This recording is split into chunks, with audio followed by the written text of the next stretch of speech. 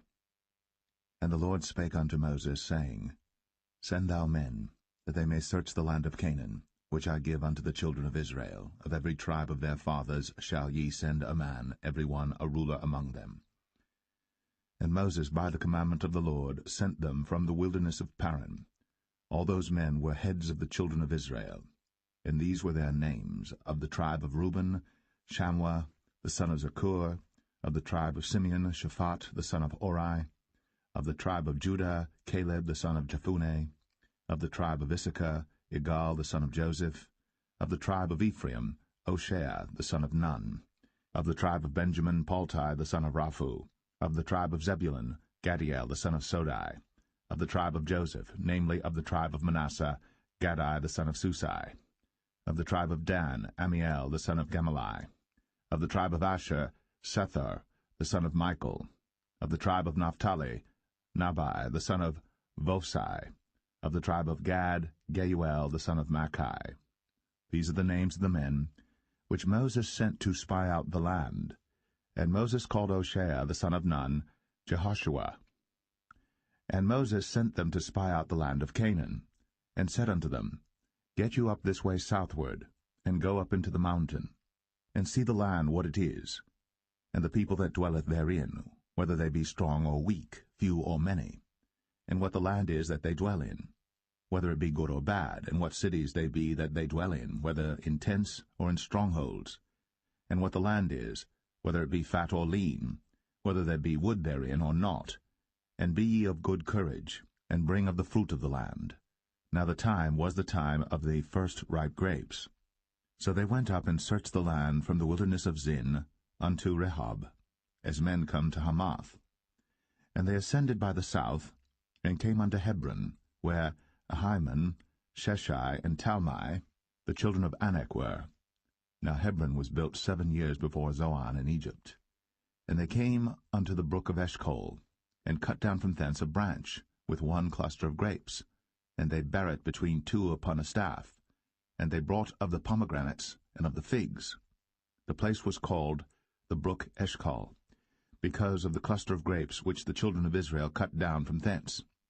And they returned from searching of the land after 40 days. And they went, and came to Moses, and to Aaron, and to all the congregation of the children of Israel, unto the wilderness of Paran, to Kadesh, and brought back word unto them, and unto all the congregation, and showed them the fruit of the land. And they told him, and said, We came unto the land whither thou sentest us, and surely it floweth with milk and honey, and this is the fruit of it. Nevertheless the people be strong that dwell in the land, and the cities are walled and very great. And moreover, we saw the children of Anak there. The Amalekites dwell in the land of the south, and the Hittites, and the Jebusites, and the Amorites dwell in the mountains, and the Canaanites dwell by the sea, and by the coast of Jordan. And Caleb stilled the people before Moses, and said, Let us go up at once, and possess it, for we are well able to overcome it. But the men that went up with him said, We be not able to go up against the people, for they are stronger than we. And they brought up an evil report of the land, which they had searched unto the children of Israel, saying, The land, through which we have gone to search it, is a land that eateth up the inhabitants thereof, and all the people that we saw in it are men of a great stature. And there we saw the giants, the sons of Anak, which come of the giants. And we were in our own sight as grasshoppers, and so we were in their sight.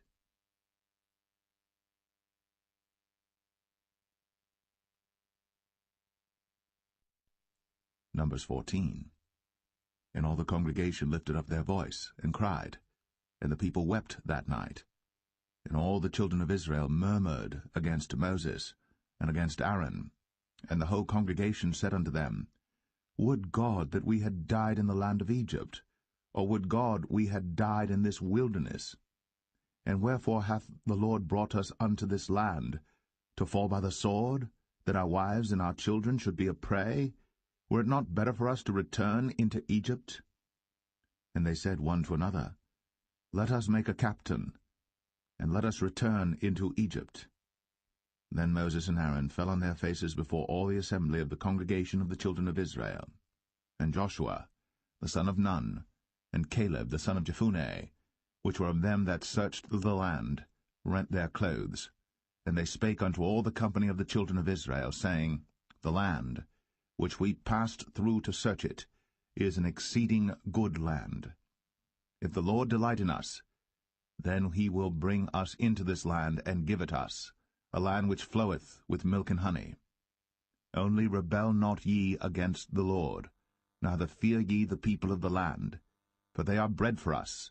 Their defense is departed from them, and the Lord is with us. Fear them not. But all the congregation bade stone them with stones. And the glory of the Lord appeared in the tabernacle of the congregation before all the children of Israel. And the Lord said unto Moses, How long will this people provoke me? And how long will it be ere they believe me, for all the signs which I have shown among them? I will smite them with the pestilence, and disinherit them, and will make of thee a greater nation, and mightier than they. And Moses said unto the Lord, Then the Egyptians shall hear it, for thou broughtest up this people in thy might from among them, and they will tell it to the inhabitants of this land. For they have heard that thou, Lord, art among this people, that thou, Lord, art seen face to face, and that thy cloud standeth over them, and that thou goest before them by daytime in a pillar of a cloud, and in a pillar of fire by night.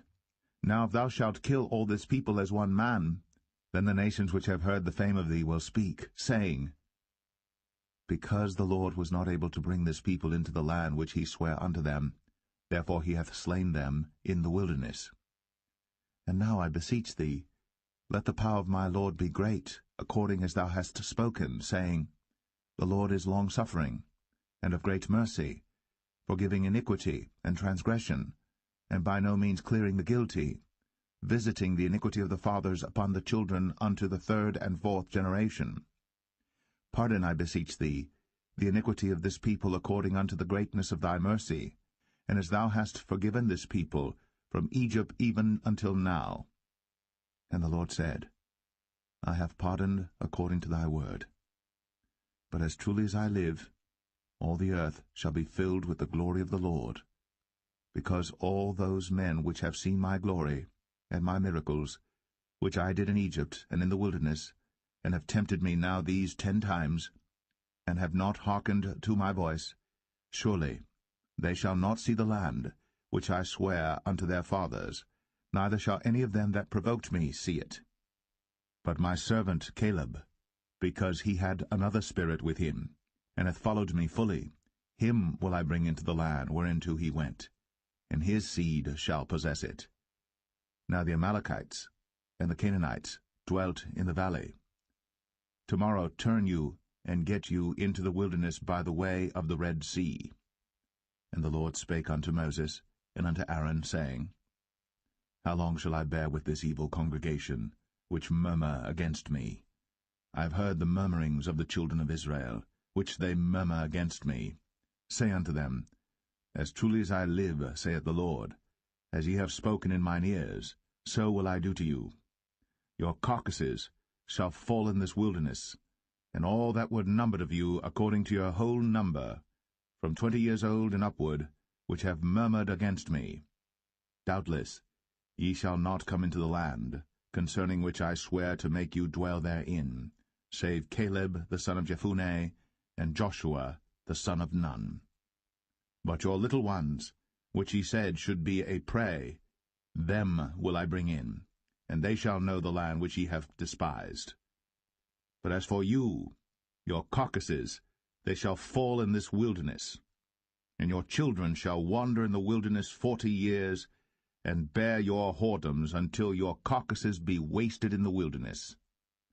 After the number of the days in which ye searched the land, even 40 days, each day for a year, shall ye bear your iniquities, even 40 years, and ye shall know my breach of promise. I the Lord have said, I will surely do it unto all this evil congregation that are gathered together against me. In this wilderness they shall be consumed, and there they shall die.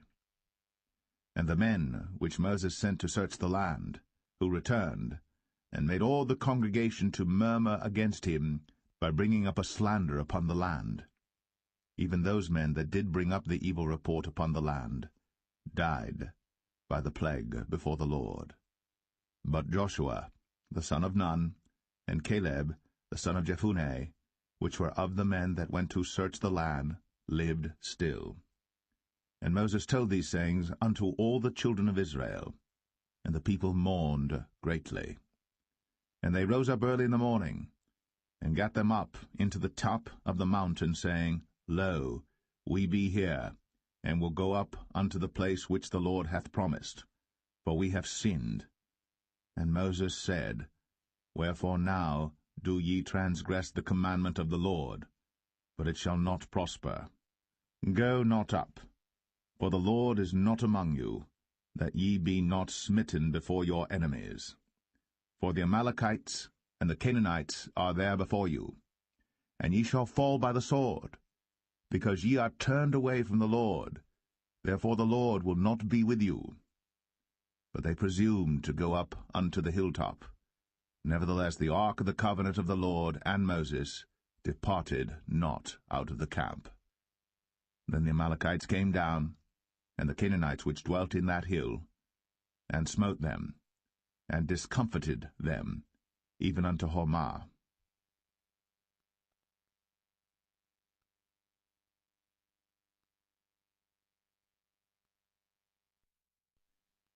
Numbers 15.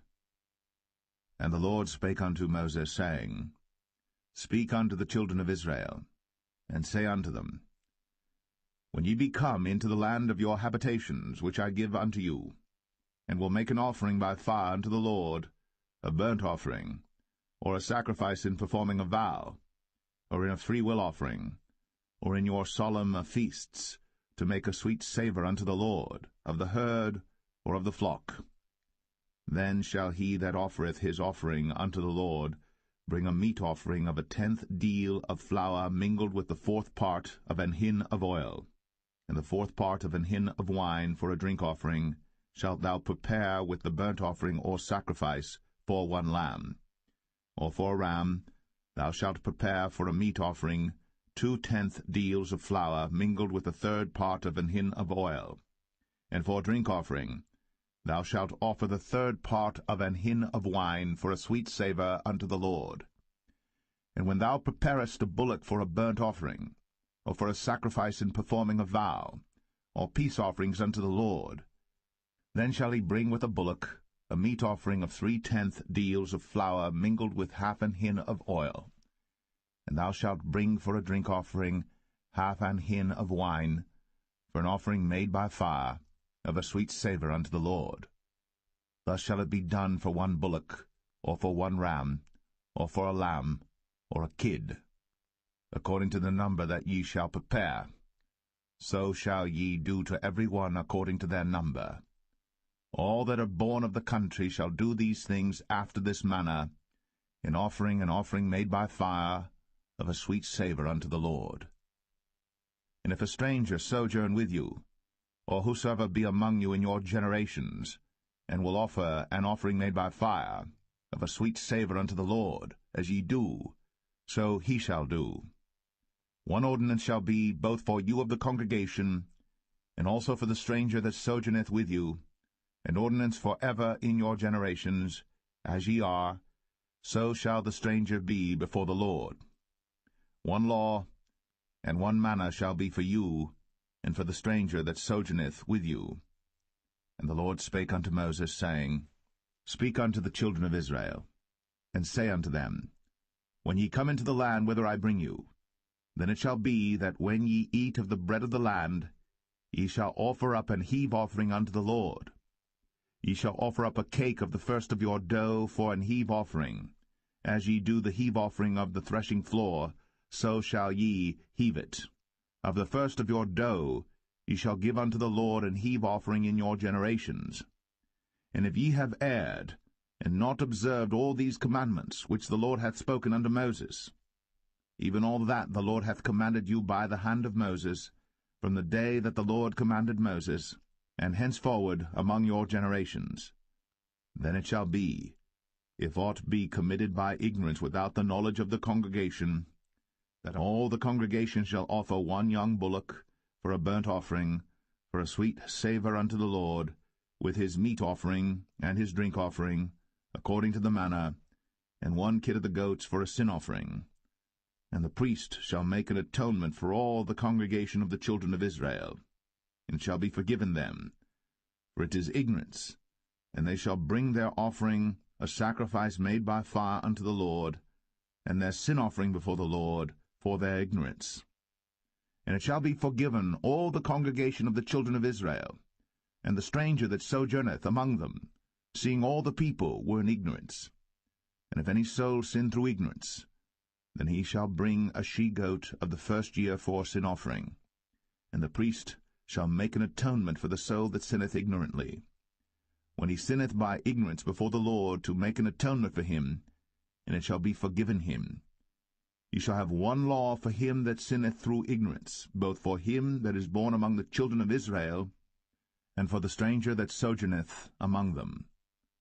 But the soul that doeth aught presumptuously, whether he be born in the land or a stranger, the same reproacheth the Lord, and that soul shall be cut off from among his people, because he hath despised the word of the Lord, and hath broken his commandment. That soul shall utterly be cut off. His iniquity shall be upon him.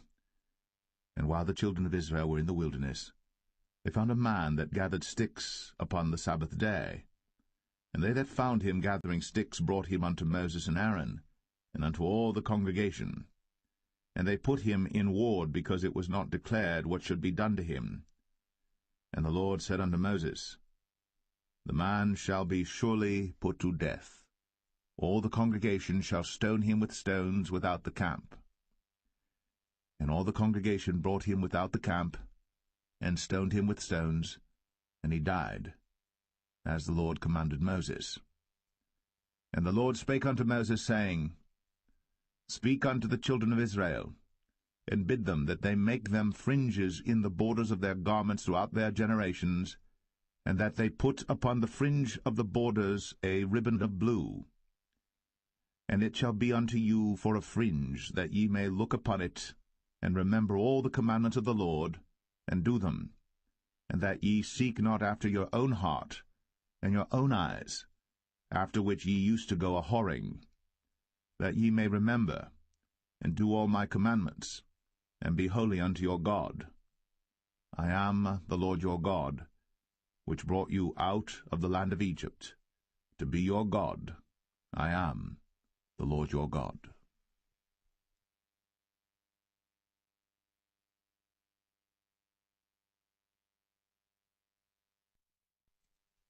Numbers 16. Now Korah the son of Izhar, the son of Kohath, the son of Levi, and Dathan and Abiram, the sons of Eliab, and On the son of Peleth, sons of Reuben, took men. And they rose up before Moses with certain of the children of Israel, 250 princes of the assembly, famous in the congregation, men of renown. And they gathered themselves together against Moses and against Aaron, and said unto them, Ye take too much upon you, seeing all the congregation are holy, every one of them, and the Lord is among them. Wherefore then lift ye up yourselves above the congregation of the Lord. And when Moses heard it, he fell upon his face. And he spake unto Korah and unto all his company, saying, Even tomorrow the Lord will show who are his, and who is holy, and will cause him to come near unto him.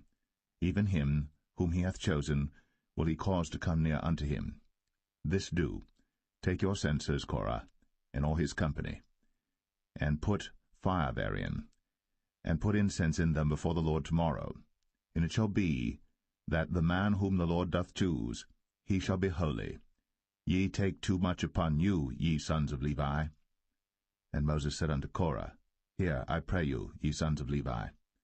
Seemeth it but a small thing unto you, that the God of Israel hath separated you from the congregation of Israel, to bring you near to himself, to do the service of the tabernacle of the Lord, and to stand before the congregation to minister unto them? And he hath brought thee near to him, and all thy brethren, the sons of Levi, with thee. And seek ye the priesthood also? For which cause both thou and all thy company are gathered together against the Lord? And what is Aaron, that ye murmur against him? And Moses sent to call Dathan and Abiram, the sons of Eliab, which said, We will not come up. Is it a small thing that thou hast brought us up out of the land that floweth with milk and honey, to kill us in the wilderness, except thou make thyself altogether a prince over us? Moreover, thou hast not brought us into a land that floweth with milk and honey, or given us inheritance of fields and vineyards. Wilt thou put out the eyes of these men? We will not come up. And Moses was very wroth, and said unto the Lord, Respect not thou their offering. I have not taken one ass from them, neither have I hurt one of them. And Moses said unto Korah, Be thou and all thy company before the Lord, thou and they, and Aaron, tomorrow. And take every man his censer, and put incense in them, and bring ye before the Lord every man his censer, 250 censers, thou also, and Aaron, each of you, his censer. And they took every man his censer, and put fire in them, and laid incense thereon, and stood in the door of the tabernacle of the congregation with Moses and Aaron. And Korah gathered all the congregation against them unto the door of the tabernacle of the congregation. And the glory of the Lord appeared unto all the congregation. And the Lord spake unto Moses and unto Aaron, saying, Separate yourselves from among this congregation, that I may consume them in a moment. And they fell upon their faces and said, O God, the God of the spirits of all flesh, shall one man sin, and wilt thou be wroth with all the congregation? And the Lord spake unto Moses, saying, Speak unto the congregation, saying, Get you up from about the tabernacle of Korah, Dathan, and Abiram. And Moses rose up, and went unto Dathan and Abiram, and the elders of Israel followed him. And he spake unto the congregation, saying, Depart, I pray you, from the tents of these wicked men, and touch nothing of theirs, lest ye be consumed in all their sins. So they gat up from the tabernacle of Korah, Dathan and Abiram, on every side. And Dathan and Abiram came out, and stood in the door of their tents, and their wives and their sons, and their little children. And Moses said, Hereby ye shall know that the Lord hath sent me to do all these works, for I have not done them of mine own mind. If these men die the common death of all men, or if they be visited after the visitation of all men, then the Lord hath not sent me. But if the Lord make a new thing, and the earth open her mouth, and swallow them up with all that appertain unto them, and they go down quick into the pit, then ye shall understand that these men have provoked the Lord. And it came to pass, as he had made an end of speaking all these words, that the ground clave asunder that was under them, and the earth opened her mouth, and swallowed them up, and their houses, and all the men that appertained unto Korah, and all their goods. They and all that appertained to them went down alive into the pit, and the earth closed upon them, and they perished from among the congregation. And all Israel that were round about them fled at the cry of them, for they said, Lest the earth swallow us up also. And there came out a fire from the Lord, and consumed the 250 men that offered incense. And the Lord spake unto Moses, saying, Speak unto Eleazar, the son of Aaron the priest, that he take up the censers out of the burning, and scatter thou the fire yonder, for they are hallowed. The censers of these sinners against their own souls, let them make them broad plates for a covering of the altar, for they offered them before the Lord. Therefore they are hallowed, and they shall be a sign unto the children of Israel.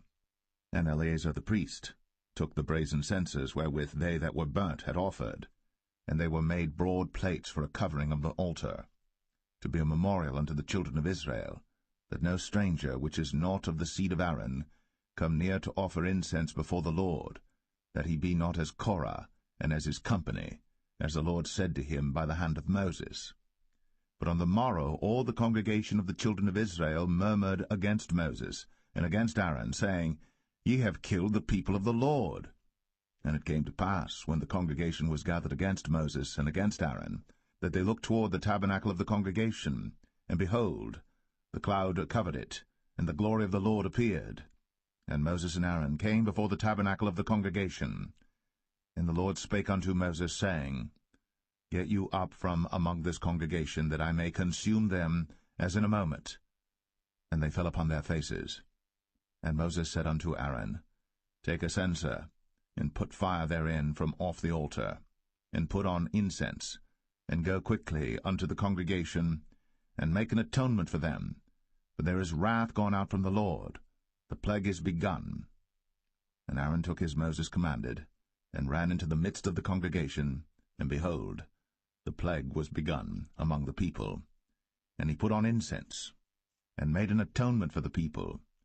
And he stood between the dead and the living, and the plague was stayed. Now they that died in the plague were 14,700, beside them that died about the matter of Korah. And Aaron returned unto Moses, unto the door of the tabernacle of the congregation, and the plague was stayed.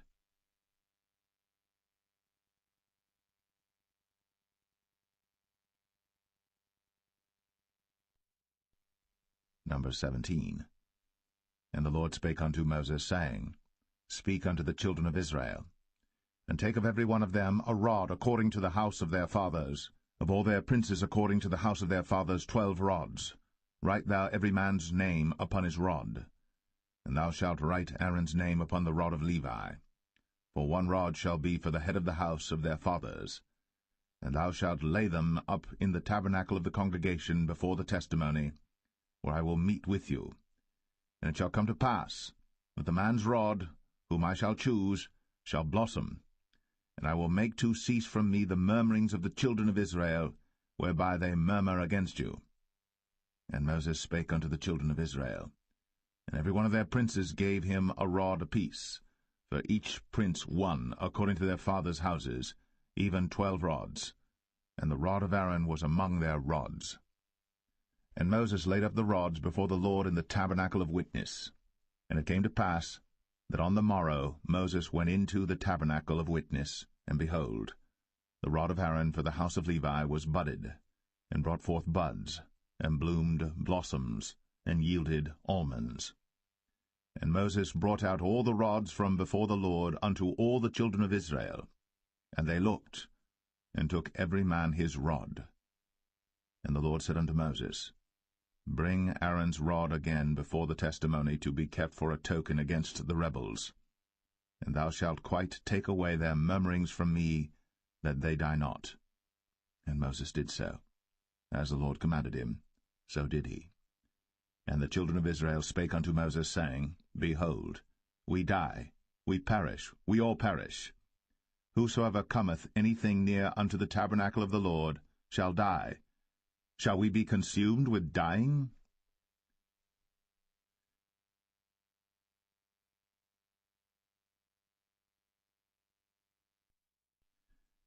Numbers 18. And the Lord said unto Aaron, Thou and thy sons, and thy father's house with thee shall bear the iniquity of the sanctuary, and thou and thy sons with thee shall bear the iniquity of your priesthood. And thy brethren also of the tribe of Levi, the tribe of thy father, bring thou with thee, that they may be joined unto thee, and minister unto thee. But thou and thy sons with thee shall minister before the tabernacle of witness. And they shall keep thy charge, and the charge of all the tabernacle, only they shall not come nigh the vessels of the sanctuary and the altar, that neither they nor ye also die. And they shall be joined unto thee, and keep the charge of the tabernacle of the congregation, for all the service of the tabernacle, and a stranger shall not come nigh unto you. And ye shall keep the charge of the sanctuary, and the charge of the altar, that there be no wrath any more upon the children of Israel. And I, behold, I have taken your brethren the Levites from among the children of Israel. To you they are given as a gift for the Lord, to do the service of the tabernacle of the congregation. Therefore thou, and thy sons with thee, shall keep your priest's office for everything of the altar, and within the veil, and ye shall serve. I have given your priest's office unto you as a service of gift, and the stranger that cometh nigh shall be put to death. And the Lord spake unto Aaron, Behold, I also have given thee the charge of mine heave offerings of all the hallowed things of the children of Israel. Unto thee have I given them by reason of the anointing, and to thy sons by an ordinance for ever.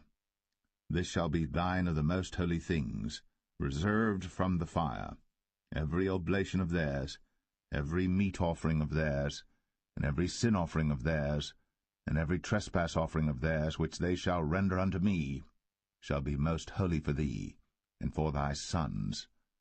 In the most holy place shalt thou eat it, every male shall eat it. It shall be holy unto thee. And this is thine, the heave offering of their gift, with all the wave offerings of the children of Israel. I have given them unto thee, and to thy sons and to thy daughters with thee, by a statute for ever. Every one that is clean in thy house shall eat of it. All the best of the oil, all the best of the wine, and of the wheat, the firstfruits of them which they shall offer unto the Lord, them have I given thee.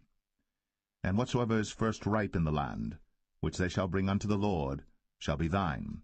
Every one that is clean in thine house shall eat of it.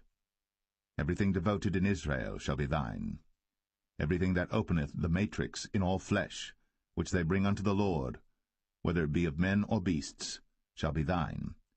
Nevertheless, the firstborn of man shalt thou surely redeem, and the firstling of unclean beasts shalt thou redeem. And those that are to be redeemed from a month old shalt thou redeem, according to thine estimation, for the money of 5 shekels, after the shekel of the sanctuary, which is 20 gerahs.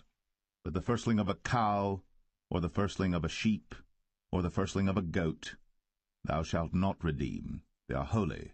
Thou shalt sprinkle their blood upon the altar, and shalt burn their fat for an offering made by fire, for a sweet savour unto the Lord.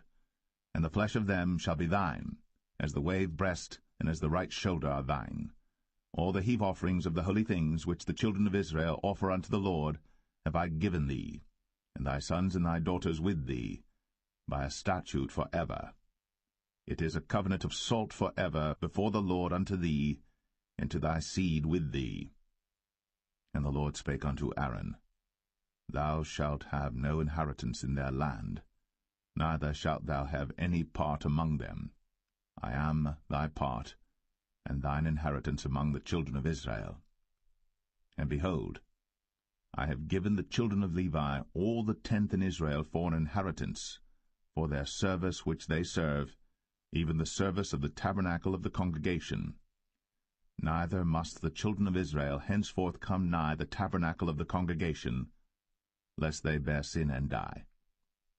But the Levites shall do the service of the tabernacle of the congregation, and they shall bear their iniquity. It shall be a statute for ever throughout your generations, that among the children of Israel they have no inheritance.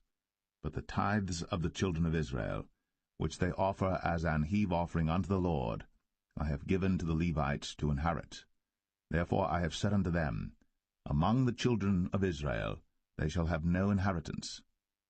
And the Lord spake unto Moses, saying, Thus speak unto the Levites, and say unto them, When ye take of the children of Israel the tithes which I have given you from them for your inheritance, then ye shall offer up an heave offering of it for the Lord, even a 10th part of the tithe. And this your heave offering shall be reckoned unto you, as though it were the corn of the threshing floor, and as the fullness of the winepress.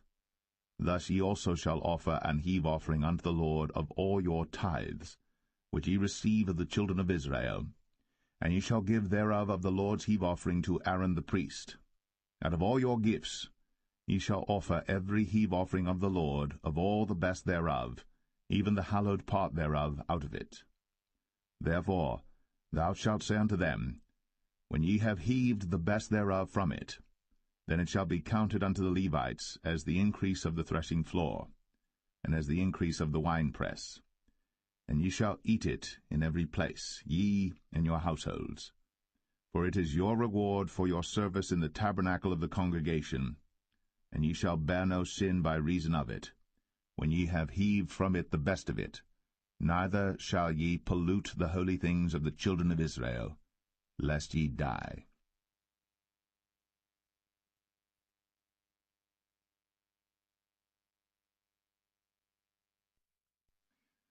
Numbers 19.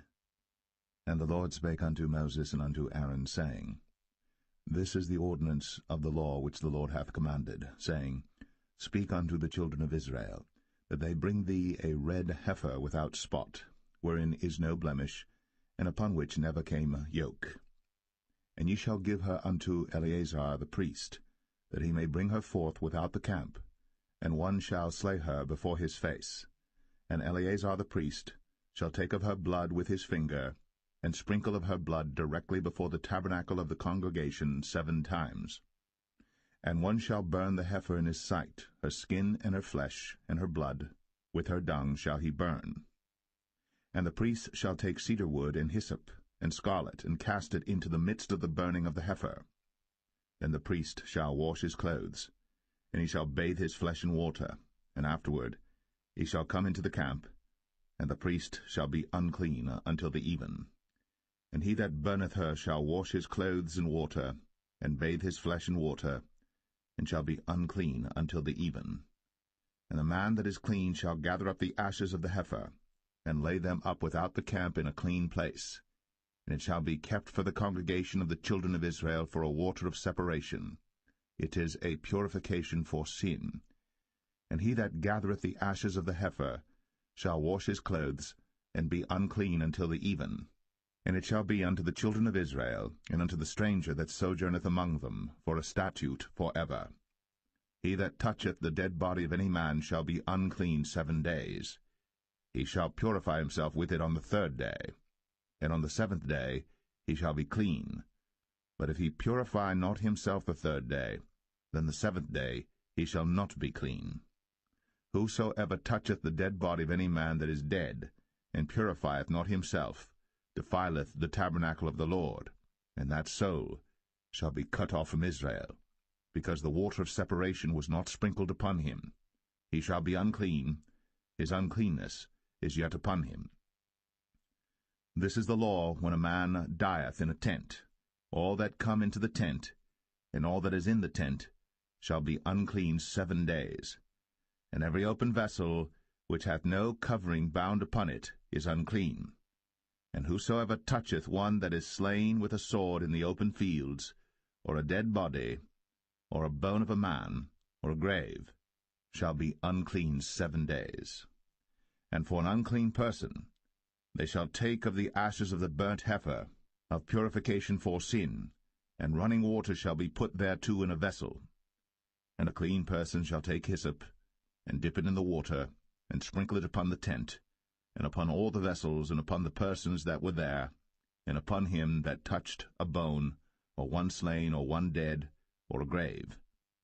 And the clean person shall sprinkle upon the unclean on the 3rd day, and on the 7th day. And on the 7th day he shall purify himself, and wash his clothes, and bathe himself in water, and shall be clean at even. But the man that shall be unclean, and shall not purify himself, that soul shall be cut off from among the congregation, because he hath defiled the sanctuary of the Lord. The water of separation hath not been sprinkled upon him. He is unclean. And it shall be a perpetual statute unto them, that he that sprinkleth the water of separation shall wash his clothes, and he that toucheth the water of separation shall be unclean until even. And whatsoever the unclean person toucheth shall be unclean, and the soul that toucheth it shall be unclean until even.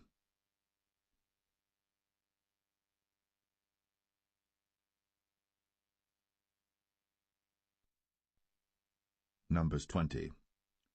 Then came the children of Israel, even the whole congregation, into the desert of Zin, in the 1st month, and the people abode in Kadesh. And Miriam died there, and was buried there. And there was no water for the congregation, and they gathered themselves together against Moses and against Aaron. And the people chode with Moses, and spake, saying, Would God that we had died when our brethren died before the Lord! And why have ye brought up the congregation of the Lord into this wilderness, that we and our cattle should die there? And wherefore have ye made us to come up out of Egypt, to bring us in unto this evil place? It is no place of seed, or of figs, or of vines, or of pomegranates, neither is there any water to drink. Then Moses and Aaron went from the presence of the assembly unto the door of the tabernacle of the congregation, and they fell upon their faces, and the glory of the Lord appeared unto them. And the Lord spake unto Moses, saying, Take the rod, and gather thou the assembly together, thou and Aaron thy brother, and speak ye unto the rock before their eyes, and it shall give forth his water. And thou shalt bring forth to them water out of the rock, so thou shalt give the congregation and their beasts drink. And Moses took the rod from before the Lord, as he commanded him. And Moses and Aaron gathered the congregation together before the rock, and he said unto them, Hear now, ye rebels, must we fetch you water out of this rock? And Moses lifted up his hand, and with his rod he smote the rock twice, and the water came out abundantly, and the congregation drank, and their beasts also. And the Lord spake unto Moses and Aaron, Because ye believed me not, to sanctify me in the eyes of the children of Israel, therefore ye shall not bring this congregation into the land which I have given them. This is the water of Meribah, because the children of Israel strove with the Lord, and he was sanctified in them. And Moses sent messengers from Kadesh unto the king of Edom. Thus saith thy brother Israel, Thou knowest all the travail that hath befallen us, how our fathers went down into Egypt, and we have dwelt in Egypt a long time, and the Egyptians vexed us and our fathers. And when we cried unto the Lord, he heard our voice, and sent an angel, and hath brought us forth out of Egypt. And behold, we are in Kadesh, a city in the uttermost of thy border. Let us pass, I pray thee, through thy country. We will not pass through the fields, or through the vineyards, neither will we drink of the water of the wells. We will go by the king's highway. We will not turn to the right hand, nor to the left, until we have passed thy borders. And Edom said unto him, Thou shalt not pass by me, lest I come out against thee with the sword. And the children of Israel said unto him, We will go by the highway, and if I and my cattle drink of thy water, then I will pay for it. I will only, without doing anything else, go through on my feet. And he said, Thou shalt not go through. And Edom came out against him with much people, and with a strong hand.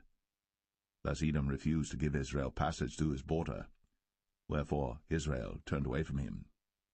And the children of Israel, even the whole congregation, journeyed from Kadesh, and came unto Mount Or.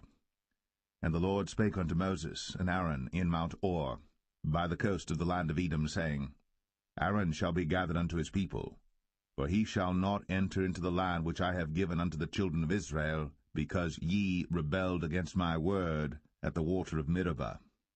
Take Aaron and Eleazar his son, and bring them up unto Mount Or, and strip Aaron of his garments, and put them upon Eleazar his son, and Aaron shall be gathered unto his people, and shall die there. And Moses did as the Lord commanded, and they went up into Mount Or, in the sight of all the congregation. And Moses stripped Aaron of his garments, and put them upon Eleazar his son. And Aaron died there, in the top of the mount. And Moses and Eleazar came down from the mount. And when all the congregation saw that Aaron was dead, they mourned for Aaron 30 days, even all the house of Israel.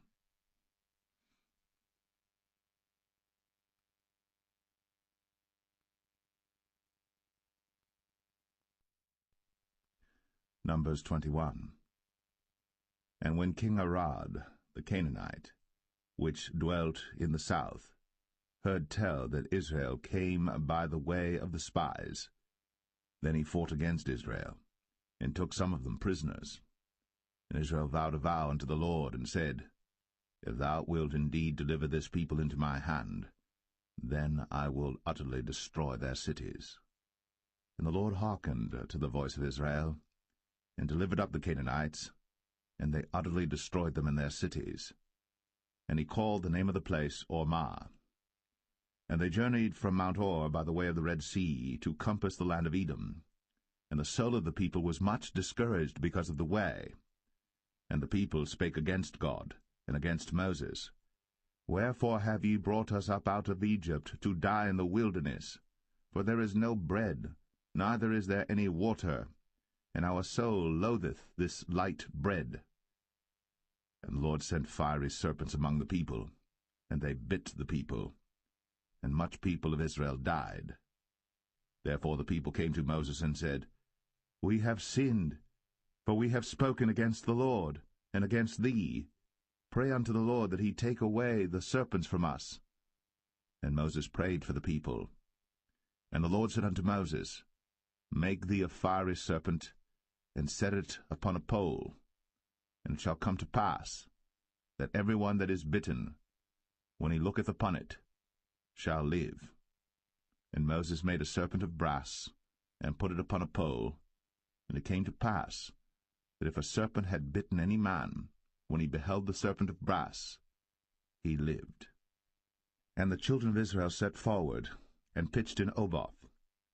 And they journeyed from Oboth, and pitched at Ije-Abarim, in the wilderness which is before Moab, toward the sunrising. From thence they removed, and pitched in the valley of Zered. From thence they removed, and pitched on the other side of Arnon, which is in the wilderness that cometh out of the coasts of the Amorites. For Arnon is the border of Moab, between Moab and the Amorites. Wherefore it is said in the book of the wars of the Lord, what he did in the Red Sea, and in the brooks of Arnon, and at the stream of the brooks that goeth down to the dwelling of Ar, and lieth upon the border of Moab. And from thence they went to Beer, that is the well whereof the Lord spake unto Moses, Gather the people together, and I will give them water. Then Israel sang this song, Spring up, O well, sing ye unto it. The princes digged the well, the nobles of the people digged it, by the direction of the lawgiver, with their staves. And from the wilderness they went to Mattanah, and from Mattanah to Nahaliel, and from Nahaliel to Bamoth, and from Bamoth in the valley, that is in the country of Moab, to the top of Pisgah, which looketh toward Jeshimon. And Israel sent messengers unto Sihon, king of the Amorites, saying, Let me pass through thy land. We will not turn into the fields or into the vineyards, we will not drink of the waters of the well, but we will go along by the king's highway until we be past thy borders. And Sihon would not suffer Israel to pass through his border. But Sihon gathered all his people together, and went out against Israel into the wilderness. And he came to Jahaz, and fought against Israel. And Israel smote him with the edge of the sword, and possessed his land from Arnon unto Jabbok, even unto the children of Ammon. For the border of the children of Ammon was strong. And Israel took all these cities, and Israel dwelt in all the cities of the Amorites, in Heshbon, in all the villages thereof. For Heshbon was the city of Sihon the king of the Amorites, who had fought against the former king of Moab, and taken all his land out of his hand, even unto Arnon. Wherefore they that speak in Proverbs say, Come into Heshbon, let the city of Sihon be built and prepared. For there is a fire gone out of Heshbon, a flame from the city of Sihon. It hath consumed Ar of Moab, and the lords of the high places of Arnon. Woe to thee, Moab! Thou art undone, O people of Chemosh! He hath given his sons that escaped, and his daughters, into captivity unto Sihon king of the Amorites. We have shot at them.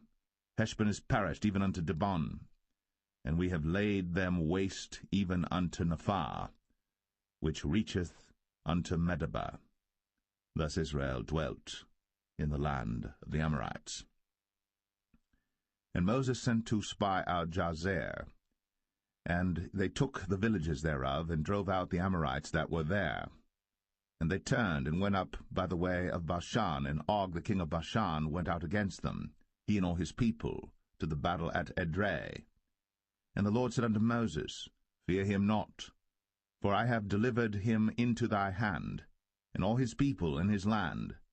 And thou shalt do to him as thou didst unto Sihon king of the Amorites, which dwelt at Heshbon. So they smote him, and his sons, and all his people, until there was none left him alive, and they possessed his land.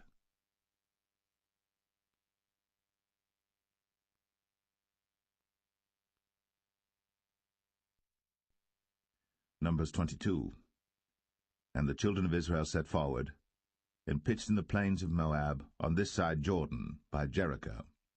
And Balak the son of Zippor saw all that Israel had done to the Amorites. And Moab was sore afraid of the people, because they were many. And Moab was distressed because of the children of Israel. And Moab said unto the elders of Midian, Now shall this company lick up all that are round about us, as the ox licketh up the grass of the field. And Balak the son of Zippor was king of the Moabites at that time. He sent messengers, therefore, unto Balaam the son of Beor to Pethor, which is by the river of the land of the children of his people, to call him, saying, Behold, there is a people come out from Egypt. Behold, they cover the face of the earth, and they abide over against me. Come now, therefore, I pray thee, curse me this people, for they are too mighty for me. Peradventure I shall prevail, that we may smite them, and that I may drive them out of the land. For I wot that he whom thou blessest is blessed, and he whom thou cursest is cursed. And the elders of Moab and the elders of Midian departed with the rewards of divination in their hand. And they came unto Balaam, and spake unto him the words of Balak. And he said unto them, Lodge here this night, and I will bring you word again, as the Lord shall speak unto me. And the princes of Moab abode with Balaam. And God came unto Balaam, and said, What men are these with thee? And Balaam said unto God, Balak the son of Zippor, king of Moab, hath sent unto me, saying, Behold, there is a people come out of Egypt, which covereth the face of the earth. Come now, curse me them. Peradventure I shall be able to overcome them, and drive them out. And God said unto Balaam, Thou shalt not go with them. Thou shalt not curse the people, for they are blessed. And Balaam rose up in the morning, and said unto the princes of Balak, Get you into your land, for the Lord refuseth to give me leave to go with you. And the princes of Moab rose up, and they went unto Balak, and said, Balaam refuseth to come with us.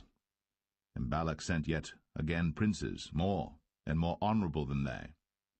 And they came to Balaam, and said to him, Thus saith Balak the son of Zippor, Let nothing, I pray thee, hinder thee from coming unto me. For I will promote thee unto very great honor, and I will do whatsoever thou sayest unto me. Come therefore, I pray thee, curse me this people. And Balaam answered and said unto the servants of Balak, If Balak would give me his house full of silver and gold, I cannot go beyond the word of the Lord my God, to do less or more. Now therefore I pray you, tarry ye also here this night, that I may know what the Lord will say unto me more. And God came unto Balaam at night, and said unto him, If the men come to call thee, rise up and go with them. But yet the word which I shall say unto thee, that shalt thou do. And Balaam rose up in the morning, and saddled his ass, and went with the princes of Moab. And God's anger was kindled because he went. And the angel of the Lord stood in the way for an adversary against him. Now he was riding upon his ass, and his 2 servants were with him. And the ass saw the angel of the Lord standing in the way, and his sword drawn in his hand. And the ass turned aside out of the way, and went into the field. And Balaam smote the ass, to turn her into the way. But the angel of the Lord stood in a path of the vineyards, a wall being on this side, and a wall on that side. And when the ass saw the angel of the Lord, she thrust herself unto the wall, and crushed Balaam's foot against the wall. And he smote her again. And the angel of the Lord went further, and stood in a narrow place, where was no way to turn either to the right hand or to the left. And when the ass saw the angel of the Lord, she fell down under Balaam, and Balaam's anger was kindled, and he smote the ass with a staff. And the Lord opened the mouth of the ass, and she said unto Balaam, What have I done unto thee, that thou hast smitten me these 3 times? And Balaam said unto the ass, Because thou hast mocked me. I would there were a sword in mine hand, for now would I kill thee. And the ass said unto Balaam, Am not I thine ass, upon which thou hast ridden ever since I was thine unto this day? Was I ever wont to do so unto thee? And he said, Nay. Then the Lord opened the eyes of Balaam, and he saw the angel of the Lord standing in the way, and his sword drawn in his hand. And he bowed down his head, and fell flat on his face. And the angel of the Lord said unto him, Wherefore hast thou smitten thine ass these 3 times? Behold, I went out to withstand thee, because thy way is perverse before me. And the ass saw me, and turned from me these 3 times. Unless she had turned from me, surely now also I had slain thee, and saved her alive. And Balaam said unto the angel of the Lord, I have sinned, for I knew not that thou stoodest in the way against me. Now therefore, if it displease thee, I will get me back again. And the angel of the Lord said unto Balaam, Go with the men, but only the word that I shall speak unto thee, that thou shalt speak. So Balaam went with the princes of Balak. And when Balak heard that Balaam was come, he went out to meet him unto a city of Moab, which is in the border of Arnon, which is in the utmost coast. And Balak said unto Balaam, Did I not earnestly send unto thee to call thee? Wherefore camest thou not unto me? Am I not able indeed to promote thee to honour? And Balaam said unto Balak, Lo, I am come unto thee. Have I now any power at all to say anything? The word that God putteth in my mouth, that shall I speak. And Balaam went with Balak, and they came unto Kirjath-Uzoth. And Balak offered oxen and sheep, and sent to Balaam, and to the princes that were with him. And it came to pass on the morrow that Balak took Balaam, and brought him up into the high places of Baal, that thence he might see the utmost part of the people.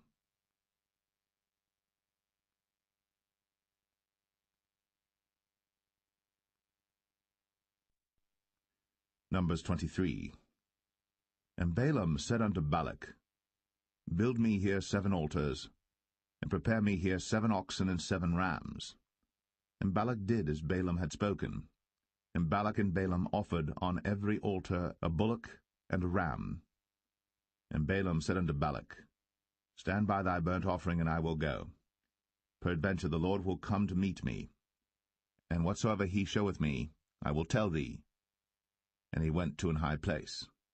And God met Balaam, and he said unto him, I have prepared 7 altars, and I have offered upon every altar a bullock and a ram.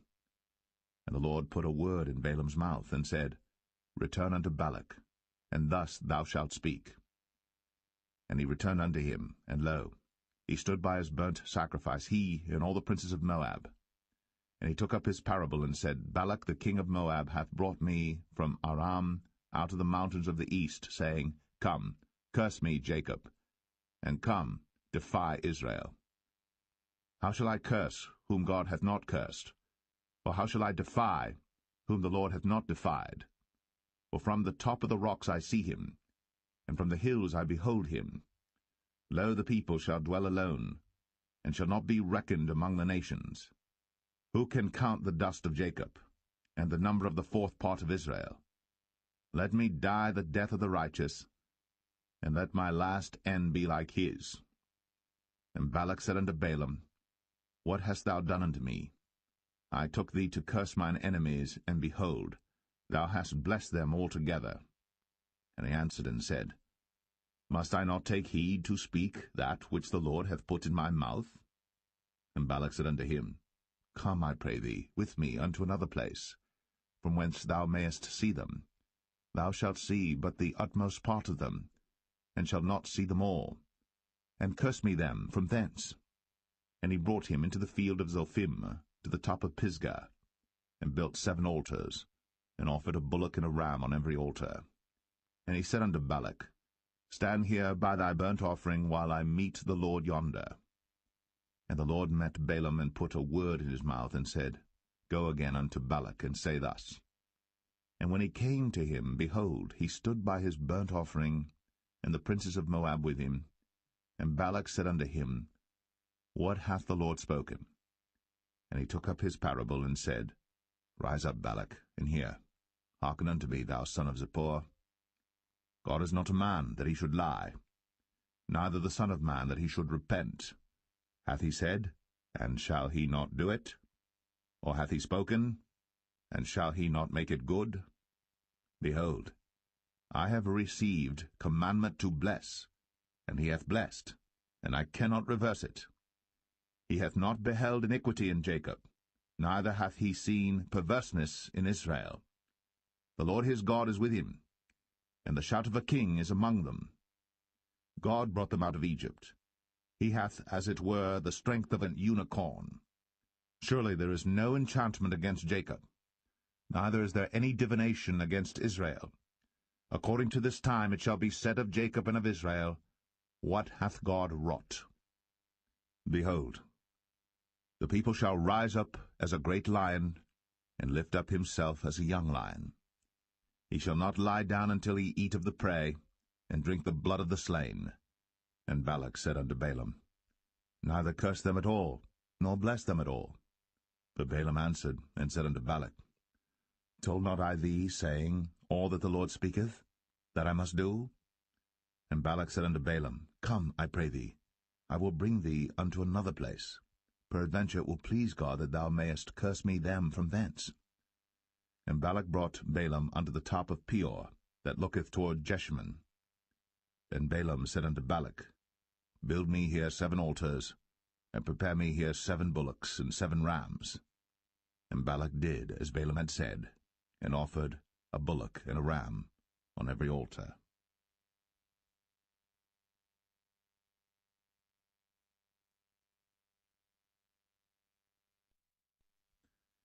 Numbers 24. And when Balaam saw that it pleased the Lord to bless Israel, he went not, as at other times, to seek for enchantments, but he set his face toward the wilderness. And Balaam lifted up his eyes, and he saw Israel abiding in his tents according to their tribes. And the Spirit of God came upon him. And he took up his parable, and said, Balaam the son of Beor hath said, and the man whose eyes are open hath said, He hath said, which heard the words of God, which saw the vision of the Almighty, falling into a trance, but having his eyes open, How goodly are thy tents, O Jacob, and thy tabernacles, O Israel! As the valleys are they spread forth, as gardens by the river's side, as the trees of lign aloes which the Lord hath planted, and as cedar trees beside the waters. He shall pour the water out of his buckets, and his seed shall be in many waters, and his king shall be higher than Agag, and his kingdom shall be exalted. God brought him forth out of Egypt. He hath, as it were, the strength of an unicorn. He shall eat up the nations, his enemies, and shall break their bones and pierce them through with his arrows. He couched, he lay down as a lion, and as a great lion. Who shall stir him up? Blessed is he that blesseth thee, and cursed is he that curseth thee. And Balak's anger was kindled against Balaam. And he smote his hands together. And Balak said unto Balaam, I called thee to curse mine enemies, and behold, thou hast altogether blessed them these 3 times. Therefore now flee thou to thy place. I thought to promote thee unto great honour, but lo, the Lord hath kept thee back from honour. And Balaam said unto Balak, Spake I not also to thy messengers which thou sentest unto me, saying, If Balak would give me his house full of silver and gold, I cannot go beyond the commandment of the Lord, to do either good or bad of mine own mind. But what the Lord saith, that will I speak. And now behold, I go unto my people. Come therefore, and I will advertise thee what this people shall do to thy people in the latter days. And he took up his parable, and said, Balaam the son of Beor hath said, and the man whose eyes are open hath said, He hath said, which heard the words of God, and knew the knowledge of the Most High, which saw the vision of the Almighty, falling into a trance, but having his eyes open. I shall see him, but not now. I shall behold him, but not nigh. There shall come a star out of Jacob, and a scepter shall rise out of Israel, and shall smite the corners of Moab, and destroy all the children of Sheth. And Edom shall be a possession, Sire also shall be a possession for his enemies. And Israel shall do valiantly. Out of Jacob shall come he that shall have dominion, and shall destroy him that remaineth of the city. And when he looked on Amalek, he took up his parable and said, Amalek was the first of the nations, but his latter end shall be that he perish for ever. And he looked on the Kenites, and took up his parable, and said, Strong is thy dwelling place, and thou puttest thy nest in a rock. Nevertheless, the Kenites shall be wasted, until Ashur shall carry thee away captive. And he took up his parable, and said, Alas, who shall live when God doeth this? And ships shall come from the coast of Chittim, and shall afflict Ashur, and shall afflict Eber, and he also shall perish for ever. And Balaam rose up, and went, and returned to his place, and Balak also went his way.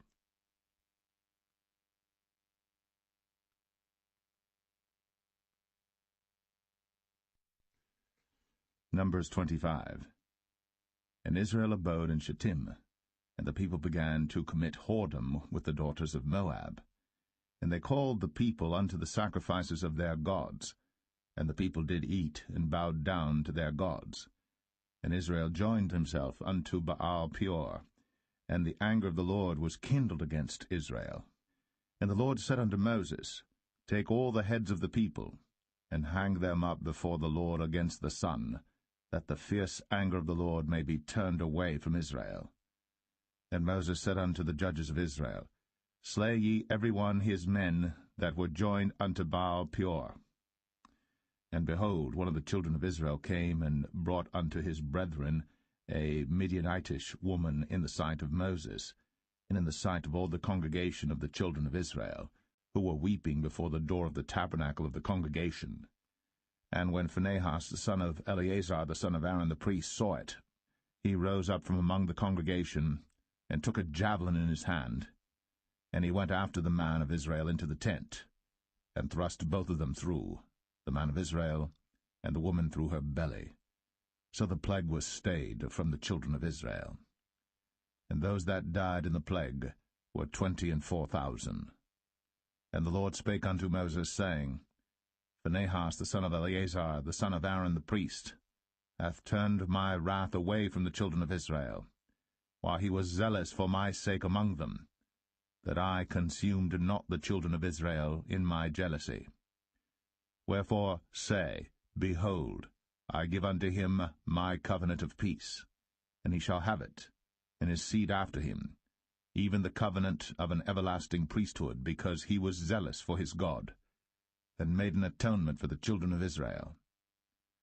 Now the name of the Israelite that was slain, even that was slain with the Midianitish woman, was Zimri, the son of Salu, a prince of a chief house among the Simeonites.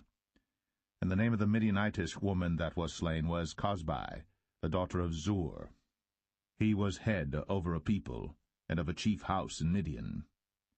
And the Lord spake unto Moses, saying, Vex the Midianites, and smite them, for they vex you with their wiles, wherewith they have beguiled you in the matter of Peor, and in the matter of Cosbi, the daughter of a prince of Midian, their sister, which was slain in the day of the plague, for Peor's sake.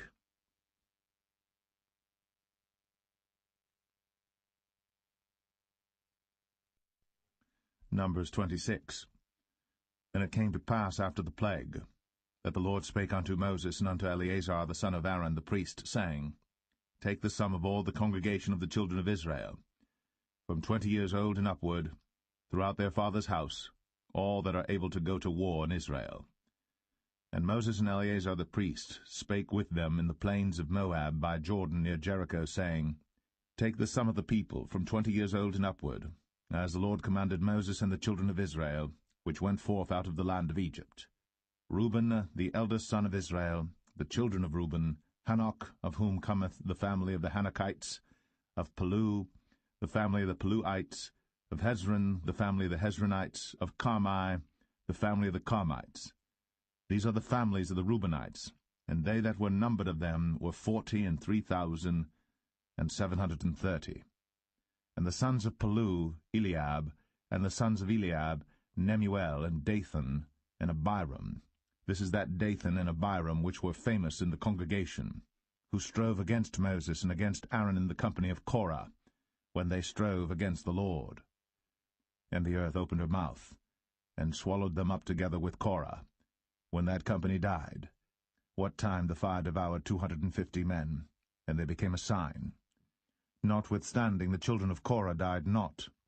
The sons of Simeon after their families, of Nemuel, the family of the Nemuelites, of Jamin, the family of the Jaminites, of Jachin, the family of the Jachinites, of Zerah, the family of the Zarhites, of Shaul, the family of the Shaulites. These are the families of the Simeonites, 22,200. The children of Gad after their families, of Zephon, the family of the Zephonites, of Haggai, the family of the Haggites, of Shuni, the family of the Shunites, of Ozni, the family of the Oznites, of Eri, the family of the Erites, of Arod, the family of the Arodites, of Areli, the family of the Arelites. These are the families of the children of Gad according to those that were numbered of them, 40,500. The sons of Judah were Er and Onan, and Er and Onan died in the land of Canaan. And the sons of Judah after their families were, of Shelah, the family of the Shelonites, of Pharez, the family of the Pharzites, of Zerah, the family of the Zarhites. And the sons of Pharez were, of Hezron, the family of the Hezronites, of Hamul, the family of the Hamulites.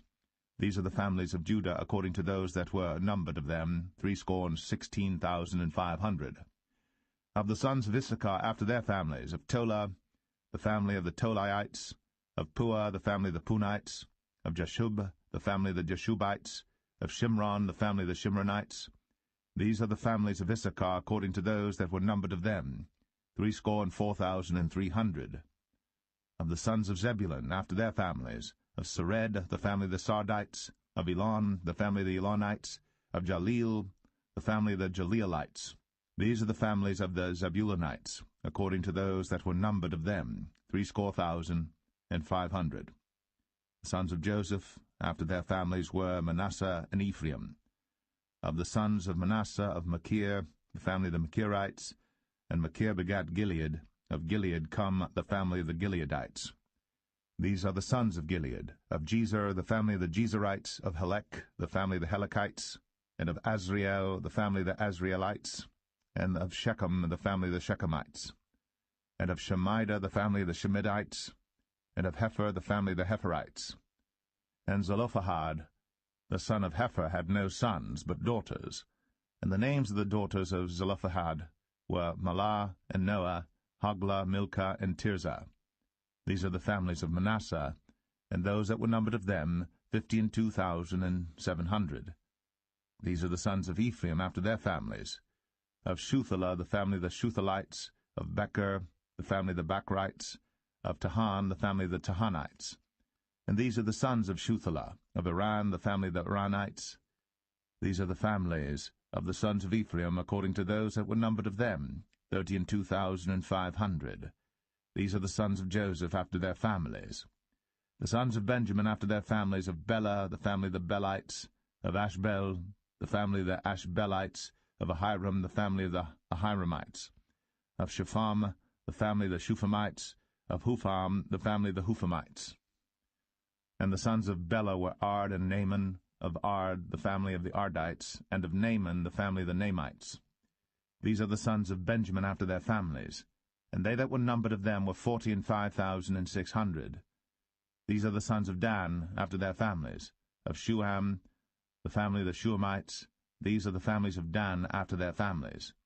All the families of the Shuhamites, according to those that were numbered of them, were 64,400. Of the children of Asher after their families, of Jimnah, the family of the Jimnites, of Jesui, the family of the Jesuites, of Beriah, the family of the Berites. Of the sons of Beriah, of Heber, the family of the Heberites, of Malchiel, the family of the Malchielites. And the name of the daughter of Asher was Sarah. These are the families of the sons of Asher, according to those that were numbered of them, who were 53,400. Of the sons of Naphtali after their families, of Jaziel, the family of the Jazielites, of Gunai, the family of the Gunites, of Jezer, the family of the Jezerites, of Shalem, the family of the Shalemites. These are the families of Naphtali according to their families. and they that were numbered of them were 45,400. These were the numbered of the children of Israel, 600,000, and 1,730. And the Lord spake unto Moses, saying, Unto these the land shall be divided for an inheritance according to the number of names. To many thou shalt give the more inheritance, and to few thou shalt give the less inheritance. To every one shall his inheritance be given according to those that were numbered of him. Notwithstanding the land shall be divided by lot. According to the names of the tribes of their fathers they shall inherit. According to the lot shall the possession thereof be divided between many and few.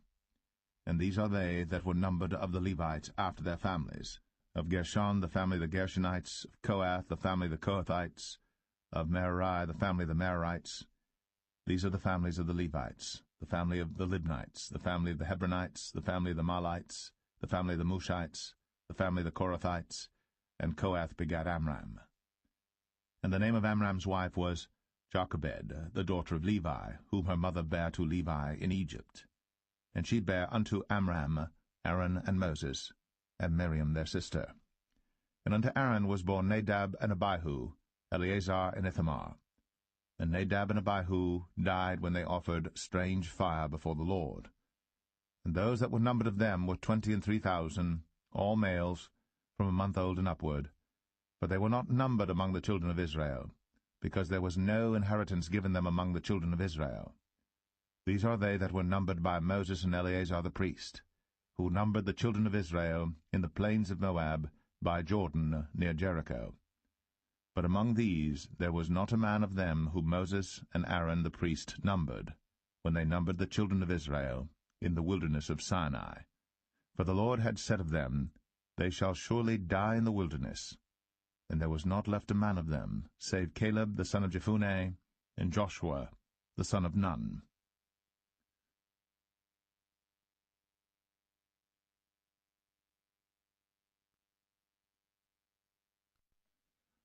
Numbers 27. Then came the daughters of Zelophehad, the son of Hepher, the son of Gilead, the son of Machir, the son of Manasseh, of the families of Manasseh, the son of Joseph. And these are the names of his daughters, Mahlah, Noah, and Hoglah, and Milcah, and Tirzah. And they stood before Moses, and before Eleazar the priest, and before the princes and all the congregation, by the door of the tabernacle of the congregation, saying, Our father died in the wilderness, and he was not in the company of them that gathered themselves together against the Lord in the company of Korah, but died in his own sin, and had no sons. Why should the name of our father be done away from among his family, because he hath no son? Give unto us therefore possession among the brethren of our father. And Moses brought their cause before the Lord. And the Lord spake unto Moses, saying, The daughters of Zelophehad speak right. Thou shalt surely give them a possession of an inheritance among their father's brethren, and thou shalt cause the inheritance of their father to pass unto them. And thou shalt speak unto the children of Israel, saying, If a man die, and have no son, then ye shall cause his inheritance to pass unto his daughter. And if he have no daughter, then ye shall give his inheritance unto his brethren. And if he have no brethren, then ye shall give his inheritance unto his father's brethren. And if his father have no brethren, then ye shall give his inheritance unto his kinsman that is next to him of his family, and he shall possess it. And it shall be unto the children of Israel a statute of judgment, as the Lord commanded Moses. And the Lord said unto Moses, Get thee up into this Mount Abarim, and see the land which I have given unto the children of Israel. And when thou hast seen it, thou also shalt be gathered unto thy people, as Aaron thy brother was gathered. For ye rebelled against my commandment in the desert of Zin, in the strife of the congregation, to sanctify me at the water before their eyes, that is, the water of Meribah and Kadesh, in the wilderness of Zin. And Moses spake unto the Lord, saying, Let the Lord, the God of the spirits of all flesh, set a man over the congregation, which may go out before them, and which may go in before them, and which may lead them out, and which may bring them in, that the congregation of the Lord be not as sheep which have no shepherd. And the Lord said unto Moses, Take thee Joshua the son of Nun, a man in whom is the Spirit, and lay thine hand upon him, and set him before Eleazar the priest, and before all the congregation, and give him a charge in their sight. And thou shalt put some of thine honor upon him, that all the congregation of the children of Israel may be obedient. And he shall stand before Eleazar the priest, who shall ask counsel for him after the judgment of Urim before the Lord. At his word shall they go out, and at his word they shall come in, both he and all the children of Israel with him, even all the congregation. And Moses did as the Lord commanded him. And he took Joshua, and set him before Eleazar the priest, and before all the congregation. And he laid his hands upon him, and gave him a charge, as the Lord commanded by the hand of Moses.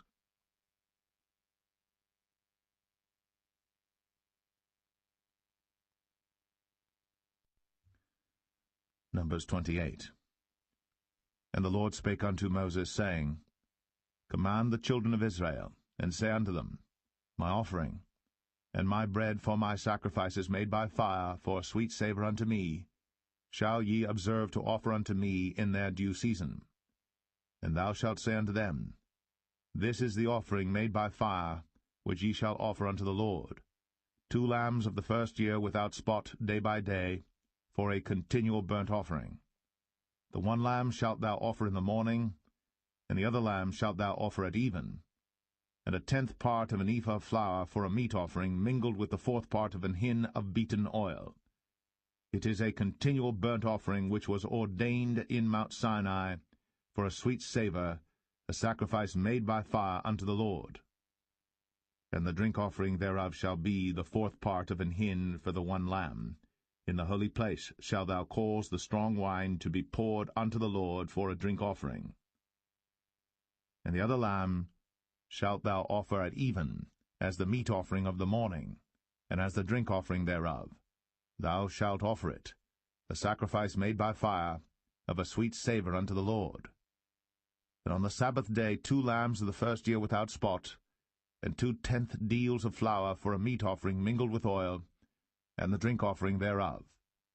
This is the burnt offering of every Sabbath, beside the continual burnt offering, and his drink offering.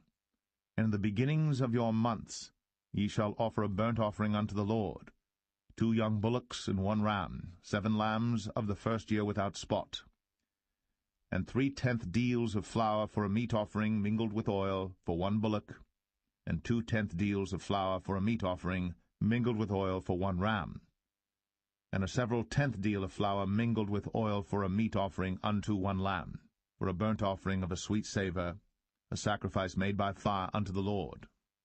And their drink offering shall be 1/2 an hin of wine unto a bullock, and the 1/3 part of an hin unto a ram, and a 4th part of an hin unto a lamb. This is the burnt offering of every month throughout the months of the year. And 1 kid of the goats for a sin offering unto the Lord shall be offered, beside the continual burnt offering and his drink offering. And the 14th day of the 1st month is the Passover of the Lord. And the 15th day of this month is the feast.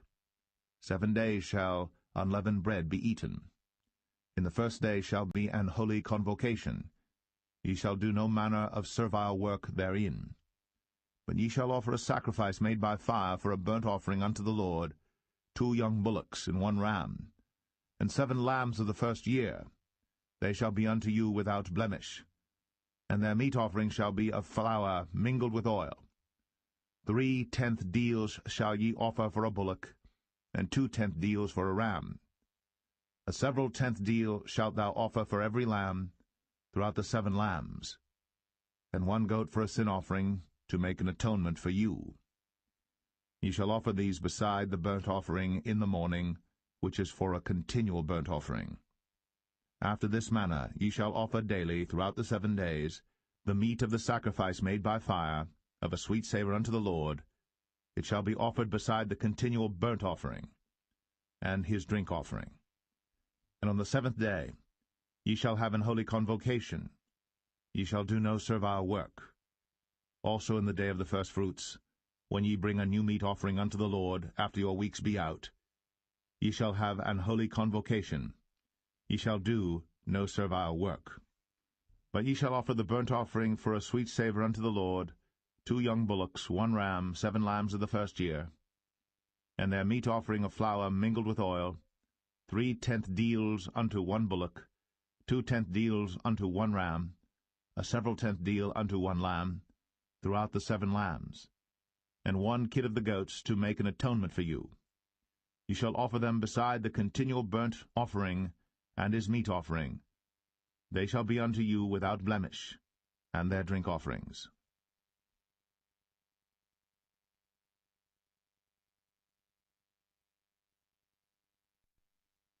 Numbers 29.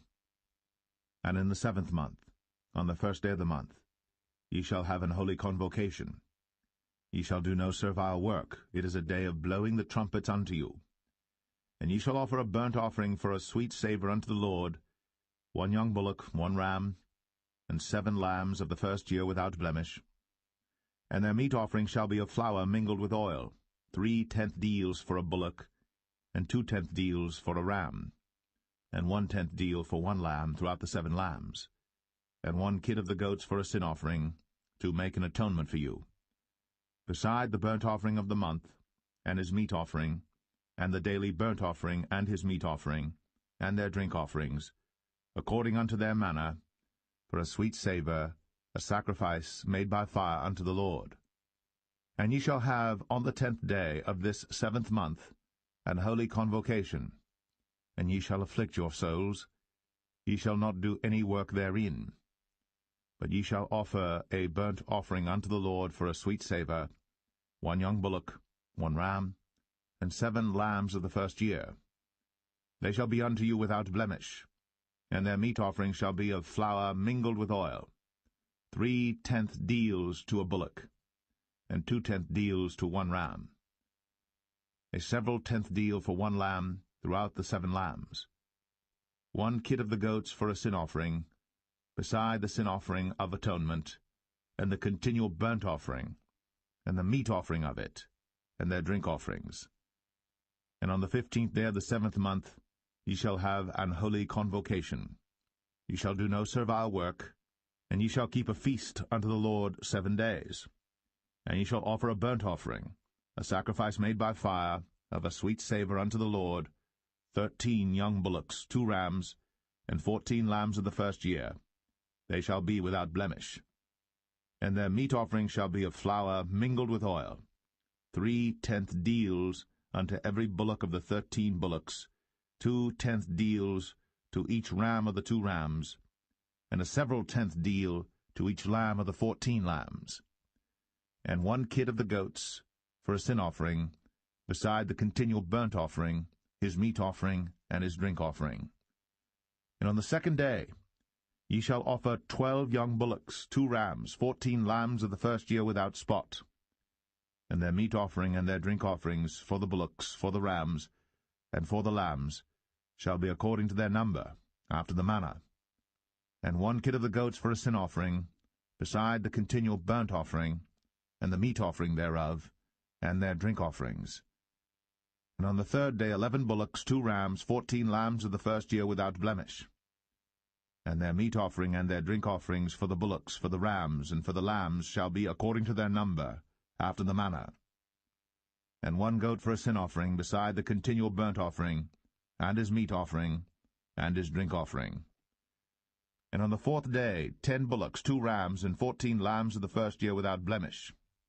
Their meat offering and their drink offerings for the bullocks, for the rams, and for the lambs shall be according to their number, after the manner, and 1 kid of the goats for a sin offering, beside the continual burnt offering, his meat offering, and his drink offering.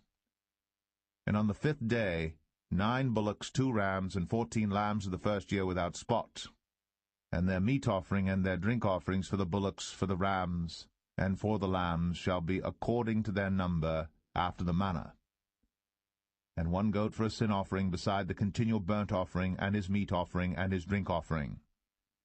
And on the 6th day 8 bullocks, 2 rams, and 14 lambs of the first year without blemish. And their meat offering and their drink offerings for the bullocks, for the rams, and for the lambs shall be according to their number, after the manner.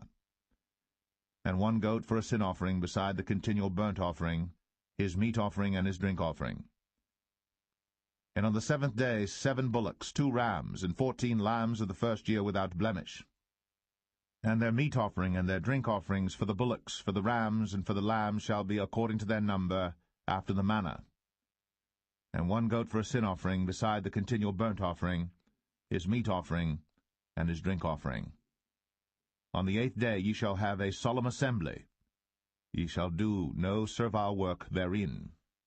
But ye shall offer a burnt offering, a sacrifice made by fire of a sweet savour unto the Lord, 1 bullock, 1 ram, 7 lambs of the first year without blemish.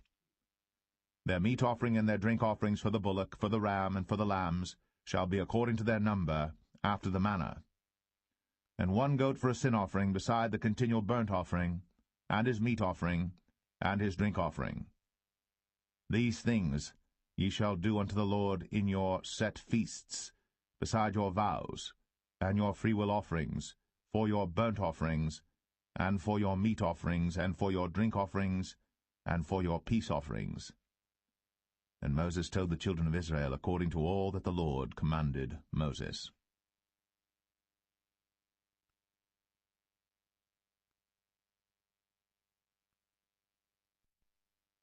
Numbers 30. And Moses spake unto the heads of the tribes concerning the children of Israel, saying, This is the thing which the Lord hath commanded. If a man vow a vow unto the Lord, or swear an oath to bind his soul with a bond, he shall not break his word. He shall do according to all that proceedeth out of his mouth. If a woman also vow a vow unto the Lord, and bind herself by a bond, being in her father's house in her youth, and her father hear her vow, and her bond wherewith she hath bound her soul, and her father shall hold his peace at her, then all her vows shall stand, and every bond wherewith she hath bound her soul shall stand. But if her father disallow her in the day that he heareth, not any of her vows, or of her bonds wherewith she hath bound her soul, shall stand, and the Lord shall forgive her, because her father disallowed her. And if she had at all an husband, when she vowed or uttered aught out of her lips, wherewith she bound her soul, and her husband heard it, and held his peace at her in the day that he heard it, then her vows shall stand, and her bonds wherewith she bound her soul shall stand. But if her husband disallowed her on the day that he heard it, then he shall make her vow which she vowed, and that which she uttered with her lips, wherewith she bound her soul, of none effect, and the Lord shall forgive her. But every vow of a widow, and of her that is divorced, wherewith they have bound their souls, shall stand against her. And if she vowed in her husband's house, or bound her soul by a bond with an oath, and her husband heard it, and held his peace at her, and disallowed her not, then all her vows shall stand, and every bond wherewith she bound her soul shall stand. But if her husband hath utterly made them void on the day he heard them, then whatsoever proceeded out of her lips concerning her vows, or concerning the bond of her soul, shall not stand. Her husband hath made them void, and the Lord shall forgive her. Every vow, and every binding oath to afflict the soul, her husband may establish it, or her husband may make it void. But if her husband altogether hold his peace at her from day to day, then he establisheth all her vows, or all her bonds which are upon her. He confirmeth them, because he held his peace at her in the day that he heard them. But if he shall any ways make them void after that he hath heard them, then he shall bear her iniquity. These are the statutes which the Lord commanded Moses, between a man and his wife, between the father and his daughter, being yet in her youth, in her father's house.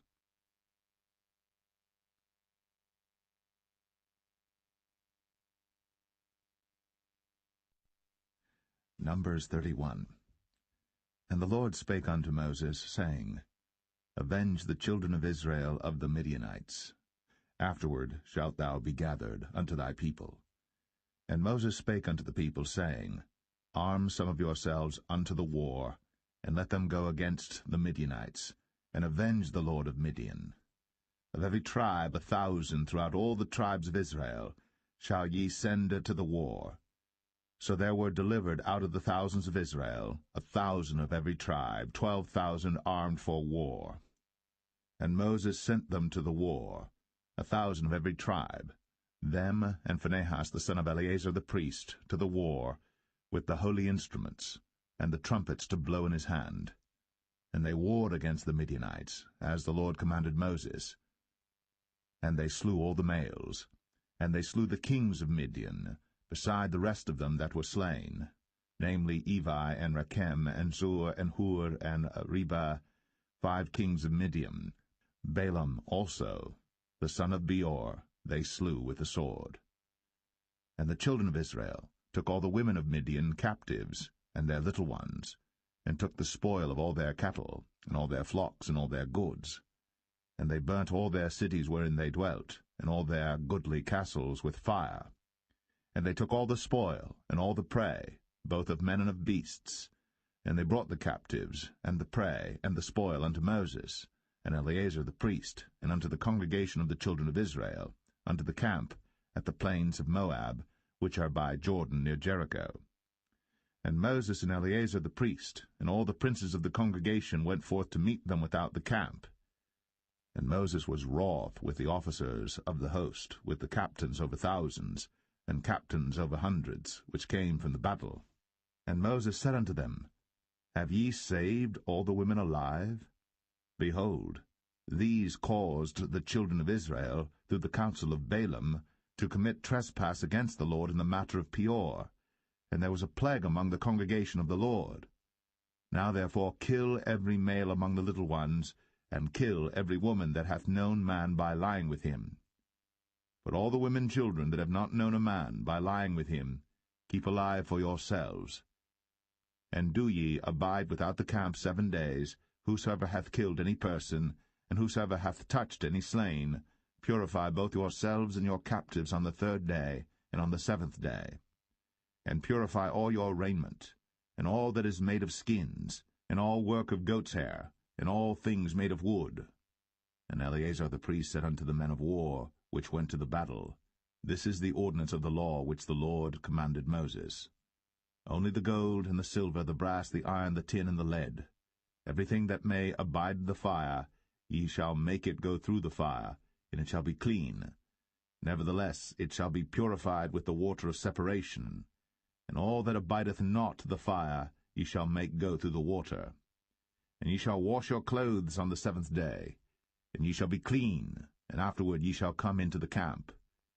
And the Lord spake unto Moses, saying, Take the sum of the prey that was taken, both of man and of beast, thou, and Eleazar the priest, and the chief fathers of the congregation, and divide the prey into 2 parts, between them that took the war upon them, who went out to battle, and between all the congregation, and levy a tribute unto the Lord of the men of war which went out to battle, 1 soul of 500, both of the persons, and of the beeves, and of the asses, and of the sheep. Take it of their half, and give it unto Eleazar the priest, for an heave offering of the Lord. And of the children of Israel's half thou shalt take 1 portion of 50 of the persons, of the beeves, of the asses, and of the flocks, of all manner of beasts, and give them unto the Levites, which keep the charge of the tabernacle of the Lord. And Moses and Eleazar the priest did as the Lord commanded Moses. And the booty, being the rest of the prey which the men of war had caught, was 600,000, and 70,000, and 5,000 sheep, and threescore-and-12,000 beeves, and threescore-and-1,000 asses, and 32,000 persons in all, of women that had not known man by lying with him. And the half which was the portion of them that went out to war was in number 300,000, and 37,000, and 500 sheep. And the Lord's tribute of the sheep was 615, and the beeves were 36,000, of which the Lord's tribute was 312. And the asses were 30,500, of which the Lord's tribute was 301. And the persons were 16,000, of which the Lord's tribute was 32 persons. And Moses gave the tribute which was the Lord's heave offering unto Eleazar the priest, as the Lord commanded Moses. And of the children of Israel's half, which Moses divided from the men that warred. Now the half that pertained unto the congregation was 300,000, and 30,000, and 7,500 sheep, and 30 and 6,000 beeves, and 30,000 asses, and 500, and 16,000 persons. Even of the children of Israel's half, Moses took one portion of 50, both of man and of beast, and gave them unto the Levites, which kept the charge of the tabernacle of the Lord, as the Lord commanded Moses. And the officers which were over thousands of the host, the captains of thousands and captains of hundreds, came near unto Moses. And they said unto Moses, Thy servants have taken the sum of the men of war which are under our charge, and there lacketh not one man of us. We have therefore brought an oblation for the Lord, what every man hath gotten, of jewels of gold, chains and bracelets, rings, earrings, and tablets, to make an atonement for our souls before the Lord. And Moses and Eleazar the priest took the gold of them, even all wrought jewels, and all the gold of the offering that they offered up to the Lord, of the captains of thousands, and of the captains of hundreds, was 16,750 shekels. For the men of war had taken spoil, every man for himself. And Moses and Eleazar the priest took the gold of the captains of thousands and of hundreds, and brought it into the tabernacle of the congregation, for a memorial for the children of Israel before the Lord.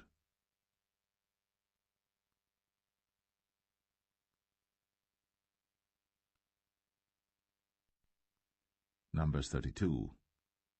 Now the children of Reuben and the children of Gad had a very great multitude of cattle. And when they saw the land of Jazer, and the land of Gilead, that, behold, the place was a place for cattle, the children of Gad and the children of Reuben came and spake unto Moses, and to Eleazar the priest, and unto the princes of the congregation, saying, Adareth, and Dibon, and Jazer, and Imrah, and Heshbon, and Elealeh, and Shebam, and Nebo, and Beon. Even the country which the Lord smote before the congregation of Israel is a land for cattle, and thy servants have cattle. Wherefore said they, If we have found grace in thy sight, let this land be given unto thy servants for a possession, and bring us not over Jordan. And Moses said unto the children of Gad, and to the children of Reuben, Shall your brethren go to war, and shall ye sit here? And wherefore discourage ye the heart of the children of Israel from going over into the land which the Lord hath given them? Thus did your fathers when I sent them from Kadesh-barnea to see the land. For when they went up unto the valley of Eshcol, and saw the land, they discouraged the heart of the children of Israel, that they should not go into the land which the Lord had given them. And the Lord's anger was kindled the same time, and he sware, saying, Surely none of the men that came up out of Egypt from 20 years old and upward shall see the land which I swear unto Abraham, unto Isaac, and unto Jacob, because they have not wholly followed me, save Caleb the son of Jephunneh the Kenizzite, and Joshua the son of Nun, for they have wholly followed the Lord. And the Lord's anger was kindled against Israel, and he made them wander in the wilderness 40 years, until all the generation that had done evil in the sight of the Lord was consumed. And behold, ye are risen up in your father's stead, an increase of sinful men, to augment yet the fierce anger of the Lord toward Israel. For if ye turn away from after him, he will yet again leave them in the wilderness, and ye shall destroy all this people. And they came near unto him, and said, We will build sheepfolds here for our cattle, and cities for our little ones. But we ourselves will go ready armed before the children of Israel, until we have brought them unto their place. And our little ones shall dwell in the fenced cities because of the inhabitants of the land. We will not return unto our houses until the children of Israel have inherited every man his inheritance. For we will not inherit with them on yonder side Jordan, or forward, because our inheritance is fallen to us on this side Jordan eastward. And Moses said unto them, If ye will do this thing, if ye will go armed before the Lord to war, and will go all of you armed over Jordan before the Lord, until he hath driven out his enemies from before him, and the land be subdued before the Lord, then afterward ye shall return, and be guiltless before the Lord, and before Israel. And this land shall be your possession before the Lord. But if ye will not do so, behold, Ye have sinned against the Lord, and be sure your sin will find you out. Build you cities for your little ones, and folds for your sheep, and do that which hath proceeded out of your mouth. And the children of Gad and the children of Reuben spake unto Moses, saying, Thy servants will do as my Lord commandeth. Our little ones, our wives, our flocks, and all our cattle shall be there in the cities of Gilead. But thy servants will pass over, every man armed for war, before the Lord to battle, as my Lord saith. So concerning them Moses commanded Eleazar the priest, and Joshua the son of Nun, and the chief fathers of the tribes of the children of Israel. And Moses said unto them, If the children of Gad and the children of Reuben will pass with you over Jordan, every man armed to battle, before the Lord, and the land shall be subdued before you, then ye shall give them the land of Gilead for a possession. But if they will not pass over with you armed, they shall have possessions among you in the land of Canaan. And the children of Gad and the children of Reuben answered, saying, As the Lord hath said unto thy servants, so will we do. We will pass over armed before the Lord into the land of Canaan, that the possession of our inheritance on this side Jordan may be ours. And Moses gave unto them, even to the children of Gad, and to the children of Reuben, and unto half the tribe of Manasseh the son of Joseph, the kingdom of Sihon, king of the Amorites, and the kingdom of Og, king of Bashan, the land with the cities thereof in the coasts, even the cities of the country round about. And the children of Gad built Dibon, and Adaroth, and Aroer, and Atroth, Shophan, and Jazer, and Jogbehah, and Beth-Nimrah, and Beth-Haran, fenced cities, and folds for sheep. And the children of Reuben built Heshbon, and Elealeh, and Kirjathaim, and Nebo, and Baal-meon, their names being changed, and Shibmah, and gave other names unto the cities which they builded. And the children of Machir the son of Manasseh went to Gilead, and took it, and dispossessed the Amorite which was in it. And Moses gave Gilead unto Machir the son of Manasseh, and he dwelt therein. And Jair the son of Manasseh went and took the small towns thereof, and called them Havoth-Jair. And Nobah went and took Kenath, and the villages thereof, and called it Nobah, after his own name.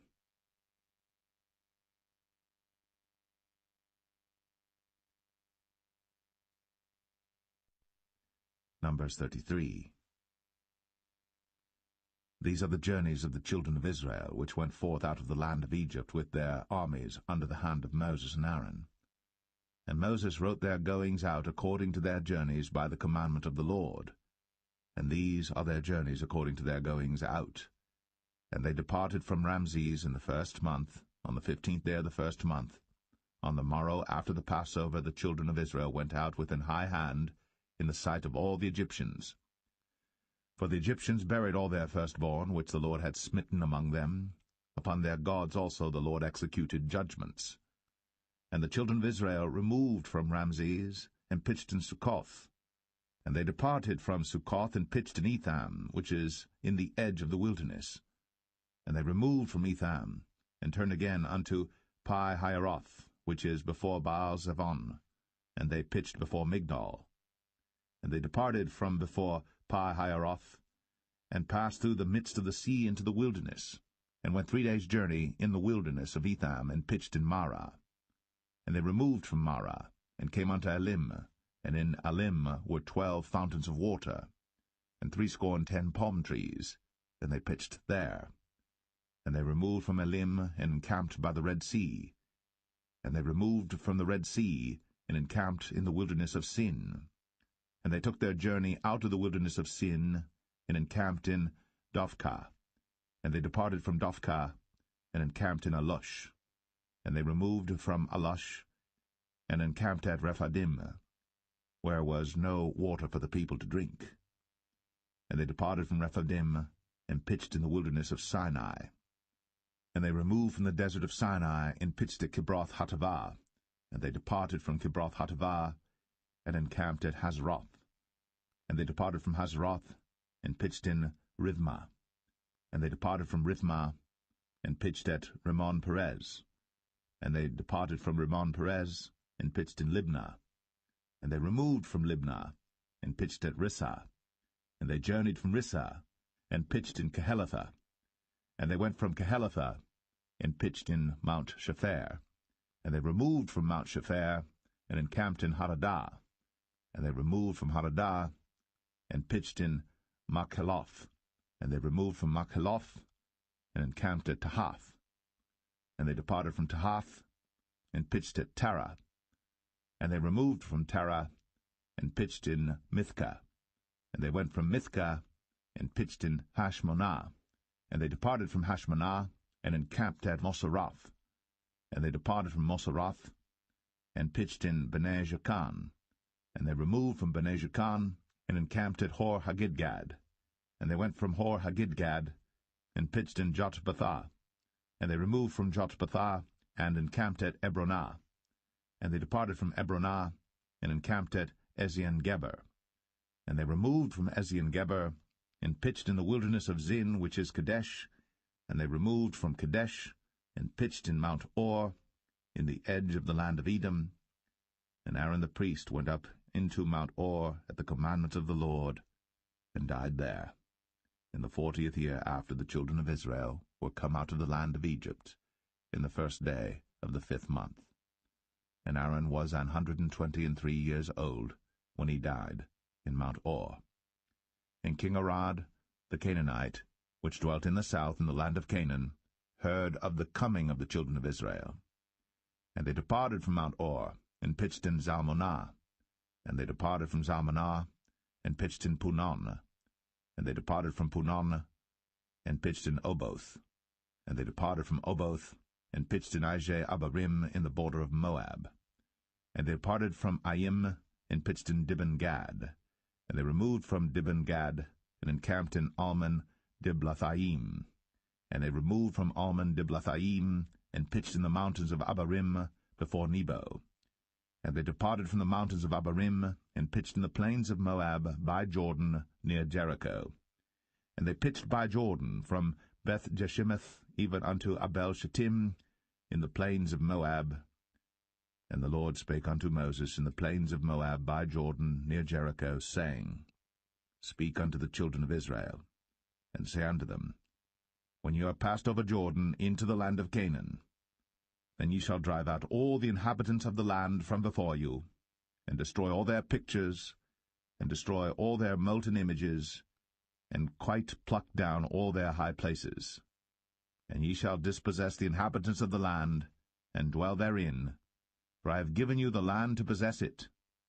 And ye shall divide the land by lot for an inheritance among your families, and to the more ye shall give the more inheritance, and to the fewer ye shall give the less inheritance.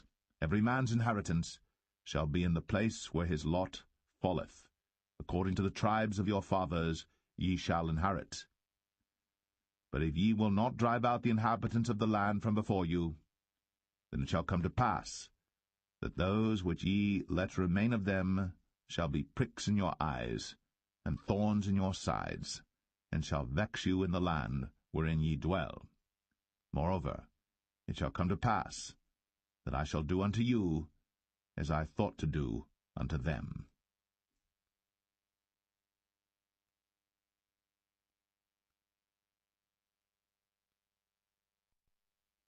Numbers 34. And the Lord spake unto Moses, saying, Command the children of Israel, and say unto them, When ye come into the land of Canaan, this is the land that shall fall unto you for an inheritance, even the land of Canaan, with the coasts thereof. Then your south quarter shall be from the wilderness of Zin, along by the coast of Edom, and your south border shall be the outmost coast of the salt sea eastward. And your border shall turn from the south to the ascent of Akrabim, and pass on to Zin, and the going forth thereof shall be from the south to Kadesh Barnea, and shall go on to Hazar Adar, and pass on to Asmon. And the border shall fetch a compass from Asmon unto the river of Egypt, and the goings out of it shall be at the sea. And as for the western border, ye shall even have the great sea for a border. This shall be your west border, and this shall be your north border, from the great sea ye shall point out for you Mount Or. From Mount Or ye shall point out your border unto the entrance of Hamath, and the goings forth of the border shall be to Zedad, and the border shall go on to Ziphron, and the goings out of it shall be at Hazar-Enan. This shall be your north border. And ye shall point out your east border from Hazar-Enan to Shepham, and the coast shall go down from Shepham to Riblah on the east side of Ain, and the border shall descend, and shall reach unto the side of the sea of Chinnereth eastward. And the border shall go down to Jordan, and the goings out of it shall be at the salt sea. This shall be your land with the coasts thereof round about. And Moses commanded the children of Israel, saying, This is the land which ye shall inherit by lot, which the Lord commanded to give unto the 9 tribes, and to the half-tribe. For the tribe of the children of Reuben according to the house of their fathers, and the tribe of the children of Gad according to the house of their fathers, have received their inheritance, and half the tribe of Manasseh have received their inheritance. The 2 tribes and the half-tribe have received their inheritance on this side Jordan near Jericho, eastward toward the sunrising. And the Lord spake unto Moses, saying, These are the names of the men which shall divide the land unto you, Eleazar the priest, and Joshua the son of Nun. And ye shall take 1 prince of every tribe to divide the land by inheritance. And the names of the men are these: of the tribe of Judah, Caleb the son of Jephunneh, and of the tribe of the children of Simeon, Shemuel the son of Ammihud. Of the tribe of Benjamin, Elidad the son of Chislon, and the prince of the tribe of the children of Dan, Bukai the son of Joglai. The prince of the children of Joseph, for the tribe of the children of Manasseh, Haniel the son of Ephod. And the prince of the tribe of the children of Ephraim, Kemuel the son of Shiptan. And the prince of the tribe of the children of Zebulun, Elizaphan the son of Parnach. And the prince of the tribe of the children of Issachar, Paltiel the son of Azan. And the prince of the tribe of the children of Asher, Ahihud the son of Shelomai. And the prince of the tribe of the children of Naphtali, Pedahel the son of Ammihud. These are they whom the Lord commanded to divide the inheritance unto the children of Israel in the land of Canaan.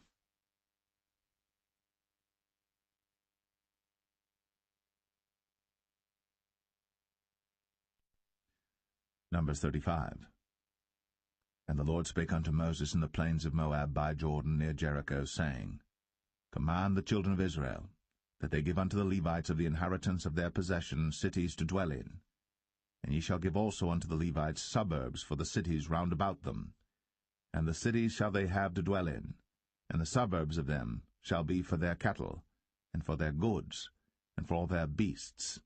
And the suburbs of the cities, which ye shall give unto the Levites, shall reach from the wall of the city and outward 1,000 cubits round about.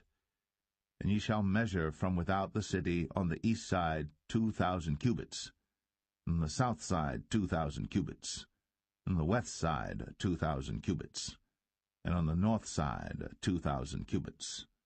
And the city shall be in the midst. This shall be to them the suburbs of the cities. And among the cities which ye shall give unto the Levites, there shall be 6 cities for refuge, which ye shall appoint for the manslayer, that he may flee thither. And to them ye shall add 42 cities. So all the cities which ye shall give to the Levites shall be 48 cities. Them shall ye give with their suburbs. And the cities which ye shall give shall be of the possession of the children of Israel.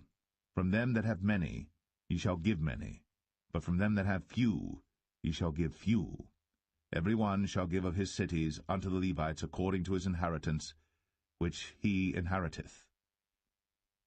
And the Lord spake unto Moses, saying, Speak unto the children of Israel, and say unto them, When ye be come over Jordan into the land of Canaan, then ye shall appoint you cities to be cities of refuge for you, that the slayer may flee thither, which killeth any person at unawares.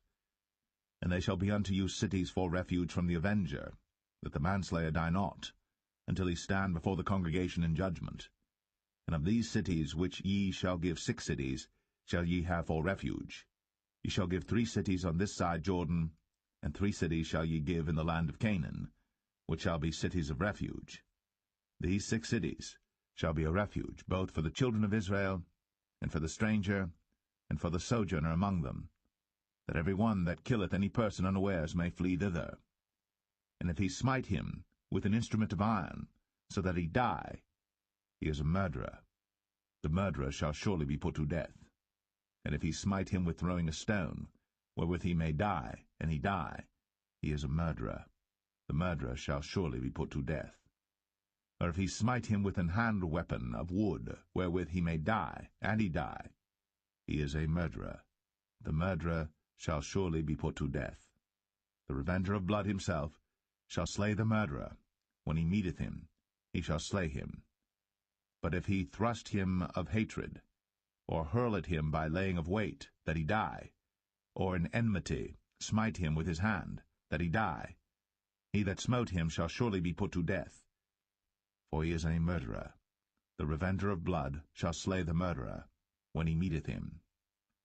But if he thrust him suddenly without enmity, or have cast upon him anything without laying of weight, or with any stone wherewith the man may die, seeing him not, and cast it upon him that he die, and was not his enemy, neither sought his harm, then the congregation shall judge between the slayer and the revenger of blood according to these judgments. And the congregation shall deliver the slayer out of the hand of the revenger of blood, and the congregation shall restore him to the city of his refuge, whither he was fled, and he shall abide in it unto the death of the high priest, which was anointed with the holy oil. But if the slayer shall at any time come without the border of the city of his refuge, whither he was fled, and the revenger of blood find him without the borders of the city of his refuge, and the revenger of blood kill the slayer, he shall not be guilty of blood, because he should have remained in the city of his refuge until the death of the high priest. But after the death of the high priest, the slayer shall return into the land of his possession. So these things shall be for a statute of judgment unto you throughout your generations in all your dwellings. Whoso killeth any person, the murderer, shall be put to death by the mouth of witnesses. But one witness shall not testify against any person to cause him to die. Moreover, ye shall take no satisfaction for the life of a murderer, which is guilty of death, but he shall be surely put to death. And ye shall take no satisfaction for him that is fled to the city of his refuge, that he should come again to dwell in the land, until the death of the priest. So ye shall not pollute the land wherein ye are, for blood it defileth the land, and the land cannot be cleansed of the blood that is shed therein, but by the blood of him that shed it. Defile not therefore the land which ye shall inhabit, wherein I dwell. For I the Lord dwell among the children of Israel.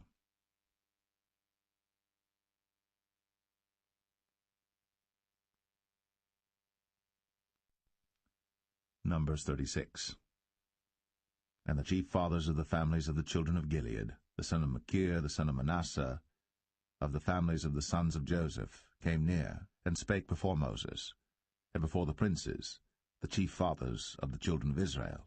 And they said, The Lord commanded my Lord to give the land for an inheritance by lot to the children of Israel. And my Lord was commanded by the Lord to give the inheritance of Zelophehad, our brother, unto his daughters. And if they be married to any of the sons of the other tribes of the children of Israel, then shall their inheritance be taken from the inheritance of our fathers, and shall be put to the inheritance of the tribe whereunto they are received. So shall it be taken from the lot of our inheritance. And when the Jubilee of the children of Israel shall be, then shall their inheritance be put unto the inheritance of the tribe whereunto they are received.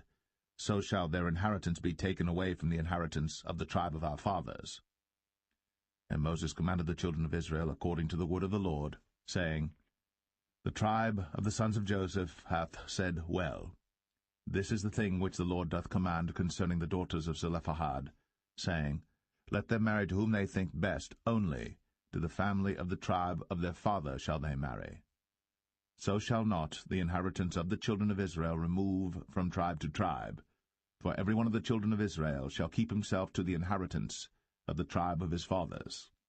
And every daughter that possesseth an inheritance in any tribe of the children of Israel shall be wife unto one of the family of the tribe of her father. that the children of Israel may enjoy every man the inheritance of his fathers. Neither shall the inheritance remove from one tribe to another tribe, but every one of the tribes of the children of Israel shall keep himself to his own inheritance. Even as the Lord commanded Moses, so did the daughters of Zelophehad. For Mahlah, Tirzah, and Hoglah, and Milcah, and Noah, the daughters of Zelophehad, were married unto their fathers' brothers' sons. And they were married into the families of the sons of Manasseh, the son of Joseph, and their inheritance remained in the tribe of the family of their father. These are the commandments and the judgments which the Lord commanded by the hand of Moses unto the children of Israel in the plains of Moab by Jordan, near Jericho.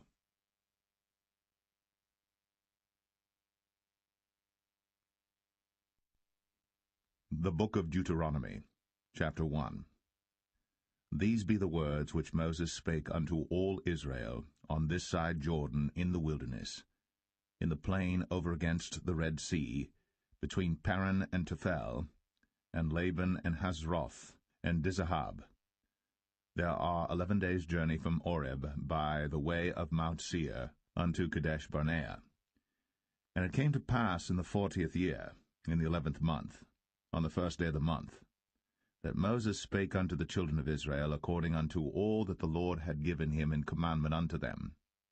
After he had slain Sihon the king of the Amorites, which dwelt in Heshbon, and Og the king of Bashan, which dwelt at Ashtoreth in Edrei, on this side Jordan, in the land of Moab, began Moses to declare this law, saying, The Lord our God spake unto us in Oreb, saying, Ye have dwelt long enough in this mount.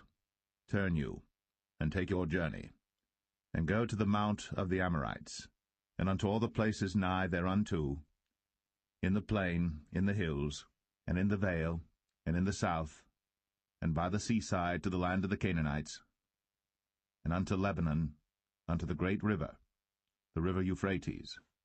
Behold, I have set the land before you. Go in and possess the land which the Lord sware unto your fathers, Abraham, Isaac, and Jacob, to give unto them, and to their seed after them. And I spake unto you at that time, saying, I am not able to bear you myself alone. The Lord your God hath multiplied you, and behold, ye are this day as the stars of heaven for multitude. The Lord God of your fathers make you 1,000 times so many more as ye are, and bless you, as he hath promised you. How can I myself alone bear your cumbrance, and your burden, and your strife? Take you wise men and understanding, and known among your tribes, and I will make them rulers over you. And ye answered me and said, The thing which thou hast spoken is good for us to do. So I took the chief of your tribes, wise men and known, and made them heads over you, captains over thousands, and captains over hundreds, and captains over 50s, and captains over 10s, and officers among your tribes. And I charged your judges at that time, saying, Hear the causes between your brethren, and judge righteously between every man and his brother, and the stranger that is with him. Ye shall not respect persons in judgment, but ye shall hear the small as well as the great. Ye shall not be afraid of the face of man, for the judgment is God's. And the cause that is too hard for you, bring it unto me, and I will hear it. And I commanded you at that time all the things which ye should do. And when we departed from Oreb, we went through all that great and terrible wilderness, which ye saw by the way of the mountain of the Amorites, as the Lord our God commanded us. And we came to Kadesh Barnea. And I said unto you, Ye are come unto the mountain of the Amorites, which the Lord our God doth give unto us. Behold, the Lord thy God hath set the land before thee. Go up and possess it, as the Lord God of thy fathers hath said unto thee.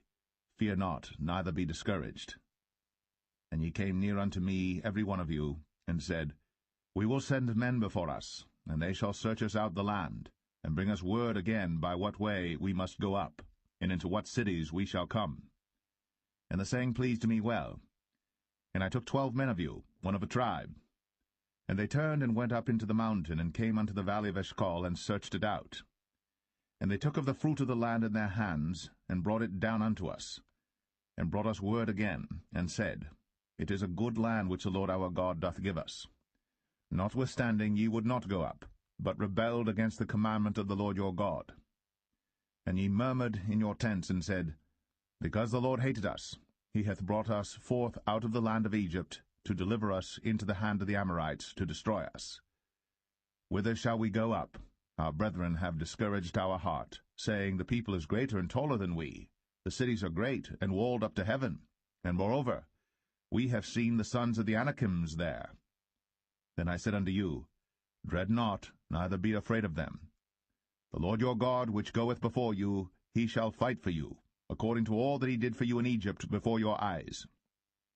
And in the wilderness, where thou hast seen how that the Lord thy God bare thee, as a man doth bear his son, in all the way that ye went, until ye came into this place.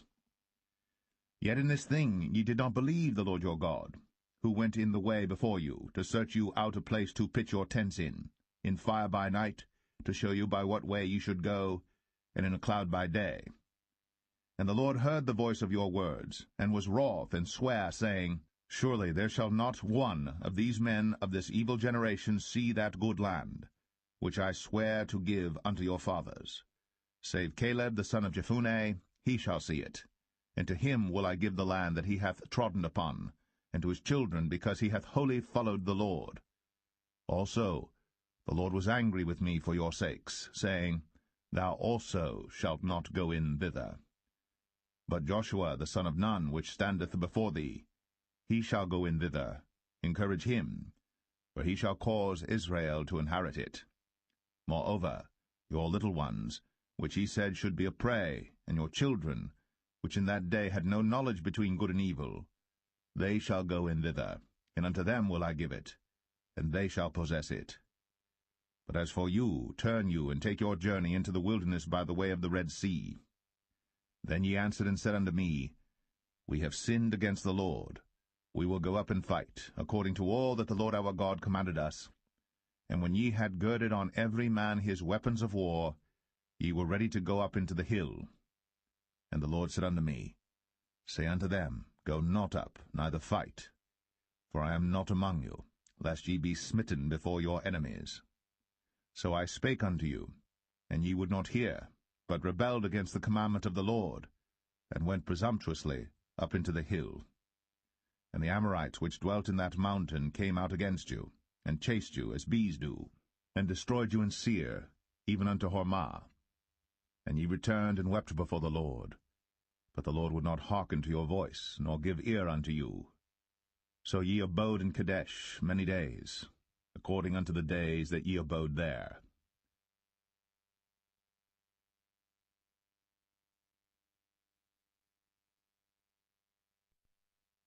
Deuteronomy 2. Then we turned and took our journey into the wilderness by the way of the Red Sea, as the Lord spake unto me, and we compassed Mount Seir many days. And the Lord spake unto me, saying, Ye have compassed this mountain long enough. Turn you northward. And command thou the people, saying, Ye are to pass through the coast of your brethren the children of Esau, which dwell in Seir, and they shall be afraid of you. Take ye good heed unto yourselves therefore. Meddle not with them, for I will not give you of their land, no, not so much as a footbreadth, because I have given Mount Seir unto Esau for a possession. Ye shall buy meat of them for money, that ye may eat, and ye shall also buy water of them for money, that ye may drink. For the Lord thy God hath blessed thee in all the works of thy hand. He knoweth thy walking through this great wilderness. These 40 years the Lord thy God hath been with thee. Thou hast lacked nothing. And when we passed by from our brethren the children of Esau, which dwelt in Seir, through the way of the plain from Elath and from Ezion-Geber, we turned and passed by the way of the wilderness of Moab. And the Lord said unto me, Distress not the Moabites, neither contend with them in battle. For I will not give thee of their land for a possession, because I have given Ar unto the children of Lot for a possession. The Emims dwelt therein in times past, a people great and many and tall, as the Anakims, which also were accounted giants, as the Anakims, but the Moabites called them Emims. The Orims also dwelt in Seir before time, but the children of Esau succeeded them, when they had destroyed them from before them, and dwelt in their stead, as Israel did unto the land of his possession, which the Lord gave unto them. Now rise up, said I, and get you over the brook Zered. And we went over the brook Zered. And the space in which we came from Kadesh-barnea, until we were come over the brook Zered, was 38 years, until all the generation of the men of war were wasted out from among the host, as the Lord sware unto them. For indeed the hand of the Lord was against them, to destroy them from among the host, until they were consumed. So it came to pass, when all the men of war were consumed, and dead from among the people, that the Lord spake unto me, saying, Thou art to pass over through Ar, the coast of Moab, this day. And when thou comest nigh over against the children of Ammon, distress them not, nor meddle with them. For I will not give thee of the land of the children of Ammon any possession, because I have given it unto the children of Lot for a possession. That also was accounted a land of giants. Giants dwelt therein in old time, and the Ammonites call them Zamzummims, a people great and many and tall as the Anakims. But the Lord destroyed them before them, and they succeeded them, and dwelt in their stead, as he did to the children of Esau which dwelt in Seir, when he destroyed the Orims from before them, and they succeeded them, and dwelt in their stead, even unto this day.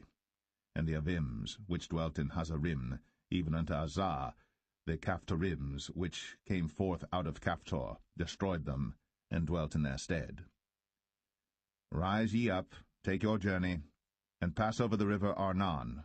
Behold, I have given into thine hand Sihon the Amorite, king of Heshbon, and his land. Begin to possess it, and contend with him in battle.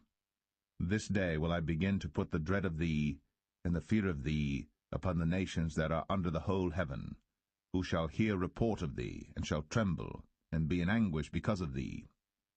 And I sent messengers out of the wilderness of Kedemoth unto Sihon king of Heshbon with words of peace, saying, Let me pass through thy land. I will go along by the highway. I will neither turn unto the right hand nor to the left. Thou shalt sell me meat for money, that I may eat, and give me water for money, that I may drink. Only I will pass through on my feet. As the children of Esau which dwelt in Seir, and the Moabites which dwell in Ar, did unto me, until I shall pass over Jordan into the land which the Lord our God giveth us. But Sihon king of Heshbon would not let us pass by him, for the Lord thy God hardened his spirit, and made his heart obstinate, that he might deliver him into thy hand, as appeareth this day. And the Lord said unto me, Behold, I have begun to give Sihon and his land before thee.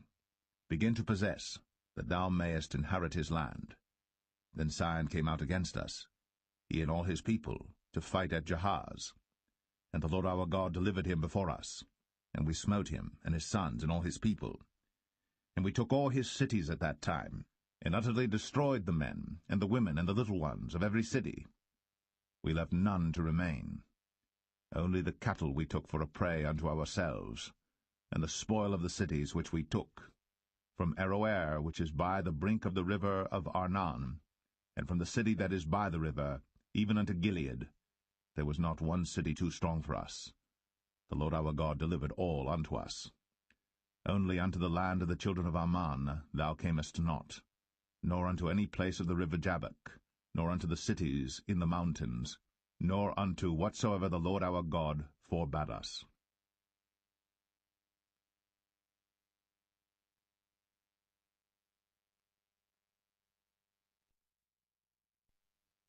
Deuteronomy 3.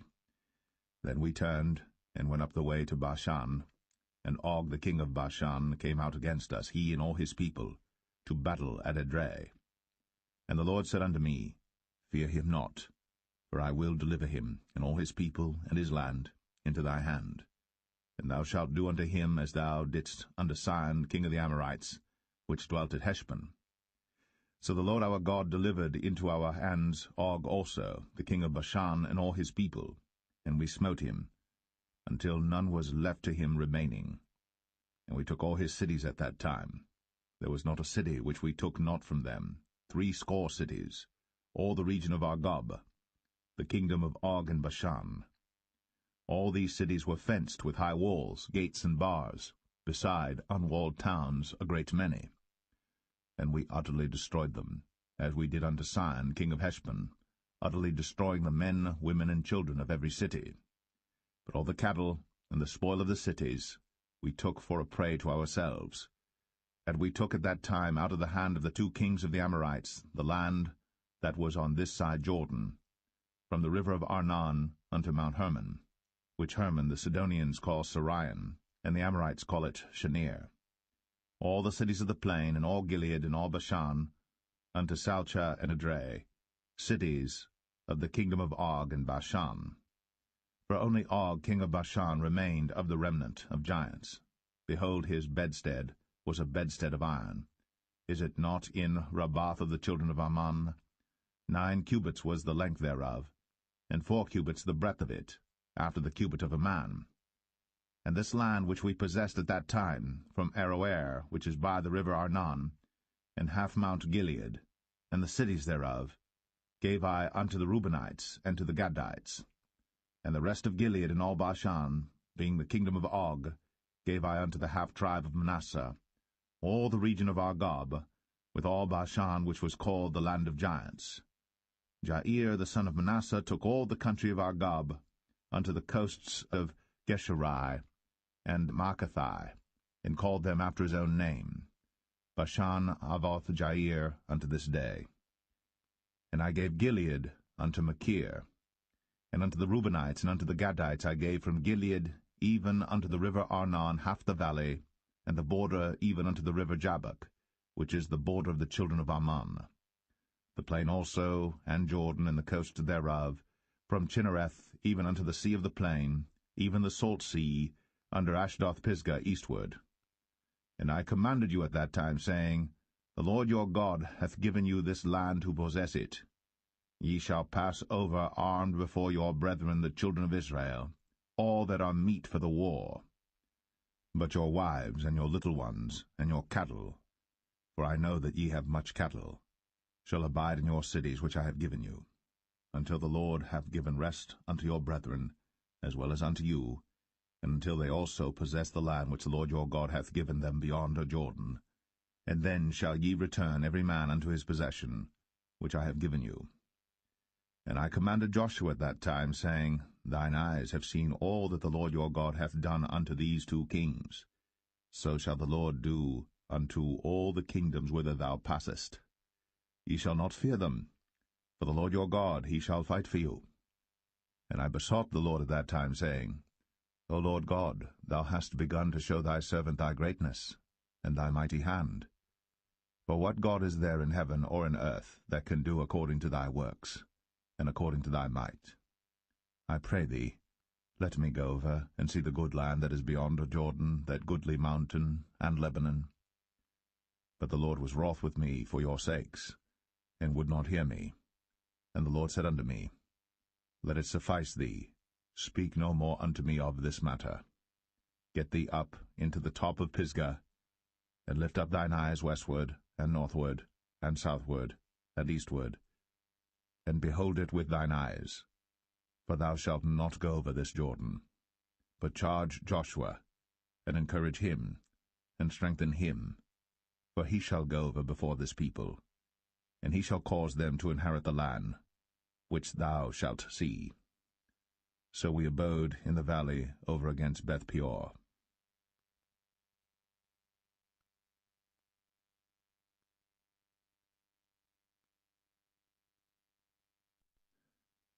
Deuteronomy 4. Now therefore hearken, O Israel, unto the statutes, and unto the judgments which I teach you, for to do them, that ye may live, and go in and possess the land which the Lord God of your fathers giveth you. Ye shall not add unto the word which I command you, neither shall ye diminish aught from it, that ye may keep the commandments of the Lord your God which I command you. Your eyes have seen what the Lord did because of Baal-peor. For all the men that followed Baal-peor, the Lord thy God hath destroyed them from among you. But ye that did cleave unto the Lord your God are alive every one of you this day. Behold, I have taught you statutes and judgments, even as the Lord my God commanded me, that ye should do so in the land whither ye go to possess it. Keep therefore, and do them. For this is your wisdom and your understanding in the sight of the nations, which shall hear all these statutes and say, Surely this great nation is a wise and understanding people.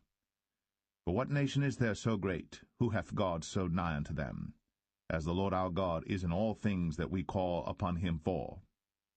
And what nation is there so great, that hath statutes and judgments so righteous as all this law, which I set before you this day?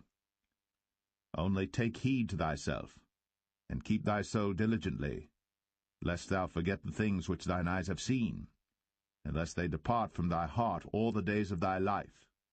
But teach them thy sons, and thy sons' sons, especially the day that thou stoodest before the Lord thy God in Horeb, when the Lord said unto me, Gather me the people together, and I will make them hear my words, that they may learn to fear me all the days that they shall live upon the earth, and that they may teach their children.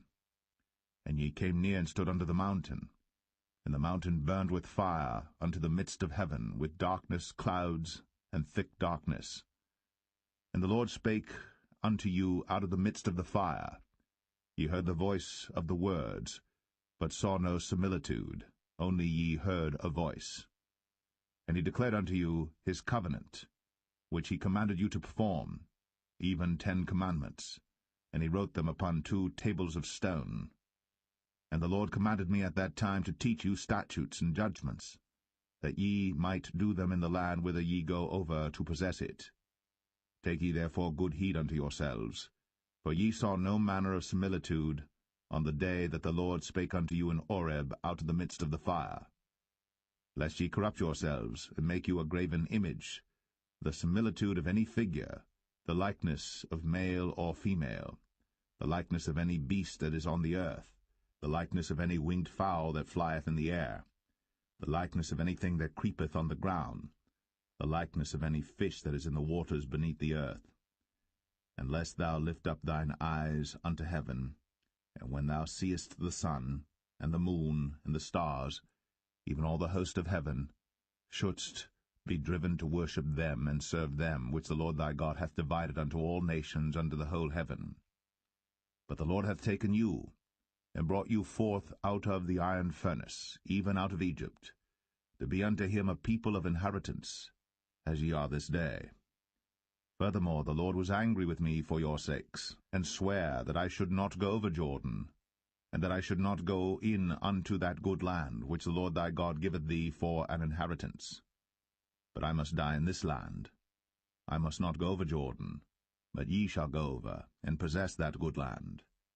Take heed unto yourselves, lest ye forget the covenant of the Lord your God, which he made with you, and make you a graven image, or the likeness of any thing, which the Lord thy God hath forbidden thee.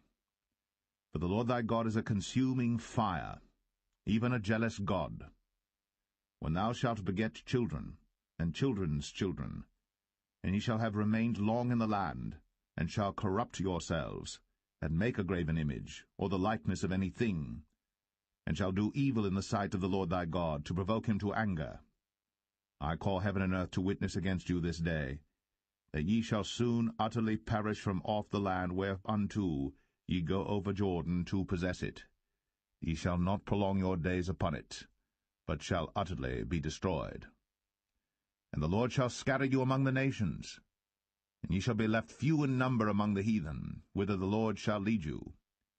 And there ye shall serve gods, the work of men's hands, wood and stone, which neither see, nor hear, nor eat, nor smell.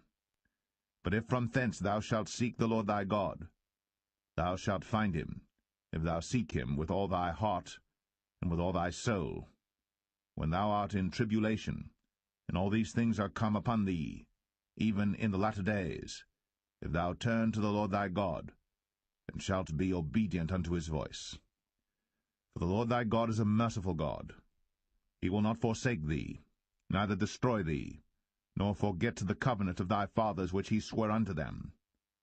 For ask now of the days that are past, which were before thee, since the day that God created man upon the earth, and ask from the one side of heaven unto the other, whether there hath been any such thing as this great thing is, or hath been heard like it.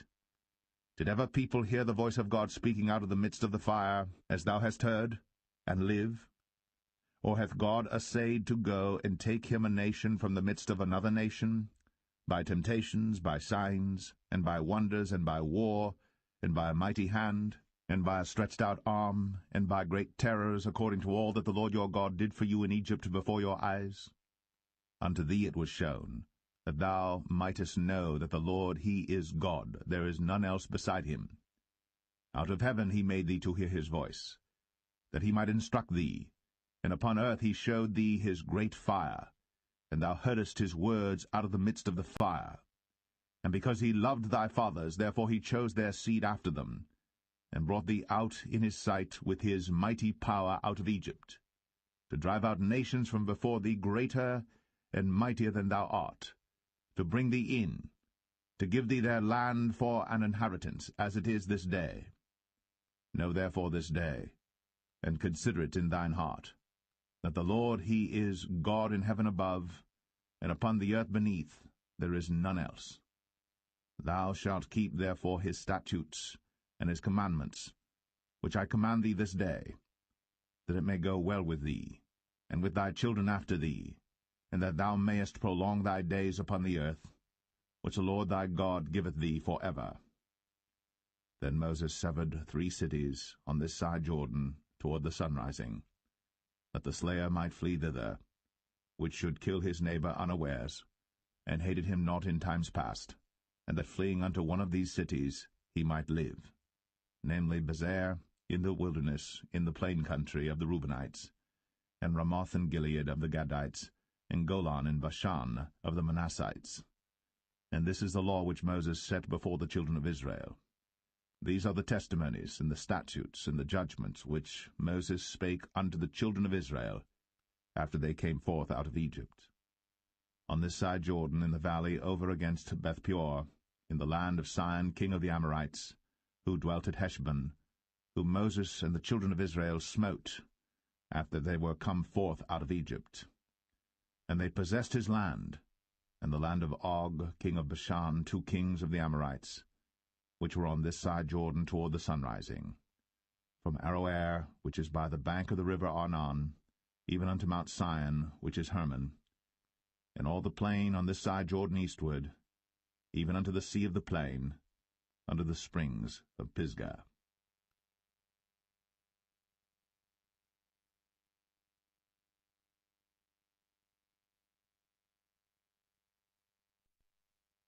Deuteronomy 5.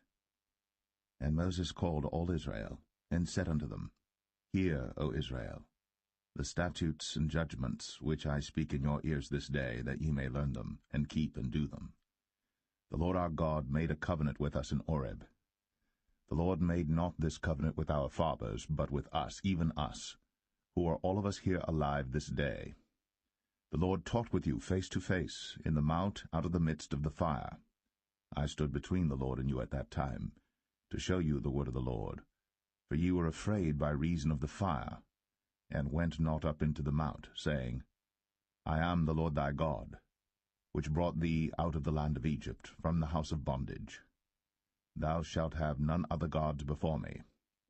Thou shalt not make thee any graven image, or any likeness of any thing that is in heaven above, or that is in the earth beneath, or that is in the waters beneath the earth. Thou shalt not bow down thyself unto them, nor serve them.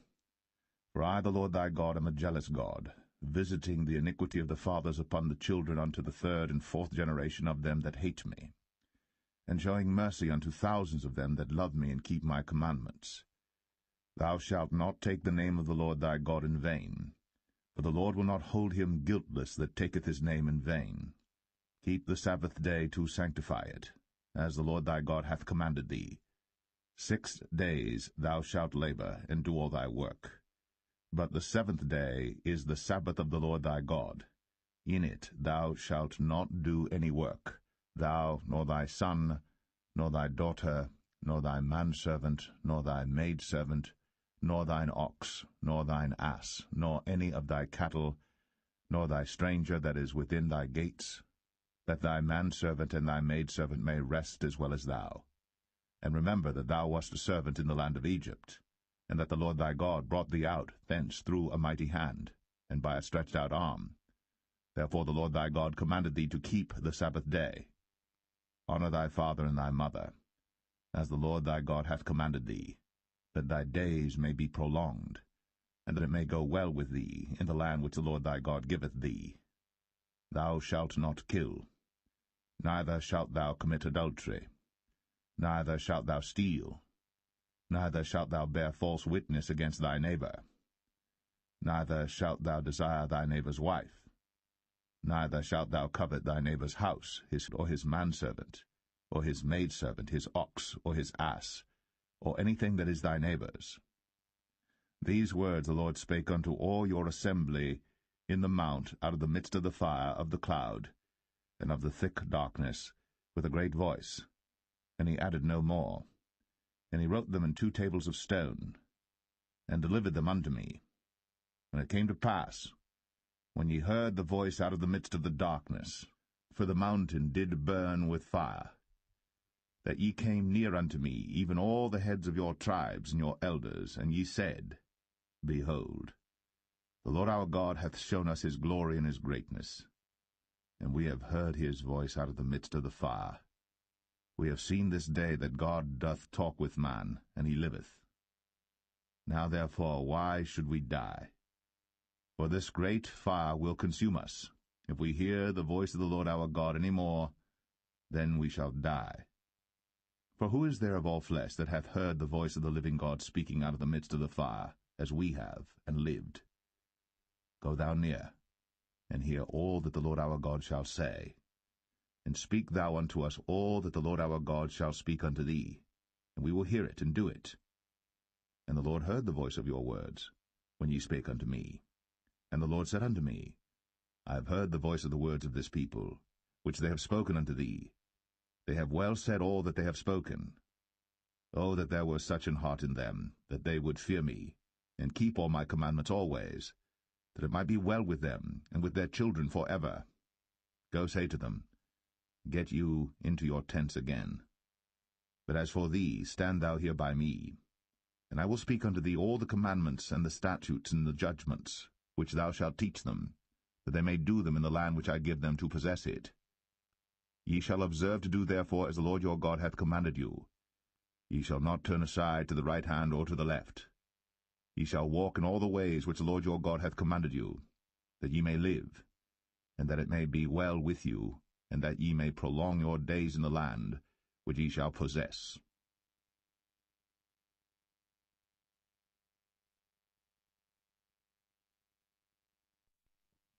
Deuteronomy 6. Now these are the commandments, the statutes, and the judgments, which the Lord your God commanded to teach you, that ye might do them in the land whither ye go to possess it, that thou mightest fear the Lord thy God, to keep all his statutes and his commandments which I command thee, thou and thy son, and thy son's son, all the days of thy life, and that thy days may be prolonged.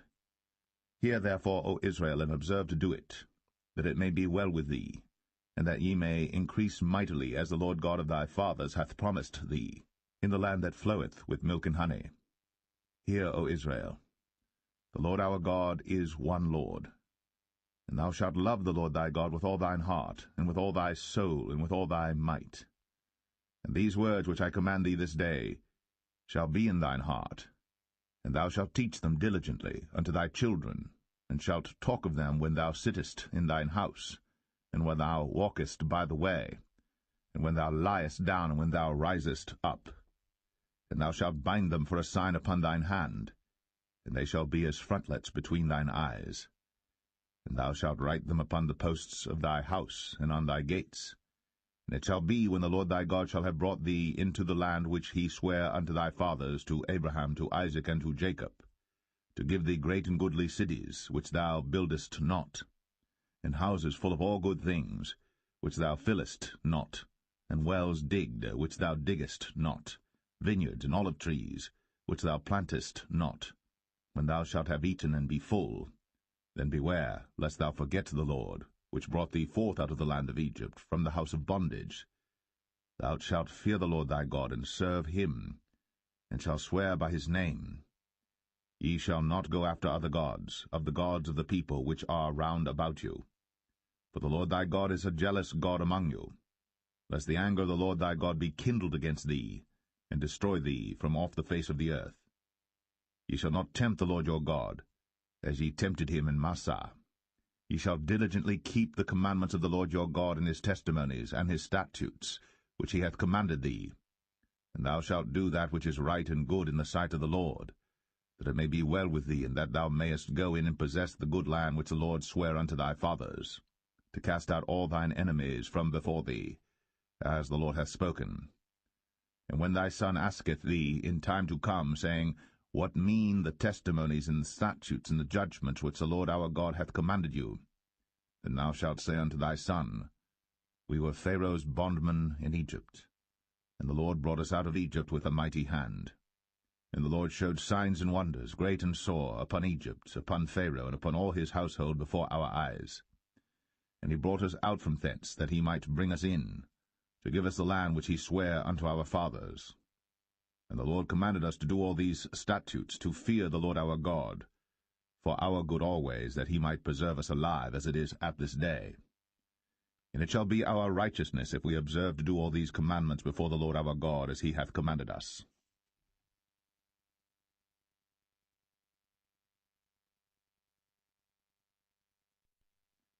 Deuteronomy 7. When the Lord thy God shall bring thee into the land whither thou goest to possess it, and hath cast out many nations before thee, the Hittites, and the Girgashites, and the Amorites, and the Canaanites, and the Perizzites, and the Hivites, and the Jebusites, 7 nations greater and mightier than thou. And when the Lord thy God shall deliver them before thee, thou shalt smite them, and utterly destroy them. Thou shalt make no covenant with them, nor show mercy unto them. Neither shalt thou make marriages with them. Thy daughter thou shalt not give unto his son, nor his daughter shalt thou take unto thy son. For they will turn away thy son from following me, that they may serve other gods. So will the anger of the Lord be kindled against you, and destroy thee suddenly. But thus shall ye deal with them. Ye shall destroy their altars, and break down their images, and cut down their groves, and burn their graven images with fire. For thou art an holy people unto the Lord thy God. The Lord thy God hath chosen thee to be a special people unto himself, above all people that are upon the face of the earth. The Lord did not set his love upon you, nor choose you, because ye were more in number than any people, for ye were the fewest of all people. But because the Lord loved you, and because he would keep the oath which he had sworn unto your fathers, hath the Lord brought you out with a mighty hand, and redeemed you out of the house of bondmen, from the hand of Pharaoh king of Egypt. Know therefore that the Lord thy God, he is God, the faithful God, which keepeth covenant and mercy with them that love him, and keep his commandments to 1,000 generations, and repayeth them that hate him to their face, to destroy them. He will not be slack to him that hateth him. He will repay him to his face. Thou shalt therefore keep the commandments, and the statutes, and the judgments, which I command thee this day to do them. Wherefore it shall come to pass, if ye hearken to these judgments, and keep and do them, that the Lord thy God shall keep unto thee the covenant, and the mercy which he sware unto thy fathers. And he will love thee, and bless thee, and multiply thee. He will also bless the fruit of thy womb, and the fruit of thy land, thy corn, and thy wine, and thine oil, the increase of thy kine, and the flocks of thy sheep, in the land which he sware unto thy fathers to give thee. Thou shalt be blessed above all people. There shall not be male or female barren among you, or among your cattle. And the Lord will take away from thee all sickness, and will put none of the evil diseases of Egypt, which thou knowest, upon thee, but will lay them upon all them that hate thee. And thou shalt consume all the people which the Lord thy God shall deliver thee. Thine eye shall have no pity upon them, neither shalt thou serve their gods, for that will be a snare unto thee. If thou shalt say in thine heart, These nations are more than I, how can I dispossess them? Thou shalt not be afraid of them, but shalt well remember what the Lord thy God did unto Pharaoh and unto all Egypt, the great temptations which thine eyes saw, and the signs and the wonders and the mighty hand, and the stretched out arm, whereby the Lord thy God brought thee out. So shalt the Lord thy God do unto all the people of whom thou art afraid. Moreover, the Lord thy God will send the hornet among them, until they that are left and hide themselves from thee be destroyed. Thou shalt not be affrighted at them, for the Lord thy God is among you, a mighty God and terrible. And the Lord thy God will put out those nations before thee by little and little.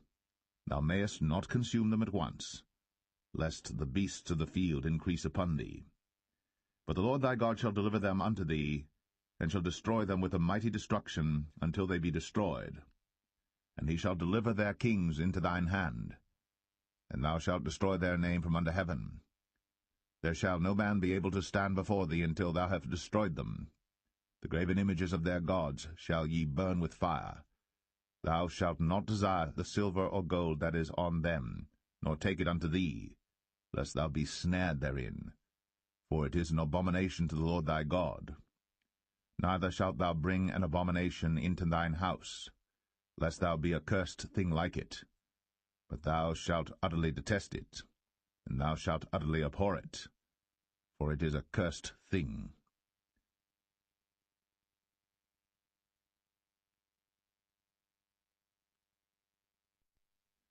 Deuteronomy 8. All the commandments which I command thee this day shall ye observe to do, that ye may live, and multiply, and go in and possess the land which the Lord sware unto your fathers. And thou shalt remember all the way which the Lord thy God led thee these 40 years in the wilderness, to humble thee, and to prove thee, to know what was in thine heart, whether thou wouldst keep his commandments or no. And he humbled thee, and suffered thee to hunger, and fed thee with manna, which thou knewest not, neither did thy fathers know, that he might make thee know that man doth not live by bread only, but by every word that proceedeth out of the mouth of the Lord doth man live. Thy raiment waxed not old upon thee, neither did thy foot swell these 40 years. Thou shalt also consider in thine heart, that, as a man chasteneth his son, so the Lord thy God chasteneth thee. Therefore thou shalt keep the commandments of the Lord thy God, to walk in his ways, and to fear him. For the Lord thy God bringeth thee into a good land, a land of brooks of water, of fountains and depths that spring out of valleys and hills, a land of wheat and barley and vines and fig trees and pomegranates, a land of oil, olive, and honey, a land wherein thou shalt eat bread without scarceness, thou shalt not lack anything in it, a land whose stones are iron, and out of whose hills thou mayest dig brass. When thou hast eaten and art full, then thou shalt bless the Lord thy God for the good land which he hath given thee. Beware that thou forget not the Lord thy God, in not keeping his commandments, and his judgments, and his statutes, which I command thee this day. Lest when thou hast eaten and art full, and hast built goodly houses, and dwelt therein, and when thy herds and thy flocks multiply, and thy silver and thy gold is multiplied, and all that thou hast is multiplied, then thine heart be lifted up, and thou forget the Lord thy God, which brought thee forth out of the land of Egypt from the house of bondage, who led thee through that great and terrible wilderness, wherein were fiery serpents and scorpions, and drought, where there was no water, who brought thee forth water out of the rock of flint, who fed thee in the wilderness with manna, which thy fathers knew not, that he might humble thee, and that he might prove thee to do thee good at thy latter end.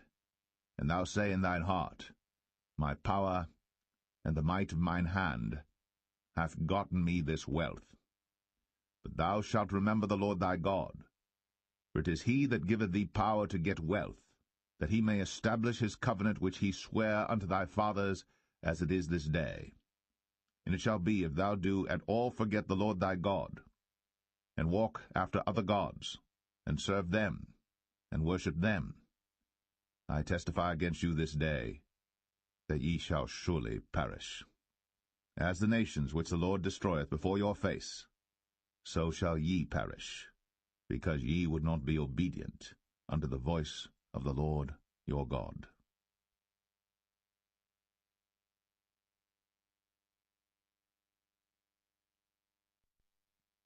Deuteronomy 9. Hear, O Israel, thou art to pass over Jordan this day, to go in to possess nations greater and mightier than thyself, cities great and fenced up to heaven, a people great and tall, the children of the Anakims, whom thou knowest, and of whom thou hast heard say, Who can stand before the children of Anak? Understand therefore this day that the Lord thy God is he which goeth over before thee as a consuming fire. He shall destroy them, and he shall bring them down before thy face. So shalt thou drive them out, and destroy them quickly, as the Lord hath said unto thee. Speak not thou in thine heart, after that the Lord thy God hath cast them out from before thee, saying, For my righteousness the Lord hath brought me in to possess this land. But for the wickedness of these nations the Lord doth drive them out from before thee. Not for thy righteousness, or for the uprightness of thine heart, dost thou go to possess their land. But for the wickedness of these nations the Lord thy God doth drive them out from before thee, and that he may perform the word which the Lord sware unto thy fathers, Abraham, Isaac, and Jacob. Understand therefore that the Lord thy God giveth thee not this good land to possess it for thy righteousness, for thou art a stiff-necked people. Remember, and forget not, how thou provokest the Lord thy God to wrath in the wilderness, from the day that thou didst depart out of the land of Egypt, until ye came unto this place. Ye have been rebellious against the Lord. Also in Oreb ye provoked the Lord to wrath, so that the Lord was angry with you to have destroyed you. When I was gone up into the mount to receive the tables of stone, even the tables of the covenant which the Lord made with you, then I abode in the mount 40 days and 40 nights. I neither did eat bread nor drink water. And the Lord delivered unto me 2 tables of stone written with the finger of God, and on them was written according to all the words which the Lord spake with you in the mount out of the midst of the fire in the day of the assembly. And it came to pass at the end of 40 days and 40 nights, that the Lord gave me the 2 tables of stone, even the tables of the covenant. And the Lord said unto me, Arise, get thee down quickly from hence, for thy people which thou hast brought forth out of Egypt have corrupted themselves. They are quickly turned aside out of the way which I commanded them. They have made them a molten image. Furthermore the Lord spake unto me, saying, I have seen this people, and behold, it is a stiff-necked people. Let me alone, that I may destroy them, and blot out their name from under heaven. And I will make of thee a nation mightier and greater than they. So I turned, and came down from the mount, and the mount burned with fire, and the 2 tables of the covenant were in my 2 hands. And I looked, and behold, ye had sinned against the Lord your God, and had made you a molten calf. Ye had turned aside quickly out of the way which the Lord had commanded you. And I took the 2 tables, and cast them out of my 2 hands, and brake them before your eyes. And I fell down before the Lord as at the first, 40 days and 40 nights. I did neither eat bread nor drink water, because of all your sins which ye sinned, in doing wickedly in the sight of the Lord, to provoke him to anger. For I was afraid of the anger and hot displeasure, wherewith the Lord was wroth against you to destroy you. But the Lord hearkened unto me at that time also. And the Lord was very angry with Aaron to have destroyed him. And I prayed for Aaron also the same time. And I took your sin, the calf which ye had made, and burnt it with fire, and stamped it, and ground it very small, even until it was as small as dust. And I cast the dust thereof into the brook that descended out of the mount. And at Taberah, and at Massah, and at Kibroth Hattaavah, ye provoked the Lord to wrath. Likewise, when the Lord sent you from Kadesh-barnea, saying, Go up and possess the land which I have given you, then ye rebelled against the commandment of the Lord your God, and ye believed him not, nor hearkened to his voice. Ye have been rebellious against the Lord from the day that I knew you. Thus I fell down before the Lord 40 days and 40 nights, as I fell down at the first, because the Lord had said he would destroy you. I prayed therefore unto the Lord, and said, O Lord God, destroy not thy people and thine inheritance, which thou hast redeemed through thy greatness, which thou hast brought forth out of Egypt with a mighty hand. Remember thy servants Abraham, Isaac, and Jacob, Look not unto the stubbornness of this people, nor to their wickedness, nor to their sin, lest the land whence thou broughtest us out say, Because the Lord was not able to bring them into the land which he promised them, and because he hated them, he hath brought them out to slay them in the wilderness. Yet they are thy people, and thine inheritance, which thou broughtest out by thy mighty power, and by thy stretched out arm.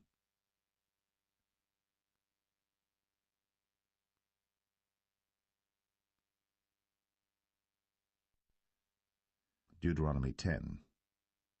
At that time the Lord said unto me, Hew thee 2 tables of stone like unto the first, and come up unto me into the mount, and make thee an ark of wood. And I will write on the tables the words that were in the first tables which thou breakest, and thou shalt put them in the ark. And I made an ark of shittim wood, and hewed 2 tables of stone like unto the first, and went up into the mount, having the 2 tables in mine hand. And he wrote on the tables, according to the first writing, the 10 commandments, which the Lord spake unto you in the mount out of the midst of the fire, in the day of the assembly. And the Lord gave them unto me. And I turned myself and came down from the mount, and put the tables in the ark which I had made, and there they be, as the Lord commanded me. And the children of Israel took their journey from Beeroth of the children of Jachan to Moserah. There Aaron died, and there he was buried, and Eleazar his son ministered in the priest's office in his stead. From thence they journeyed unto Godgodah, and from Godgodah to Jotbath, a land of rivers of waters. At that time the Lord separated the tribe of Levi, to bear the ark of the covenant of the Lord, to stand before the Lord to minister unto him, and to bless in his name unto this day. Wherefore Levi hath no part nor inheritance with his brethren. The Lord is his inheritance, according as the Lord thy God promised him. And I stayed in the mount, according to the first time, 40 days and 40 nights. And the Lord hearkened unto me at that time also. And the Lord would not destroy thee. And the Lord said unto me, Arise, take thy journey before the people, that they may go in and possess the land which I swear unto their fathers to give unto them. And now, Israel, what doth the Lord thy God require of thee? But to fear the Lord thy God, to walk in all his ways, and to love him, and to serve the Lord thy God with all thy heart and with all thy soul, to keep the commandments of the Lord, and his statutes, which I command thee this day for thy good. Behold, the heaven, and the heaven of heavens is the Lord's thy God, the earth also with all that therein is. Only the Lord had a delight in thy fathers to love them, and he chose their seed after them, even you above all people, as it is this day. Circumcise therefore the foreskin of your heart, and be no more stiff-necked. For the Lord your God is God of gods and Lord of lords, a great God, a mighty and a terrible, which regardeth not persons, nor taketh reward. He doth execute the judgment of the fatherless and widow, and loveth the stranger, in giving him food and raiment. Love ye therefore the stranger, for ye were strangers in the land of Egypt. Thou shalt fear the Lord thy God. Him shalt thou serve, and to him shalt thou cleave, and swear by his name. He is thy praise, and he is thy God, that hath done for thee these great and terrible things, which thine eyes have seen. Thy fathers went down into Egypt with 70 persons, and now the Lord thy God hath made thee as the stars of heaven for multitude.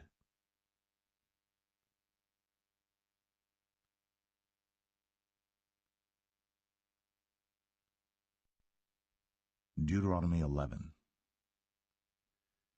Therefore thou shalt love the Lord thy God, and keep his charge, and his statutes, and his judgments, and his commandments always. And know ye this day, for I speak not with your children, which have not known, and which have not seen the chastisement of the Lord your God, his greatness, his mighty hand, and his stretched out arm, and his miracles, and his acts which he did in the midst of Egypt unto Pharaoh the king of Egypt, and unto all his land, and what he did unto the army of Egypt, unto their horses, and to their chariots, how he made the water of the Red Sea to overflow them as they pursued after you, and how the Lord hath destroyed them unto this day. And what he did unto you in the wilderness until ye came into this place, and what he did unto Dathan and Abiram, the sons of Eliab, the son of Reuben, how the earth opened her mouth, and swallowed them up, and their households, and their tents, and all the substance that was in their possession, in the midst of all Israel. But your eyes have seen all the great acts of the Lord which he did.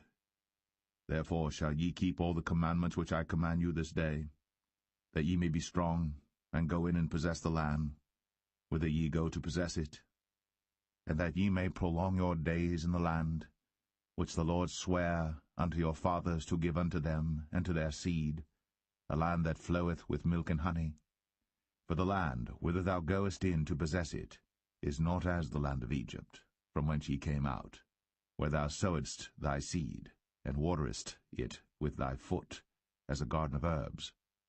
But the land whither ye go to possess it is a land of hills and valleys, and drinketh water of the rain of heaven, a land which the Lord thy God careth for.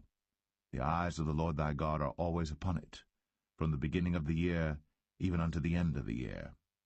And it shall come to pass, if ye shall hearken diligently unto my commandments, which I command you this day, to love the Lord your God, and to serve him with all your heart and with all your soul, that I will give you the rain of your land in his due season, the first rain and the latter rain, that thou mayest gather in thy corn, and thy wine, and thine oil. And I will send grass in thy fields for thy cattle, that thou mayest eat and be full. Take heed to yourselves, that your heart be not deceived, and ye turn aside and serve other gods, and worship them. And then the Lord's wrath be kindled against you, and he shut up the heaven, that there be no rain, and that the land yield not her fruit, and lest ye perish quickly from off the good land which the Lord giveth you. Therefore shall ye lay up these my words in your heart and in your soul, and bind them for a sign upon your hand, that they may be as frontlets between your eyes. And ye shall teach them your children, speaking of them when thou sittest in thine house, and when thou walkest by the way, when thou liest down, and when thou risest up. And thou shalt write them upon the doorposts of thine house, and upon thy gates, that your days may be multiplied, and the days of your children in the land which the Lord sware unto your fathers to give them, as the days of heaven upon the earth. For if ye shall diligently keep all these commandments which I command you, to do them, to love the Lord your God, to walk in all his ways, and to cleave unto him, then will the Lord drive out all these nations from before you, and ye shall possess greater nations, and mightier than yourselves. Every place whereon the soles of your feet shall tread shall be yours, from the wilderness and Lebanon, from the river Euphrates, even unto the uttermost sea shall your coast be. There shall no man be able to stand before you. For the Lord your God shall lay the fear of you and the dread of you upon all the land that ye shall tread upon, as he has said unto you. Behold, I set before you this day a blessing and a curse. A blessing, if you obey the commandments of the Lord your God, which I command you this day, and a curse, if you will not obey the commandments of the Lord your God, but turn aside out of the way which I command you this day, to go after other gods, which ye have not known. And it shall come to pass, when the Lord thy God hath brought thee in unto the land whither thou goest to possess it, that thou shalt put the blessing upon Mount Gerizim, and the curse upon Mount Ebal. Are they not on the other side Jordan, by the way where the sun goeth down, in the land of the Canaanites, which dwell in the champaign over against Gilgal, beside the plain of Moreh? For ye shall pass over Jordan to go in to possess the land which the Lord your God giveth you. And ye shall possess it, and dwell therein. And ye shall observe to do all the statutes and judgments which I set before you this day.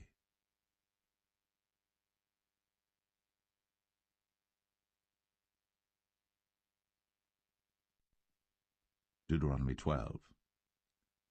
These are the statutes and judgments which ye shall observe to do in the land, which the Lord God of thy fathers giveth thee to possess it, all the days that ye live upon the earth. Ye shall utterly destroy all the places wherein the nations which ye shall possess served their gods, upon the high mountains, and upon the hills, and under every green tree. And ye shall overthrow their altars, and break their pillars, and burn their groves with fire. And ye shall hew down the graven images of their gods, and destroy the names of them out of that place. Ye shall not do so unto the Lord your God, but unto the place which the Lord your God shall choose out of all your tribes to put his name there, even unto his habitation shall ye seek, and thither thou shalt come. And thither ye shall bring your burnt offerings, and your sacrifices, and your tithes, and heave offerings of your hand, and your vows, and your freewill offerings, and the firstlings of your herds and of your flocks. And there ye shall eat before the Lord your God, and ye shall rejoice in all that ye put your hand unto, ye and your households, wherein the Lord thy God hath blessed thee. Ye shall not do after all the things that we do here this day, every man whatsoever is right in his own eyes. For ye are not as yet come to the rest, and to the inheritance, which the Lord your God giveth you. But when ye go over Jordan, and dwell in the land which the Lord your God giveth you to inherit, and when he giveth you rest from all your enemies round about, so that ye dwell in safety, then there shall be a place which the Lord your God shall choose to cause his name to dwell there. Thither shall ye bring all that I command you, your burnt offerings, and your sacrifices, your tithes, and the heave offering of your hand, and all your choice vows which ye vow unto the Lord. And ye shall rejoice before the Lord your God, ye and your sons, and your daughters, and your menservants, and your maidservants, and the Levite that is within your gates, forasmuch as he hath no part nor inheritance with you. Take heed to thyself, that thou offer not thy burnt offerings in every place that thou seest, but in the place which the Lord shall choose in one of thy tribes, there thou shalt offer thy burnt offerings, and there thou shalt do all that I command thee. Notwithstanding, thou mayest kill and eat flesh in all thy gates, whatsoever thy soul lusteth after, according to the blessing of the Lord thy God which he hath given thee. The unclean and the clean may eat thereof, as of the roebuck, and as of the hart. Only ye shall not eat the blood. Ye shall pour it upon the earth as water. Thou mayest not eat within thy gates the tithe of thy corn, or of thy wine, or of thy oil, or the firstlings of thy herds, or of thy flock, nor any of thy vows which thou vowest, nor thy freewill offerings, or heave offering of thine hand. But thou must eat them before the Lord thy God in the place which the Lord thy God shall choose, thou, and thy son, and thy daughter, and thy manservant, and thy maidservant, and the Levite that is within thy gates. And thou shalt rejoice before the Lord thy God in all that thou puttest thine hands unto. Take heed to thyself that thou forsake not the Levite as long as thou livest upon the earth. When the Lord thy God shall enlarge thy border, as he hath promised thee, and thou shalt say, I will eat flesh, because thy soul longeth to eat flesh. Thou mayest eat flesh, whatsoever thy soul lusteth after. If the place which the Lord thy God hath chosen to put his name there be too far from thee, then thou shalt kill of thy herd and of thy flock, which the Lord hath given thee, as I have commanded thee, and thou shalt eat in thy gates whatsoever thy soul lusteth after. Even as the roebuck and the hart is eaten, so thou shalt eat them. The unclean and the clean shall eat of them alike. Only be sure that thou eat not the blood, for the blood is the life, and thou mayest not eat the life with the flesh. Thou shalt not eat it. Thou shalt pour it upon the earth as water. Thou shalt not eat it, that it may go well with thee, and with thy children after thee, when thou shalt do that which is right in the sight of the Lord. Only thy holy things which thou hast, and thy vows, thou shalt take, and go unto the place which the Lord shall choose. And thou shalt offer thy burnt offerings, the flesh and the blood, upon the altar of the Lord thy God. And the blood of thy sacrifices shall be poured out upon the altar of the Lord thy God, and thou shalt eat the flesh. Observe and hear all these words which I command thee, that it may go well with thee, and with thy children after thee for ever, when thou doest that which is good and right in the sight of the Lord thy God. When the Lord thy God shall cut off the nations from before thee, whither thou goest to possess them, and thou succeedest them, and dwellest in their land, take heed to thyself that thou be not snared by following them, after that they be destroyed from before thee, and that thou inquire not after their gods, saying, How did these nations serve their gods? Even so will I do likewise. Thou shalt not do so unto the Lord thy God. For every abomination to the Lord which he hateth have they done unto their gods. For even their sons and their daughters they have burnt in the fire to their gods. What things soever I command you, observe to do it. Thou shalt not add thereto, nor diminish from it.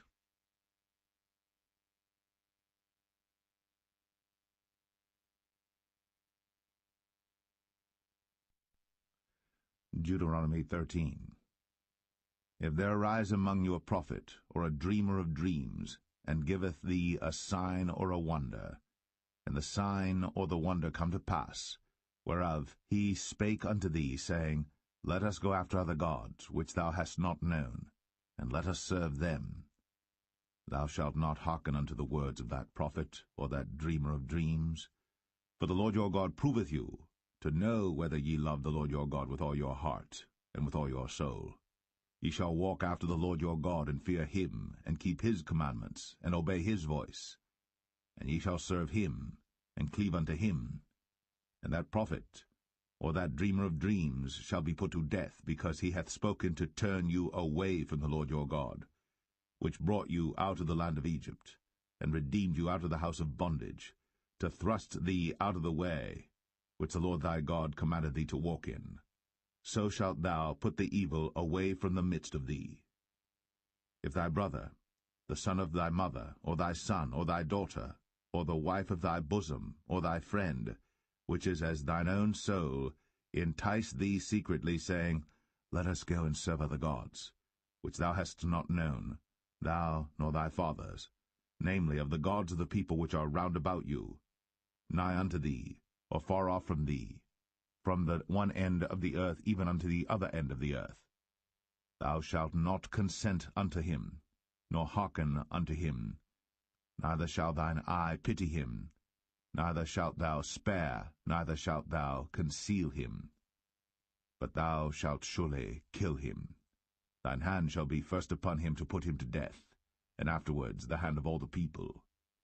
And thou shalt stone him with stones, that he die, because he hath sought to thrust thee away from the Lord thy God, which brought thee out of the land of Egypt, from the house of bondage. And all Israel shall hear and fear, and shall do no more any such wickedness as this is among you. If thou shalt hear say, in one of thy cities, which the Lord thy God hath given thee to dwell there, saying, Certain men, the children of Belial, are gone out from among you, and have withdrawn the inhabitants of their city, saying, Let us go and serve other gods, which ye have not known.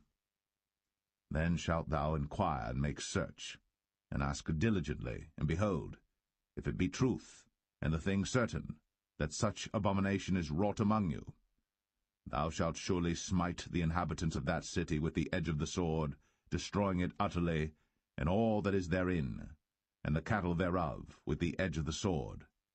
And thou shalt gather all the spoil of it into the midst of the street thereof, and shalt burn with fire the city, and all the spoil thereof every whit, for the Lord thy God, and it shall be an heap for ever. It shall not be built again. And there shall cleave naught of the cursed thing to thine hand, that the Lord may turn from the fierceness of his anger, and show thee mercy, and have compassion upon thee, and multiply thee, as he has sworn unto thy fathers. When thou shalt hearken to the voice of the Lord thy God, to keep all his commandments which I command thee this day, to do that which is right in the eyes of the Lord thy God.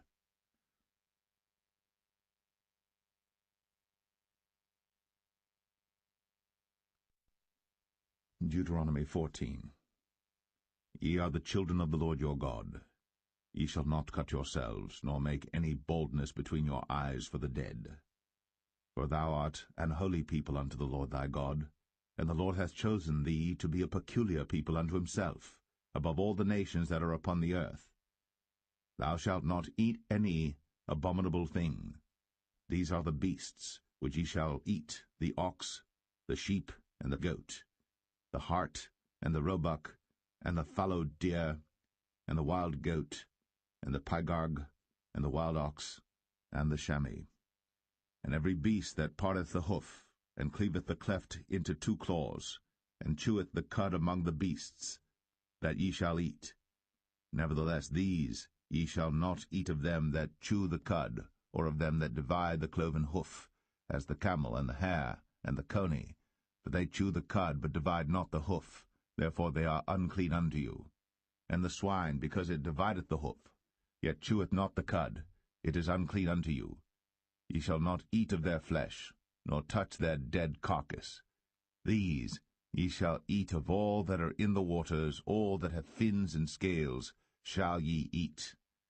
And whatsoever hath not fins and scales ye may not eat, it is unclean unto you. Of all clean birds ye shall eat. But these are they of which ye shall not eat, the eagle, and the ossifrage, and the osprey, and the glede, and the kite, and the vulture after his kind, and every raven after his kind, and the owl, and the night hawk, and the cuckoo, and the hawk after his kind, the little owl, and the great owl, and the swan, and the pelican, and the gyre eagle, and the cormorant, and the stork, and the heron after her kind, and the lapwing, and the bat, and every creeping thing that flieth is unclean unto you, they shall not be eaten. But of all clean fowls ye may eat. Ye shall not eat of anything that dieth of itself. Thou shalt give it unto the stranger that is in thy gates, that he may eat it. Or thou mayest sell it unto an alien, for thou art an holy people unto the Lord thy God. Thou shalt not see the kid in his mother's milk. Thou shalt truly tithe all the increase of thy seed, that the field bringeth forth year by year. And thou shalt eat before the Lord thy God in the place which he shall choose to place his name there, the tithe of thy corn, of thy wine, and of thine oil, and the firstlings of thy herds and of thy flocks, that thou mayest learn to fear the Lord thy God always. And if the way be too long for thee, so that thou art not able to carry it, or if the place be too far from thee, which the Lord thy God shall choose to set his name there, when the Lord thy God hath blessed thee, then shalt thou turn it into money, and bind up the money in thine hand, and shalt go into the place which the Lord thy God shall choose.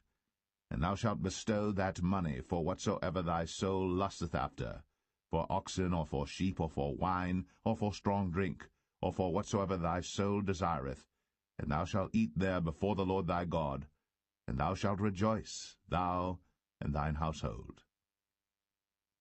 And the Levite that is within thy gates, thou shalt not forsake him, for he hath no part nor inheritance with thee. At the end of 3 years thou shalt bring forth all the tithe of thine increase the same year, and shalt lay it up within thy gates. And the Levite, because he hath no part nor inheritance with thee, and the stranger, and the fatherless, and the widow, which are within thy gates, shall come, and shall eat and be satisfied, that the Lord thy God may bless thee in all the work of thine hand which thou doest.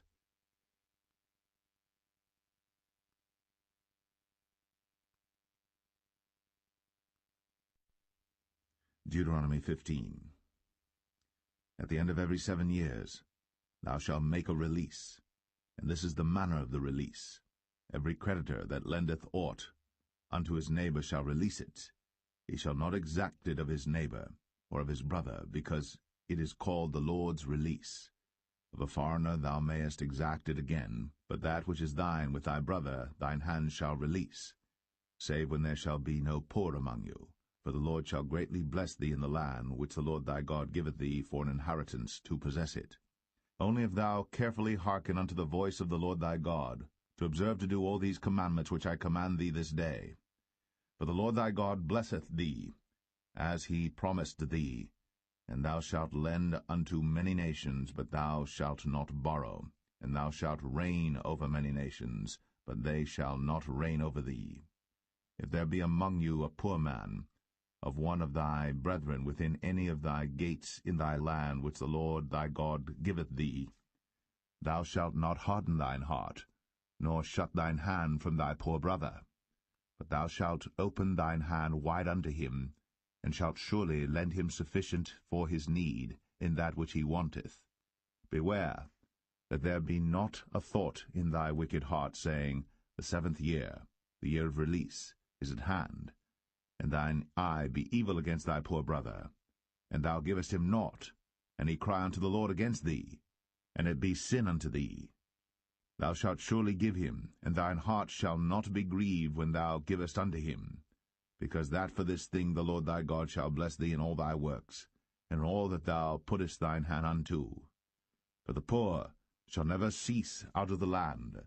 Therefore I command thee, saying, Thou shalt open thine hand wide unto thy brother, to thy poor and to thy needy in thy land. And if thy brother, an Hebrew man or an Hebrew woman, be sold unto thee, and serve thee 6 years, then in the 7th year thou shalt let him go free from thee. And when thou sendest him out free from thee, thou shalt not let him go away empty. Thou shalt furnish him liberally out of thy flock, and out of thy floor, and out of thy winepress. Of that wherewith the Lord thy God hath blessed thee thou shalt give unto him. And thou shalt remember that thou wast a bondman in the land of Egypt, and the Lord thy God redeemed thee. Therefore I command thee this thing today. And it shall be, if he say unto thee, I will not go away from thee, because he loveth thee and thine house, because he is well with thee, then thou shalt take an awl, and thrust it through his ear unto the door, and he shall be thy servant for ever. And also unto thy maidservant thou shalt do likewise. It shall not seem hard unto thee when thou sendest him away free from thee, for he hath been worth a double hired servant to thee, in serving thee 6 years, and the Lord thy God shall bless thee in all that thou doest. All the firstling males that come of thy herd, and of thy flock, thou shalt sanctify unto the Lord thy God. Thou shalt do no work with the firstling of thy bullock, nor shear the firstling of thy sheep. Thou shalt eat it before the Lord thy God year by year in the place which the Lord shall choose, thou and thy household. And if there be any blemish therein, as if it be lame, or blind, or have any ill blemish, thou shalt not sacrifice it unto the Lord thy God. Thou shalt eat it within thy gates. The unclean and the clean person shall eat it alike, as the roebuck and as the hart. Only thou shalt not eat the blood thereof. Thou shalt pour it upon the ground as water.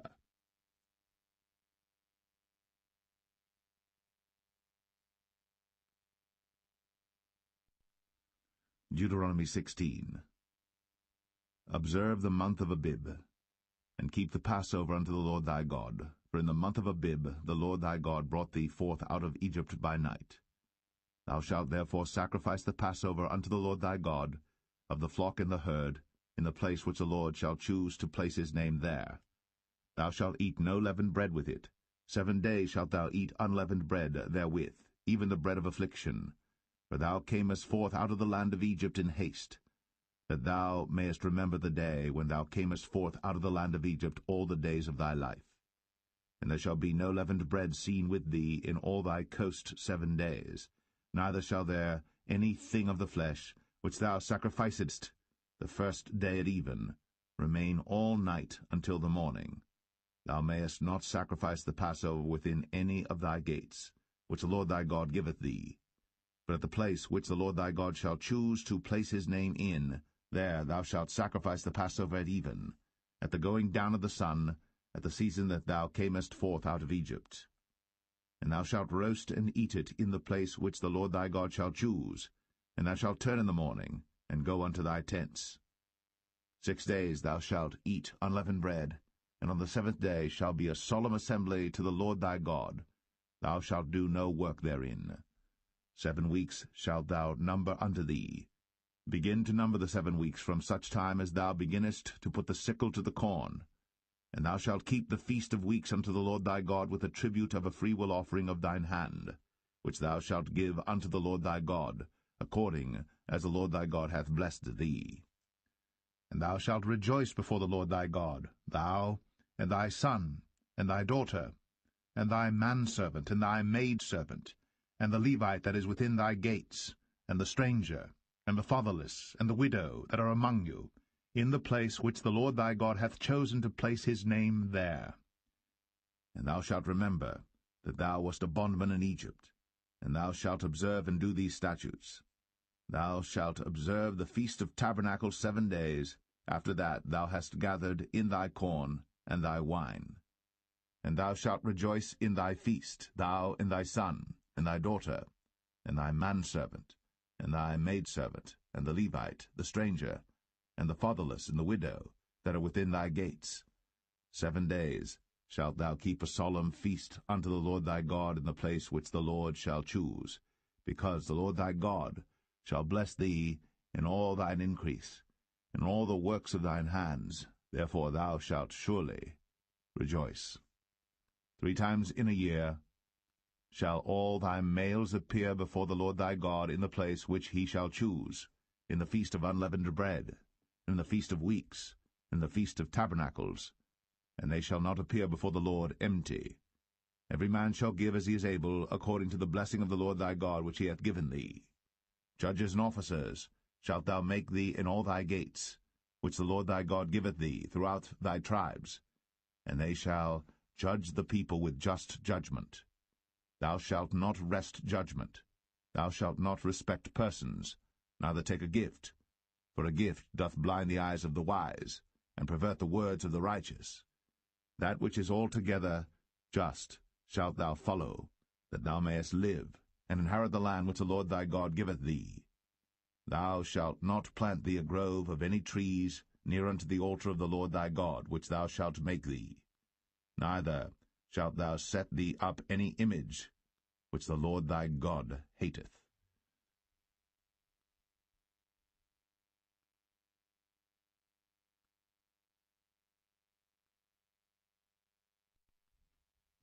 Deuteronomy 17.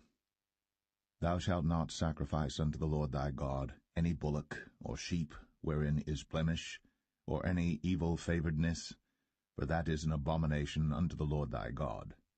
If there be found among you within any of thy gates, which the Lord thy God giveth thee, man or woman, that hath wrought wickedness in the sight of the Lord thy God, in transgressing his covenant, and hath gone and served other gods, and worshipped them, either the sun or moon, or any of the host of heaven, which I have not commanded, and it be told thee, and thou hast heard of it, and inquired diligently, and behold, it be true, and the thing certain that such abomination is wrought in Israel, then shalt thou bring forth that man or that woman, which have committed that wicked thing, unto thy gates, even that man or that woman, and shalt stone them with stones till they die. At the mouth of 2 witnesses or 3 witnesses shall he that is worthy of death be put to death. But at the mouth of 1 witness he shall not be put to death. The hands of the witnesses shall be first upon him to put him to death, and afterward the hands of all the people. So thou shalt put the evil away from among you. If there arise a matter too hard for thee in judgment, between blood and blood, between plea and plea, and between stroke and stroke, being matters of controversy within thy gates, then shalt thou arise, and get thee up into the place which the Lord thy God shall choose. And thou shalt come unto the priests, the Levites, and unto the judge that shall be in those days, and inquire, and they shall show thee the sentence of judgment. And thou shalt do according to the sentence which they of that place which the Lord shall choose shall show thee. And thou shalt observe to do according to all that they inform thee, according to the sentence of the law which they shall teach thee, and according to the judgment which they shall tell thee, thou shalt do. Thou shalt not decline from the sentence which they shall show thee, to the right hand nor to the left. And the man that will do presumptuously, and will not hearken unto the priest that standeth to minister there before the Lord thy God, or unto the judge, even that man shall die, and thou shalt put away the evil from Israel. And all the people shall hear and fear, and do no more presumptuously. When thou art come unto the land which the Lord thy God giveth thee, and shalt possess it, and shalt dwell therein, and shalt say, I will set a king over me, like as all the nations that are about me. Thou shalt in any wise set him king over thee, whom the Lord thy God shall choose, one from among thy brethren shalt thou set king over thee. Thou mayest not set a stranger over thee, which is not thy brother. But he shall not multiply horses to himself, nor cause the people to return to Egypt, to the end that he should multiply horses. For as much as the Lord hath said unto you, ye shall henceforth return no more that way.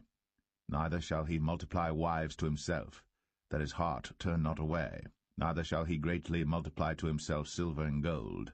And it shall be, when he sitteth upon the throne of his kingdom, that he shall write him a copy of this law in a book out of that which is before the priests the Levites.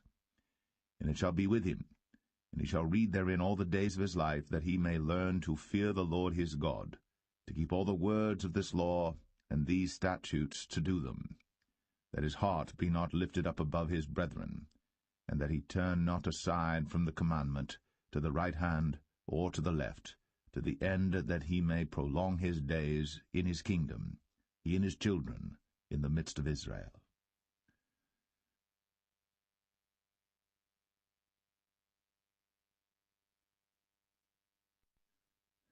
Deuteronomy 18.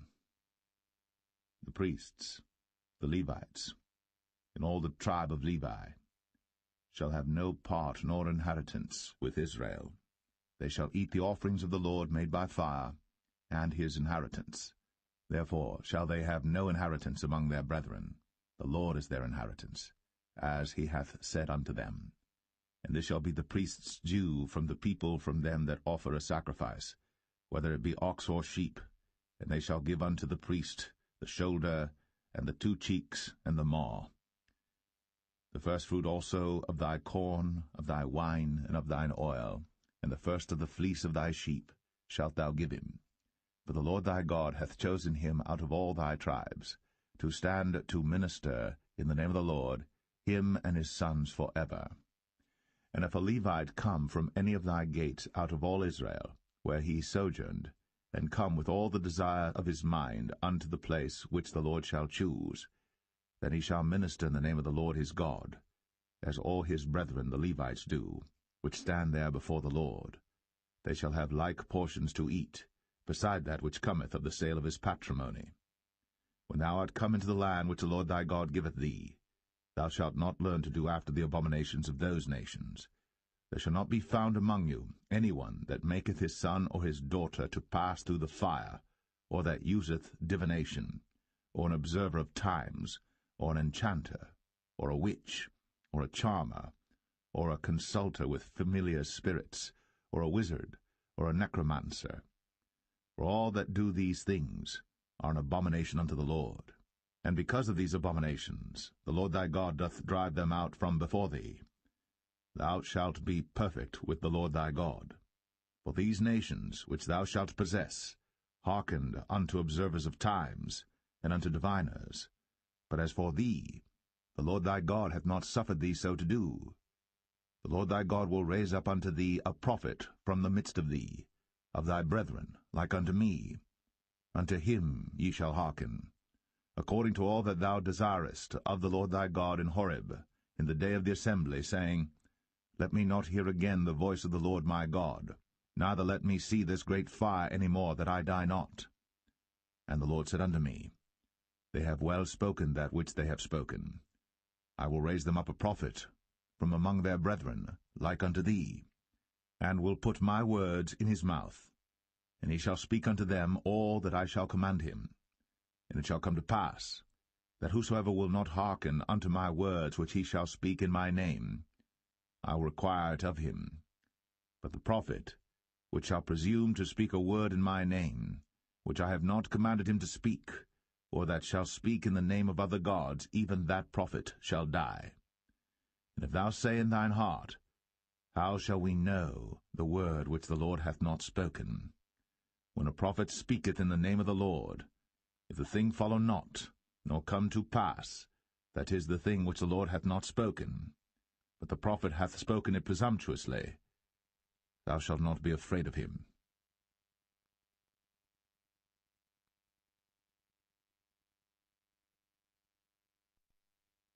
Deuteronomy 19.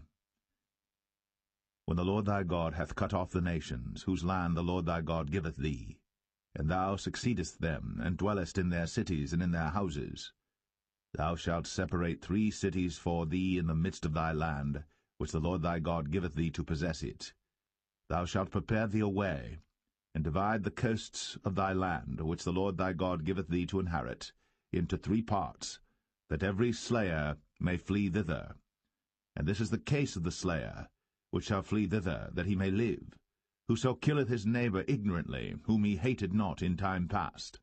As when a man goeth into the wood with his neighbour to hew wood, and his hand fetcheth a stroke with the axe to cut down the tree, and the head slippeth from the helve, and lighteth upon his neighbour, that he die. He shall flee unto one of those cities, and live, lest the avenger of blood pursue the slayer, while his heart is hot, and overtake him, because the way is long, and slay him, whereas he was not worthy of death, inasmuch as he hated him not in time past. Wherefore I command thee, saying, Thou shalt separate 3 cities for thee. And if the Lord thy God enlarge thy coast, as he hath sworn unto thy fathers, and give thee all the land which he promised to give unto thy fathers, if thou shalt keep all these commandments to do them, which I command thee this day, to love the Lord thy God, and to walk ever in his ways, then shalt thou add 3 cities more for thee, beside these 3, that innocent blood be not shed in thy land, which the Lord thy God giveth thee for an inheritance, and so blood be upon thee. But if any man hate his neighbour, and lie in wait for him, and rise up against him, and smite him mortally, that he die, and fleeth into one of these cities, then the elders of his city shall send and fetch him thence, and deliver him into the hand of the avenger of blood, that he may die. Thine eye shall not pity him, but thou shalt put away the guilt of innocent blood from Israel, that it may go well with thee. Thou shalt not remove thy neighbour's landmark, which they of old time have set in thine inheritance, which thou shalt inherit in the land that the Lord thy God giveth thee to possess it. 1 witness shall not rise up against a man for any iniquity, or for any sin, in any sin that he sinneth. At the mouth of 2 witnesses, or at the mouth of 3 witnesses shall the matter be established. If a false witness rise up against any man to testify against him that which is wrong, then both the men between whom the controversy is shall stand before the Lord, before the priests and the judges, which shall be in those days. And the judges shall make diligent inquisition, and behold, if the witness be a false witness, and hath testified falsely against his brother, then shall ye do unto him as he hath thought to have done unto his brother. So shalt thou put the evil away from among you. And those which remain shall hear, and fear, and shall henceforth commit no more any such evil among you. And thine eye shall not pity, but life shall go for life, eye for eye, tooth for tooth, hand for hand, foot for foot.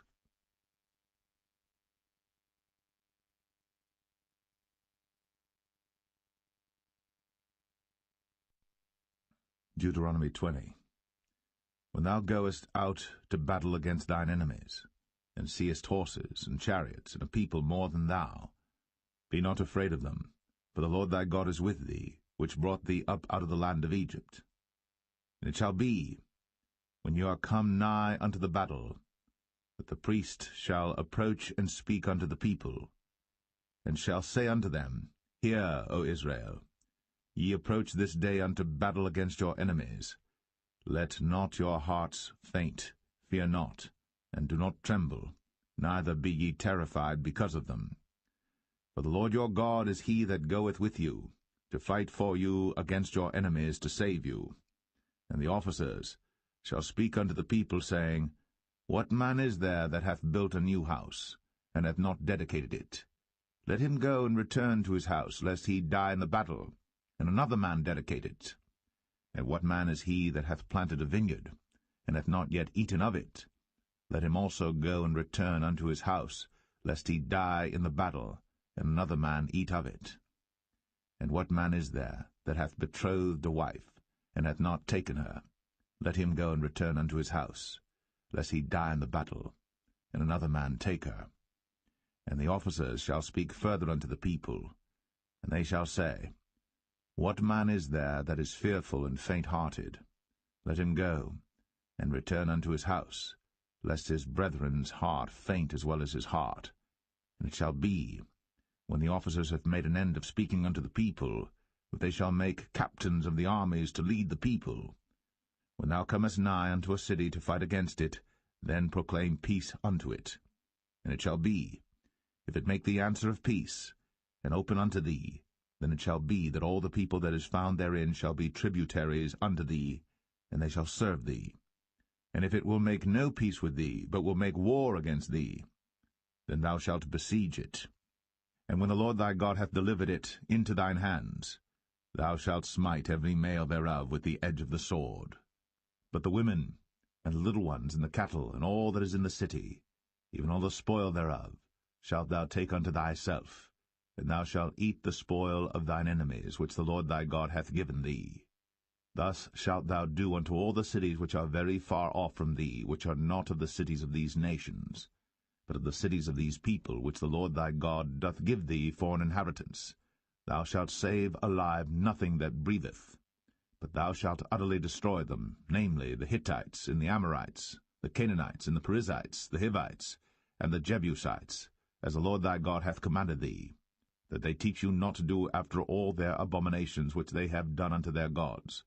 So should ye sin against the Lord your God. When thou shalt besiege a city a long time, in making war against it to take it, thou shalt not destroy the trees thereof by forcing an axe against them, for thou mayest eat of them, and thou shalt not cut them down, for the tree of the field is man's life, to employ them in the siege. Only the trees which thou knowest that they be not trees for meat, thou shalt destroy and cut them down. Deuteronomy 21. If one be found slain in the land which the Lord thy God giveth thee to possess it, lying in the field, and it be not known who hath slain him, then thy elders and thy judges shall come forth, and they shall measure unto the cities which are round about him that is slain. And it shall be that the city which is next unto the slain man, even the elders of that city shall take an heifer, which hath not been wrought with, and which hath not drawn in the yoke. And the elders of that city shall bring down the heifer unto a rough valley, which is neither eared nor sown, and shall strike off the heifer's neck there in the valley. And the priests, the sons of Levi, shall come near, for them the Lord thy God hath chosen to minister unto him, and to bless in the name of the Lord, and by their word shall every controversy and every stroke be tried. And all the elders of that city that are next unto the slain man shall wash their hands over the heifer that is beheaded in the valley. And they shall answer and say, Our hands have not shed this blood, neither have our eyes seen it. Be merciful, O Lord, unto thy people Israel, whom thou hast redeemed, and lay not innocent blood unto thy people of Israel's charge, and the blood shall be forgiven them. So shalt thou put away the guilt of innocent blood from among you, when thou shalt do that which is right in the sight of the Lord. When thou goest forth to war against thine enemies, and the Lord thy God hath delivered them into thine hands, and thou hast taken them captive, and seest among the captives a beautiful woman, and hast a desire unto her, that thou wouldest have her to thy wife, then thou shalt bring her home to thine house, and she shall shave her head, and pare her nails. And she shall put the raiment of her captivity from off her, and shall remain in thine house, and bewail her father and her mother a full month. And after that thou shalt go in unto her, and be her husband, and she shall be thy wife. And it shall be, if thou have no delight in her, then thou shalt let her go whither she will, but thou shalt not sell her at all for money. Thou shalt not make merchandise of her, because thou hast humbled her.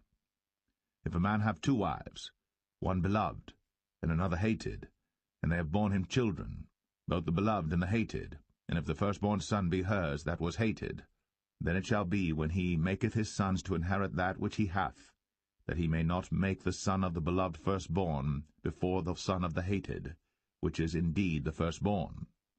But he shall acknowledge the son of the hated for the firstborn, by giving him a double portion of all that he hath, for he is the beginning of his strength. The right of the firstborn is his. If a man have a stubborn and rebellious son, which will not obey the voice of his father, or the voice of his mother, and that, when they have chastened him, will not hearken unto them, then shall his father and his mother lay hold on him, and bring him out unto the gate of his place. And they shall say unto the elders of his city, This our son is stubborn and rebellious. He will not obey our voice. He is a glutton and a drunkard. And all the men of his city shall stone him with stones, that he die. So shalt thou put evil away from among you, and all Israel shall hear and fear. And if a man have committed a sin worthy of death, and he be put to death, and thou hang him on a tree, his body shall not remain all night upon the tree, but thou shalt in any wise bury him that day. For he that is hanged is accursed of God, that thy land be not defiled, which the Lord thy God giveth thee for an inheritance.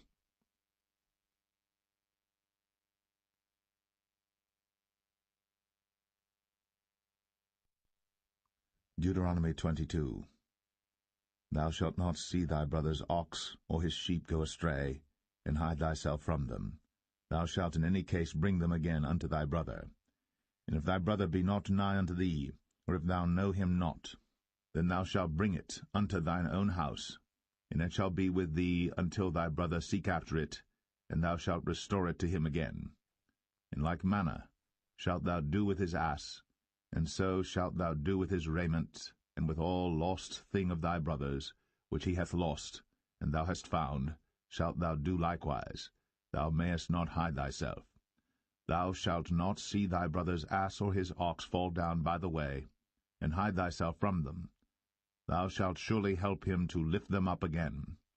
The woman shall not wear that which pertaineth unto a man, neither shall a man put on a woman's garment, for all that do so are abomination unto the Lord thy God. If a bird's nest chance to be before thee in the way in any tree or on the ground, whether they be young ones or eggs, and the dam sitting upon the young, or upon the eggs, thou shalt not take the dam with the young.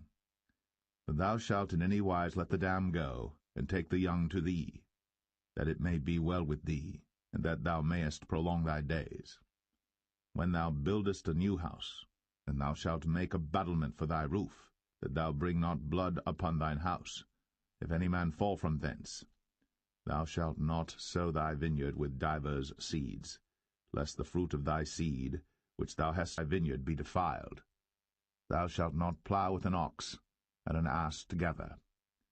Thou shalt not wear a garment of divers sorts, as of woolen and linen together. Thou shalt make thee fringes upon the four quarters of thy vesture, wherewith thou coverest thyself. If any man take a wife, and go in unto her, and hate her, and give occasions of speech against her, and bring up an evil name upon her, and say, I took this woman, and when I came to her, I found her not a maid, then shall the father of the damsel, and her mother, take and bring forth the tokens of the damsel's virginity unto the elders of the city in the gate. And the damsel's father shall say unto the elders, I gave my daughter unto this man to wife, and he hateth her. And lo, he hath given occasions of speech against her, saying, I found not thy daughter a maid, and yet these are the tokens of my daughter's virginity. And they shall spread the cloth before the elders of the city. And the elders of that city shall take that man, and chastise him, and they shall amerce him in 100 shekels of silver, and give them unto the father of the damsel, because he hath brought up an evil name upon a virgin of Israel. And she shall be his wife. He may not put her away all his days. But if this thing be true, and the tokens of virginity be not found for the damsel, then they shall bring out the damsel to the door of her father's house, and the men of her city shall stone her with stones that she die, because she hath wrought folly in Israel, to play the whore in her father's house. So shalt thou put evil away from among you. If a man be found lying with a woman married to an husband, then they shall both of them die, both the man that lay with the woman, and the woman. So shalt thou put away evil from Israel. If a damsel that is a virgin be betrothed unto an husband, and a man find her in the city, and lie with her, then ye shall bring them both out unto the gate of that city, and ye shall stone them with stones that they die, the damsel because she cried not, being in the city, and the man because he hath humbled his neighbour's wife. So thou shalt put away evil from among you. But if a man find a betrothed damsel in the field, and the man force her, and lie with her, then the man only that lay with her shall die. But unto the damsel thou shalt do nothing. There is in the damsel no sin worthy of death. For as when a man riseth against his neighbour, and slayeth him, even so is this matter. For he found her in the field, and the betrothed damsel cried, and there was none to save her. If a man find a damsel that is a virgin which is not betrothed, and lay hold on her, and lie with her, and they be found, then the man that lay with her shall give unto the damsel's father 50 shekels of silver, and she shall be his wife, because he hath humbled her. He may not put her away all his days. A man shall not take his father's wife, nor discover his father's skirt.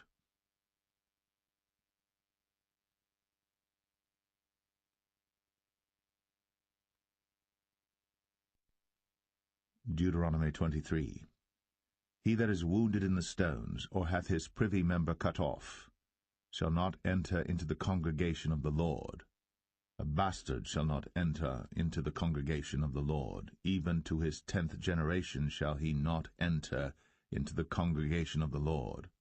An Ammonite or Moabite shall not enter into the congregation of the Lord.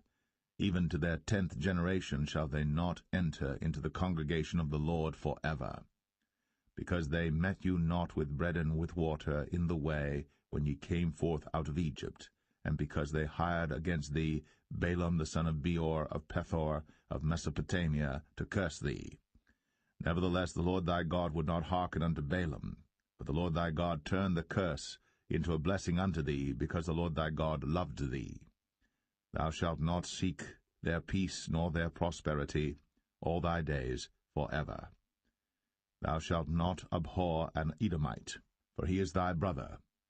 Thou shalt not abhor an Egyptian, because thou wast a stranger in his land.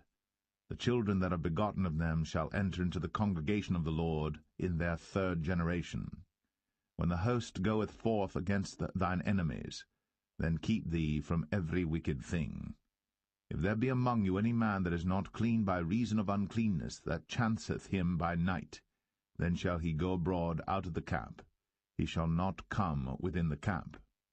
But it shall be, when evening cometh on, he shall wash himself with water, and when the sun is down, he shall come into the camp again. Thou shalt have a place also without the camp, whither thou shalt go forth abroad. Thou shalt have a paddle upon thy weapon. It shall be, when thou wilt ease thyself abroad, thou shalt dig therewith, and shalt turn back and cover that which cometh from thee. For the Lord thy God walketh in the midst of thy camp, to deliver thee, and to give up thine enemies before thee. Therefore shall thy camp be holy, that he see no unclean thing in thee, and turn away from thee. Thou shalt not deliver unto his master the servant which is escaped from his master unto thee. He shall dwell with thee, even among you, in that place which he shall choose in one of thy gates, where it liketh him best. Thou shalt not oppress him. There shall be no whore of the daughters of Israel, nor a sodomite of the sons of Israel. Thou shalt not bring the hire of a whore, or the price of a dog, into the house of the Lord thy God for any vow, for even both these are abomination unto the Lord thy God.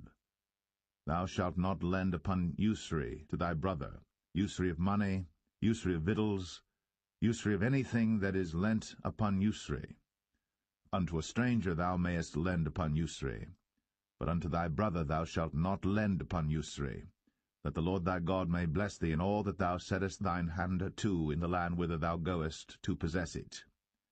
When thou shalt vow a vow unto the Lord thy God, thou shalt not slack to pay it, for the Lord thy God will surely require it of thee and it would be sin in thee. But if thou shalt forbear to vow, it shall be no sin in thee. That which is gone out of thy lips thou shalt keep and perform, even a freewill offering, according as thou hast vowed unto the Lord thy God, which thou hast promised with thy mouth. When thou comest into thy neighbour's vineyard, then thou mayest eat grapes thy fill at thine own pleasure, but thou shalt not put any in thy vessel. When thou comest into the standing corn of thy neighbour, then thou mayest pluck the ears with thine hand, but thou shalt not move a sickle unto thy neighbour's standing corn.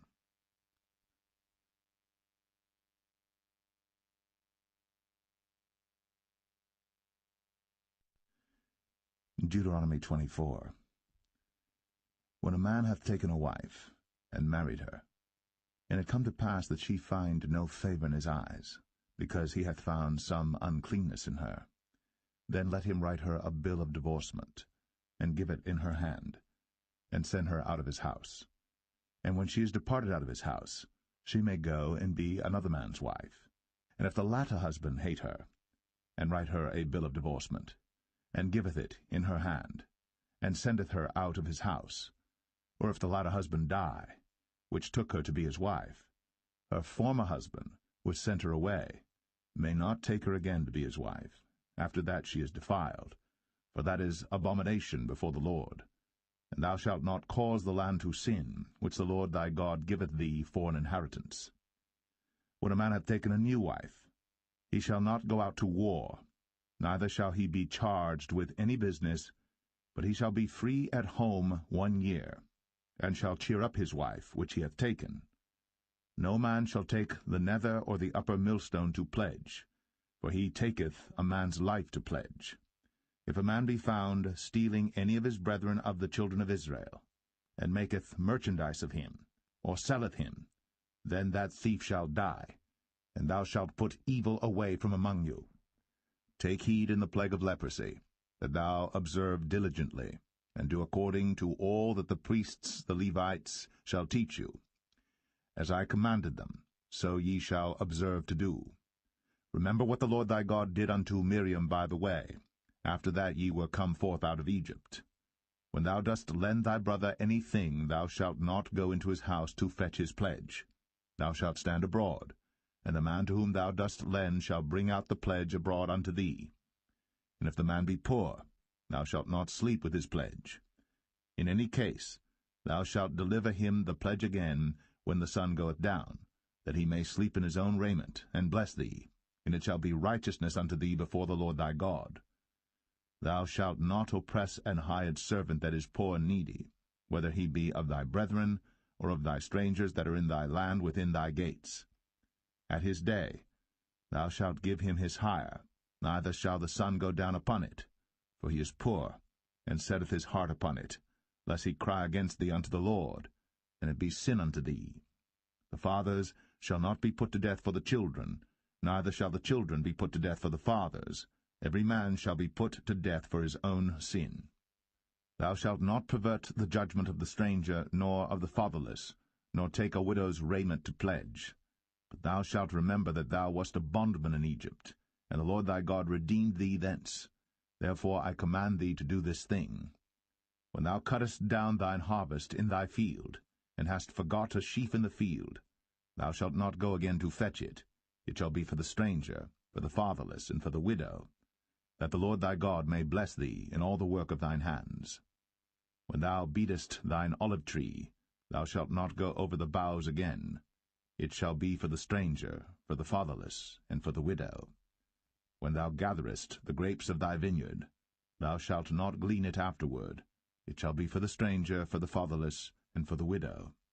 And thou shalt remember that thou wast a bondman in the land of Egypt. Therefore I command thee to do this thing.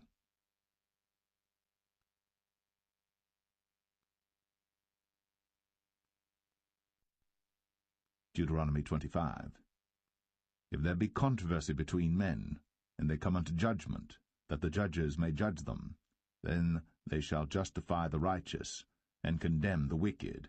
And it shall be, if the wicked man be worthy to be beaten, that the judge shall cause him to lie down, and to be beaten before his face, according to his fault, by a certain number.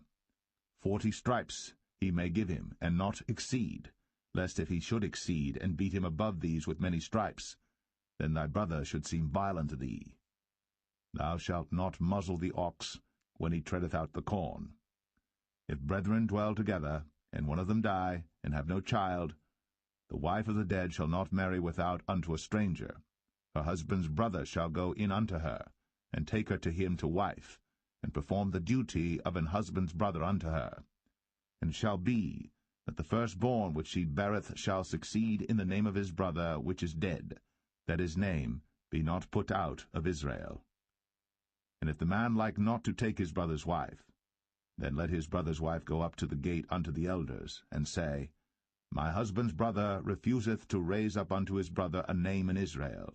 He will not perform the duty of my husband's brother. Then the elders of his city shall call him, and speak unto him. And if he stand to it, and say, I like not to take her, then shall his brother's wife come unto him in the presence of the elders, and loose his shoe from off his foot, and spit in his face, and shall answer and say, So shall it be done unto that man that will not build up his brother's house. And his name shall be called in Israel, the house of him that hath his shoe loosed. When men strive together one with another, and the wife of the one draweth near for to deliver her husband out of the hand of him that smiteth him, and putteth forth her hand, and taketh him by the secrets, then thou shalt cut off her hand, thine eye shall not pity her. Thou shalt not have in thy bag divers weights, a great and a small. Thou shalt not have in thine house divers measures, a great and a small. But thou shalt have a perfect and just weight, a perfect and just measure shalt thou have, that thy days may be lengthened in the land which the Lord thy God giveth thee. For all that do such things, and all that do unrighteously, are an abomination unto the Lord thy God. Remember what Amalek did unto thee by the way when ye were come forth out of Egypt, how he met thee by the way, and smote the hindmost of thee, even all that were feeble behind thee, when thou wast faint and weary, and he feared not God. Therefore it shall be, when the Lord thy God hath given thee rest from all thine enemies round about, in the land which the Lord thy God giveth thee for an inheritance to possess it, that thou shalt blot out the remembrance of Amalek from under heaven, thou shalt not forget it.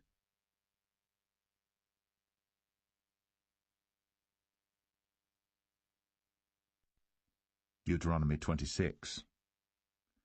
And it shall be, when thou art come in unto the land which the Lord thy God giveth thee for an inheritance, and possessest it, and dwellest therein, that thou shalt take of the first of all the fruit of the earth, which thou shalt bring of thy land, that the Lord thy God giveth thee, and shalt put it in a basket, and shalt go unto the place which the Lord thy God shall choose to place his name there. And thou shalt go unto the priest that shall be in those days, and say unto him, I profess this day unto the Lord thy God, that I am come unto the country which the Lord sware unto our fathers for to give us. And the priest shall take the basket out of thine hand, and set it down before the altar of the Lord thy God. And thou shalt speak and say before the Lord thy God, A Syrian ready to perish was my father, and he went down into Egypt, and sojourned there with a few, and became there a nation, great, mighty, and populous. And the Egyptians evil entreated us, and afflicted us, and laid upon us hard bondage. And when we cried unto the Lord God of our fathers, the Lord heard our voice, and looked on our affliction, and our labor, and our oppression. And the Lord brought us forth out of Egypt with a mighty hand, and with an outstretched arm, and with great terribleness, and with signs, and with wonders. And he hath brought us into this place, and hath given us this land, even a land that floweth with milk and honey. And now behold, I have brought the firstfruits of the land which thou, O Lord, hast given me. And thou shalt set it before the Lord thy God, and worship before the Lord thy God. And thou shalt rejoice in every good thing which the Lord thy God hath given unto thee, and unto thine house, thou, and the Levite, and the stranger that is among you.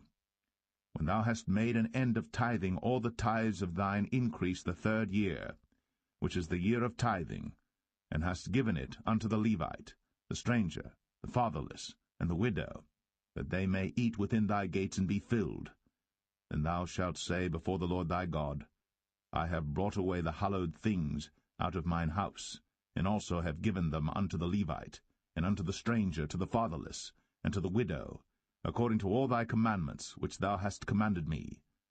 I have not transgressed thy commandments, neither have I forgotten them. I have not eaten thereof in my mourning, neither have I taken away aught thereof for any unclean use, nor given aught thereof for the dead.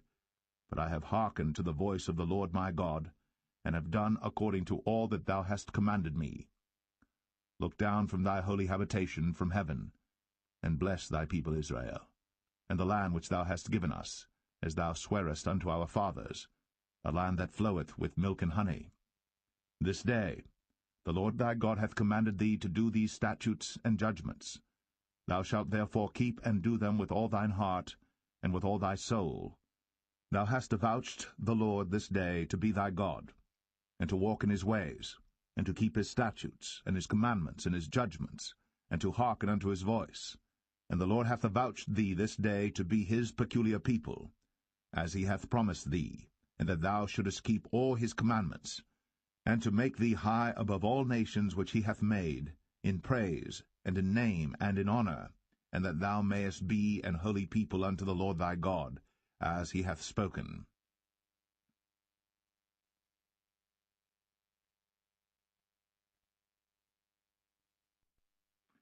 Deuteronomy 27. And Moses with the elders of Israel commanded the people, saying, Keep all the commandments which I command you this day. And it shall be on the day when ye shall pass over Jordan unto the land which the Lord thy God giveth thee, that thou shalt set thee up great stones, and plaster them with plaster. And thou shalt write upon them all the words of this law, when thou art passed over, that thou mayest go in unto the land which the Lord thy God giveth thee, a land that floweth with milk and honey, as the Lord God of thy fathers hath promised thee. Therefore it shall be, when ye be gone over Jordan, that ye shall set up these stones, which I command you this day, in Mount Ebal, and thou shalt plaster them with plaster. And there shalt thou build an altar unto the Lord thy God, an altar of stones. Thou shalt not lift up any iron tool upon them. Thou shalt build the altar of the Lord thy God of whole stones, and thou shalt offer burnt offerings thereon unto the Lord thy God. And thou shalt offer peace offerings, and shalt eat there, and rejoice before the Lord thy God. And thou shalt write upon the stones all the words of this law very plainly. And Moses and the priests the Levites spake unto all Israel, saying, Take heed, and hearken, O Israel. This day thou art become the people of the Lord thy God. Thou shalt therefore obey the voice of the Lord thy God, and do his commandments and his statutes, which I command thee this day. And Moses charged the people the same day, saying, These shall stand upon Mount Gerizim to bless the people, when ye are come over Jordan, Simeon and Levi and Judah and Issachar and Joseph and Benjamin. And these shall stand upon Mount Ebal to curse, Reuben, Gad, and Asher, and Zebulun, Dan, and Naphtali. And the Levites shall speak, and say unto all the men of Israel with a loud voice, Cursed be the man that maketh any graven or molten image, an abomination unto the Lord, the work of the hands of the craftsman, and putteth it in a secret place. And all the people shall answer and say, Amen. Cursed be he that setteth light by his father or his mother. And all the people shall say, Amen. Cursed be he that removeth his neighbour's landmark. And all the people shall say, Amen. Cursed be he that maketh the blind to wander out of the way. And all the people shall say, Amen. Cursed be he that perverteth the judgment of the stranger, fatherless, and widow. And all the people shall say, Amen.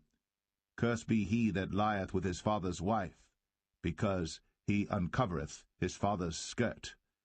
And all the people shall say, Amen. Cursed be he that lieth with any manner of beast. And all the people shall say, Amen. Cursed be he that lieth with his sister, the daughter of his father, or the daughter of his mother. And all the people shall say, Amen. Cursed be he that lieth with his mother-in-law. And all the people shall say, Amen. Cursed be he that smiteth his neighbor secretly. And all the people shall say, Amen.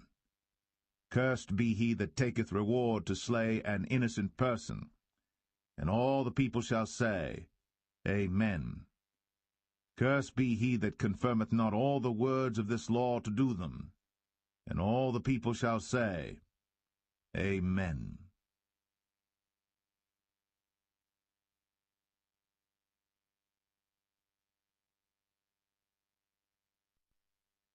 Deuteronomy 28. And it shall come to pass, if thou shalt hearken diligently unto the voice of the Lord thy God, to observe and to do all his commandments which I command thee this day, that the Lord thy God will set thee on high above all nations of the earth. And all these blessings shall come on thee, and overtake thee, if thou shalt hearken unto the voice of the Lord thy God. Blessed shalt thou be in the city, and blessed shalt thou be in the field. Blessed shall be the fruit of thy body, and the fruit of thy ground, and the fruit of thy cattle, the increase of thy kine, and the flocks of thy sheep. Blessed shall be thy basket and thy store. Blessed shalt thou be when thou comest in, and blessed shalt thou be when thou goest out. The Lord shall cause thine enemies that rise up against thee to be smitten before thy face. They shall come out against thee one way, and flee before thee 7 ways. The Lord shall command the blessing upon thee in thy storehouses, and in all that thou settest thine hand unto, and he shall bless thee in the land which the Lord thy God giveth thee. The Lord shall establish thee an holy people unto himself, as he hath sworn unto thee, if thou shalt keep the commandments of the Lord thy God, and walk in his ways. And all people of the earth shall see that thou art called by the name of the Lord, and they shall be afraid of thee. And the Lord shall make thee plenteous in goods, in the fruit of thy body, and in the fruit of thy cattle, and in the fruit of thy ground, in the land which the Lord sware unto thy fathers to give thee. The Lord shall open unto thee his good treasure, the heaven to give the rain unto thy land in his season, and to bless all the work of thine hand. And thou shalt lend unto many nations, and thou shalt not borrow. And the Lord shall make thee the head, and not the tail. And thou shalt be above only, and thou shalt not be beneath, if that thou hearken unto the commandments of the Lord thy God, which I command thee this day, to observe and to do them. And thou shalt not go aside from any of the words which I command thee this day, to the right hand or to the left, to go after other gods to serve them. But it shall come to pass, if thou wilt not hearken unto the voice of the Lord thy God, to observe to do all his commandments, and his statutes, which I command thee this day, that all these curses shall come upon thee, and overtake thee. Cursed shalt thou be in the city, and cursed shalt thou be in the field.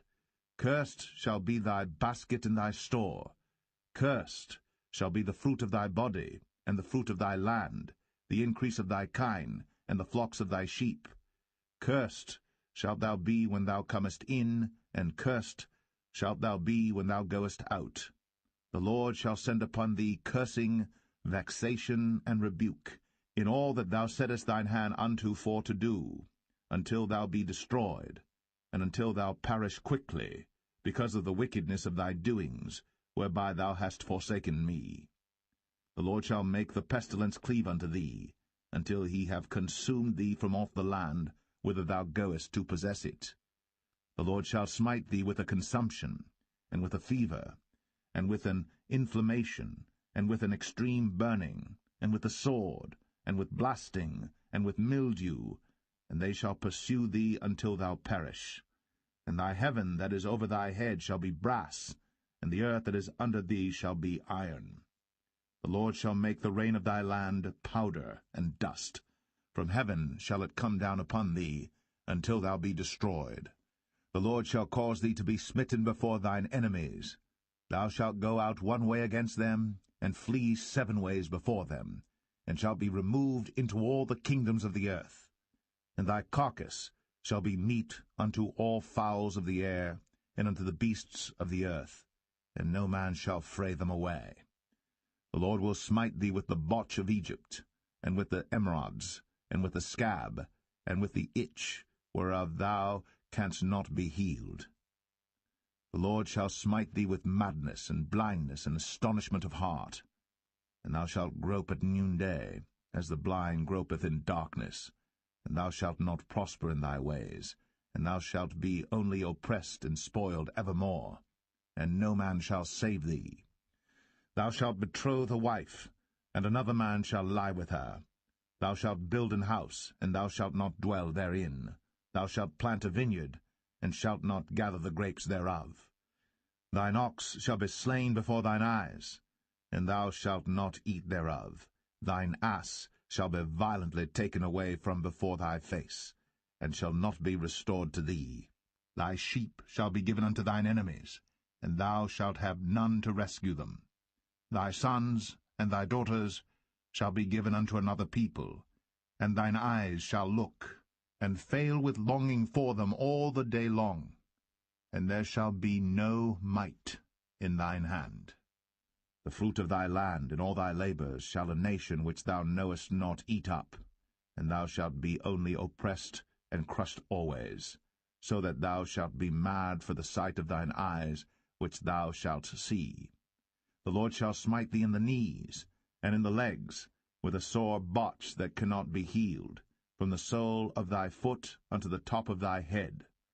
The Lord shall bring thee, and thy king which thou shalt set over thee, unto a nation which neither thou nor thy fathers have known. And there shalt thou serve other gods, wood and stone.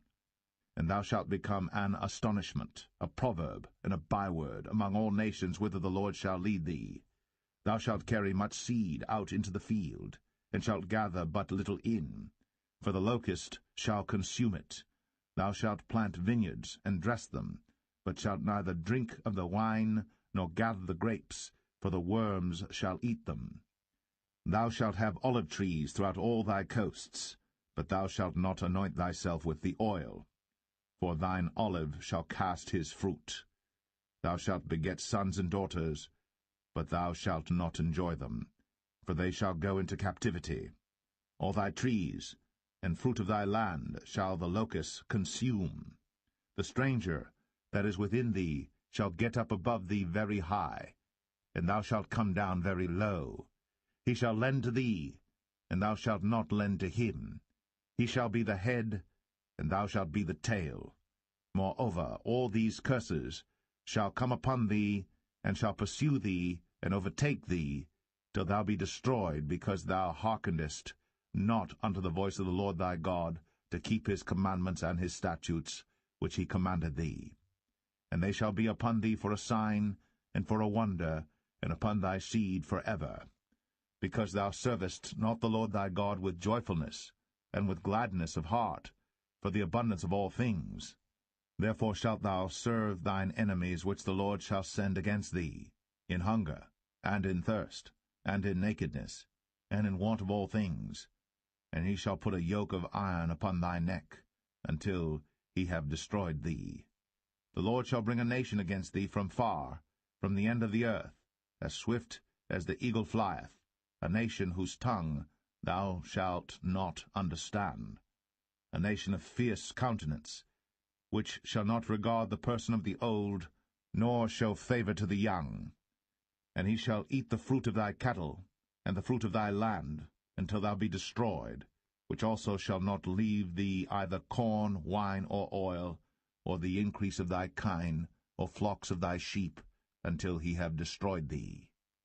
And he shall besiege thee in all thy gates, until thy high and fenced walls come down, wherein thou trustest, throughout all thy land. And he shall besiege thee in all thy gates throughout all thy land, which the Lord thy God hath given thee. And thou shalt eat the fruit of thine own body, the flesh of thy sons and of thy daughters, which the Lord thy God hath given thee, in the siege, and in the straitness wherewith thine enemies shall distress thee. So that the man that is tender among you, and very delicate, his eyes shall be evil toward his brother, and toward the wife of his bosom, and toward the remnant of his children which he shall leave, so that he will not give to any of them of the flesh of his children whom he shall eat, because he hath nothing left him in the siege, and in the straitness, wherewith thine enemies shall distress thee in all thy gates. The tender and delicate woman among you, which would not adventure to set the sole of her foot upon the ground for delicateness and tenderness, her eye shall be evil toward the husband of her bosom, and toward her son, and toward her daughter, and toward her young one that cometh out from between her feet, and toward her children which she shall bear. For she shall eat them for want of all things secretly in the siege and straitness, wherewith thine enemies shall distress thee in thy gates. If thou wilt not observe to do all the words of this law that are written in this book, that thou mayest fear this glorious and fearful name, the Lord thy God, then the Lord will make thy plagues wonderful, and the plagues of thy seed, even great plagues, and of long continuance, and sore sicknesses, and of long continuance. Moreover, he will bring upon thee all the diseases of Egypt, which thou wast afraid of, and they shall cleave unto thee. Also every sickness and every plague, which is not written in the book of this law, them will the Lord bring upon thee, until thou be destroyed. And ye shall be left few in number, whereas ye were as the stars of heaven for multitude, because thou wouldest not obey the voice of the Lord thy God. And it shall come to pass, that as the Lord rejoiced over you to do you good, and to multiply you, so the Lord will rejoice over you to destroy you, and to bring you to naught, and ye shall be plucked from off the land whither thou goest to possess it. And the Lord shall scatter thee among all people, from the one end of the earth even unto the other, and there thou shalt serve other gods, which neither thou nor thy fathers have known, even wood and stone. And among these nations shalt thou find no ease, neither shall the sole of thy foot have rest. But the Lord shall give thee there a trembling heart, and failing of eyes, and sorrow of mind. And thy life shall hang in doubt before thee, and thou shalt fear day and night, and shalt have none assurance of thy life. In the morning thou shalt say, Would God it were even, and at even thou shalt say, Would God it were morning, for the fear of thine heart wherewith thou shalt fear, and for the sight of thine eyes which thou shalt see. And the Lord shall bring thee into Egypt again with ships, by the way whereof I spake unto thee. Thou shalt see it no more again. And there ye shall be sold unto your enemies for bondmen and bondwomen, and no man shall buy you.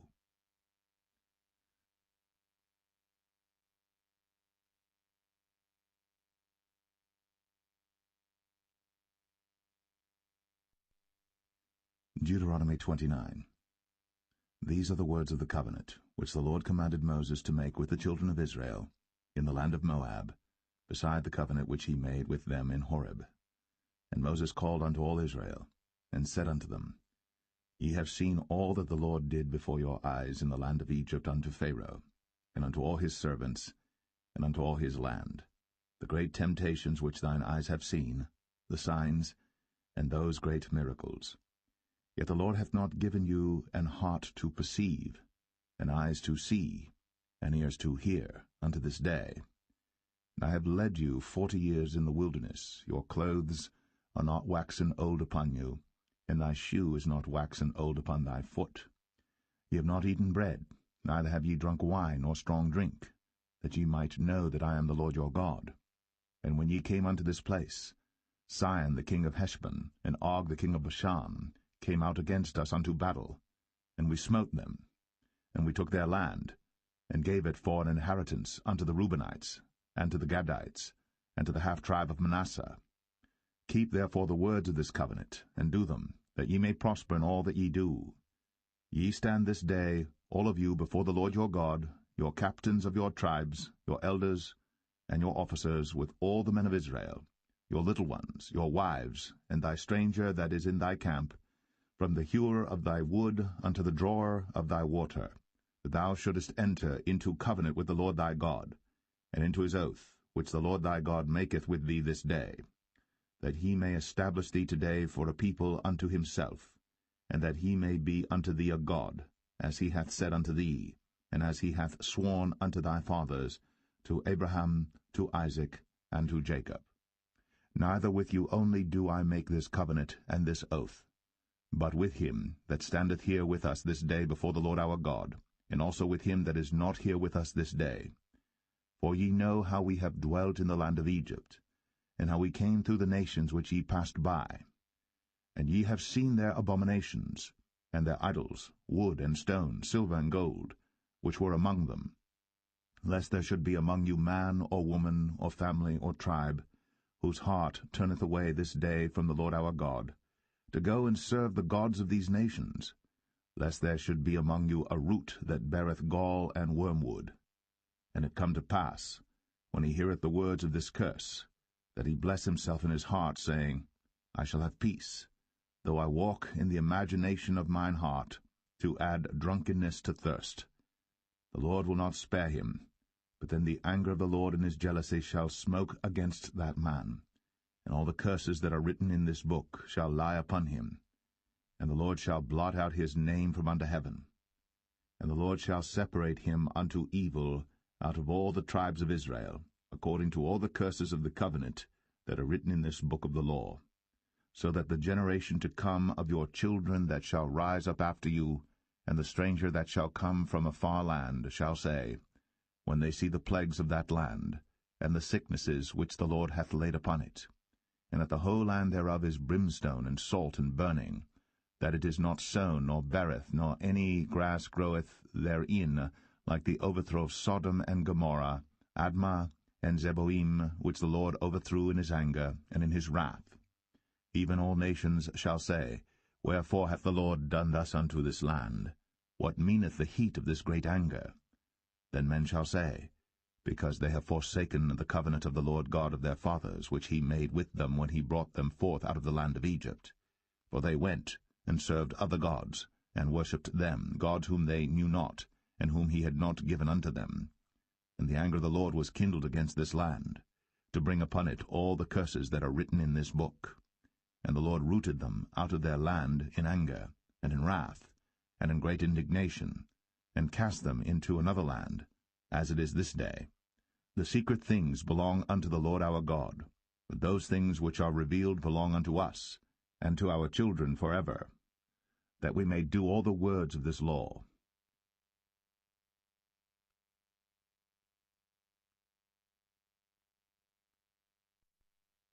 Deuteronomy 30.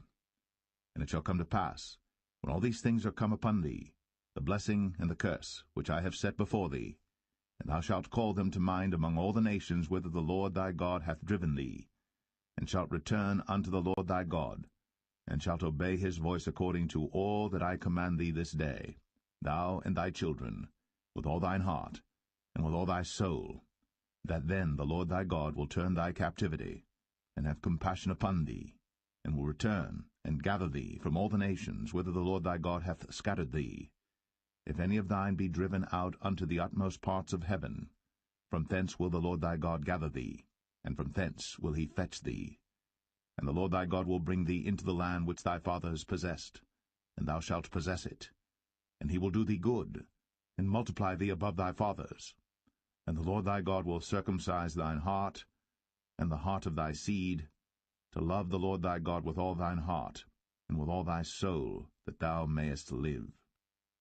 And the Lord thy God will put all these curses upon thine enemies, and on them that hate thee, which persecuted thee.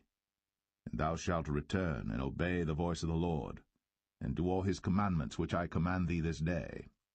And the Lord thy God will make thee plenteous in every work of thine hand, in the fruit of thy body, and in the fruit of thy cattle, and in the fruit of thy land for good. For the Lord will again rejoice over thee for good, as he rejoiced over thy fathers. If thou shalt hearken unto the voice of the Lord thy God, to keep his commandments and his statutes, which are written in this book of the law, and if thou turn unto the Lord thy God with all thine heart, and with all thy soul, for this commandment which I command thee this day, it is not hidden from thee, neither is it far off. It is not in heaven, that thou shouldst say, Who shall go up for us to heaven, and bring it unto us, that we may hear it, and do it? Neither is it beyond the sea, that thou shouldst say, Who shall go over the sea for us, and bring it unto us, that we may hear it, and do it? But the word is very nigh unto thee, in thy mouth, and in thy heart, that thou mayest do it. See, I have set before thee this day life and good, and death and evil. In that I command thee this day to love the Lord thy God, to walk in his ways, and to keep his commandments and his statutes and his judgments, that thou mayest live and multiply. And the Lord thy God shall bless thee in the land whither thou goest to possess it. But if thine heart turn away, so that thou wilt not hear, but shalt be drawn away, and worship other gods, and serve them, I denounce unto you this day, that ye shall surely perish, and that ye shall not prolong your days upon the land whither thou passest over Jordan to go to possess it. I call heaven and earth to record this day against you, that I have set before you life and death, blessing and cursing. Therefore choose life, that both thou and thy seed may live, that thou mayest love the Lord thy God, and that thou mayest obey his voice, and that thou mayest cleave unto him. For he is thy life, and the length of thy days, that thou mayest dwell in the land which the Lord sware unto thy fathers, to Abraham, to Isaac, and to Jacob, to give them.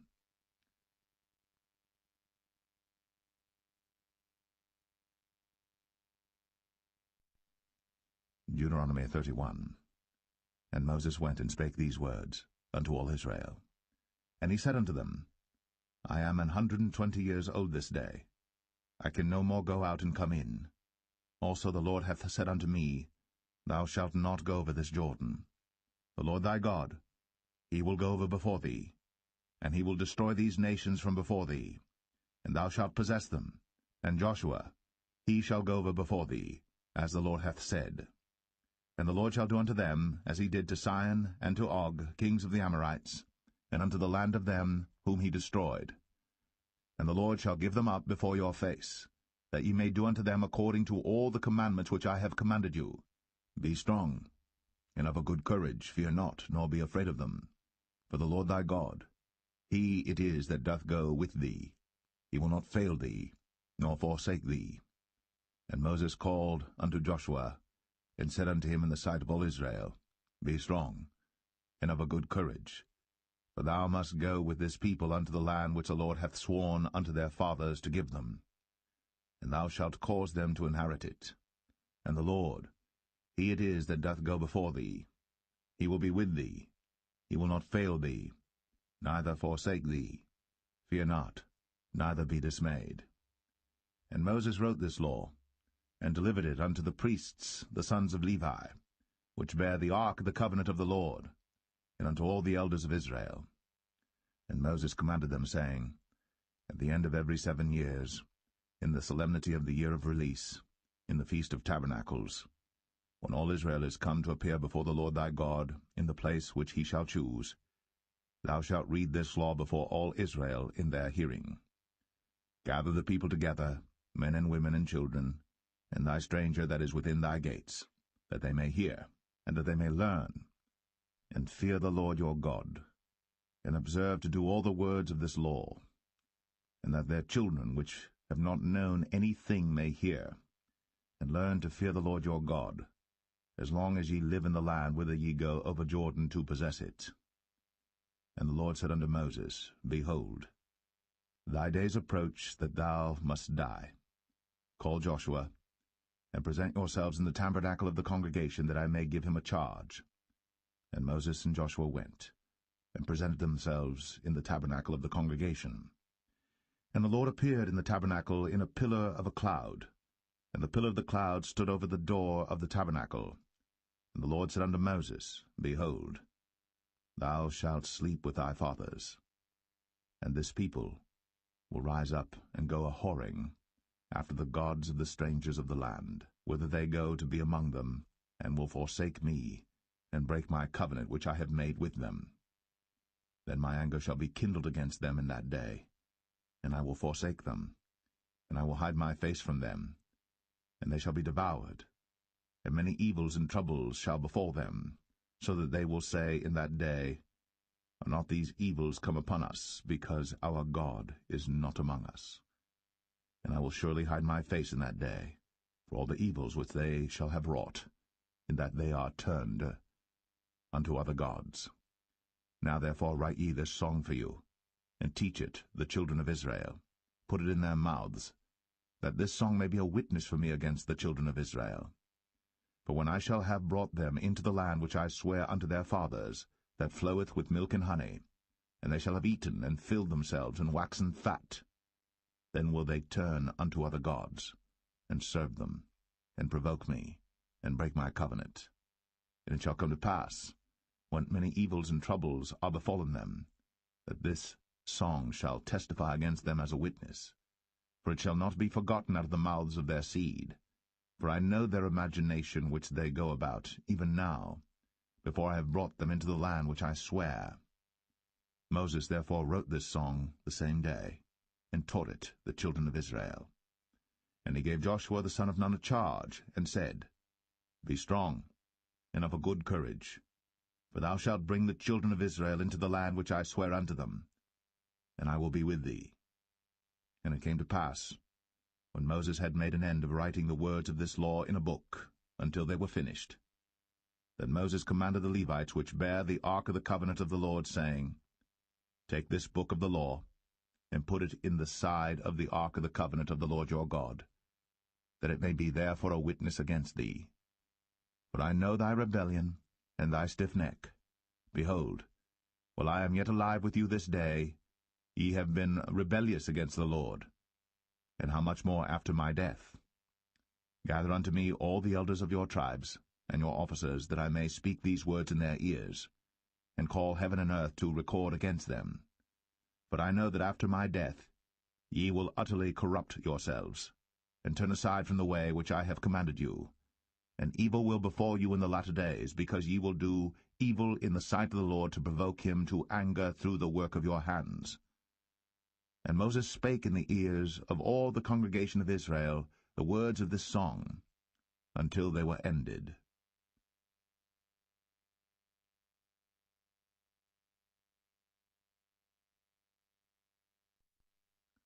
Deuteronomy 32. Give ear, O ye heavens, and I will speak, and hear, O earth, the words of my mouth. My doctrine shall drop as the rain, my speech shall distill as the dew, as the small rain upon the tender herb, and as the showers upon the grass. Because I will publish the name of the Lord. Ascribe ye greatness unto our God. He is the rock,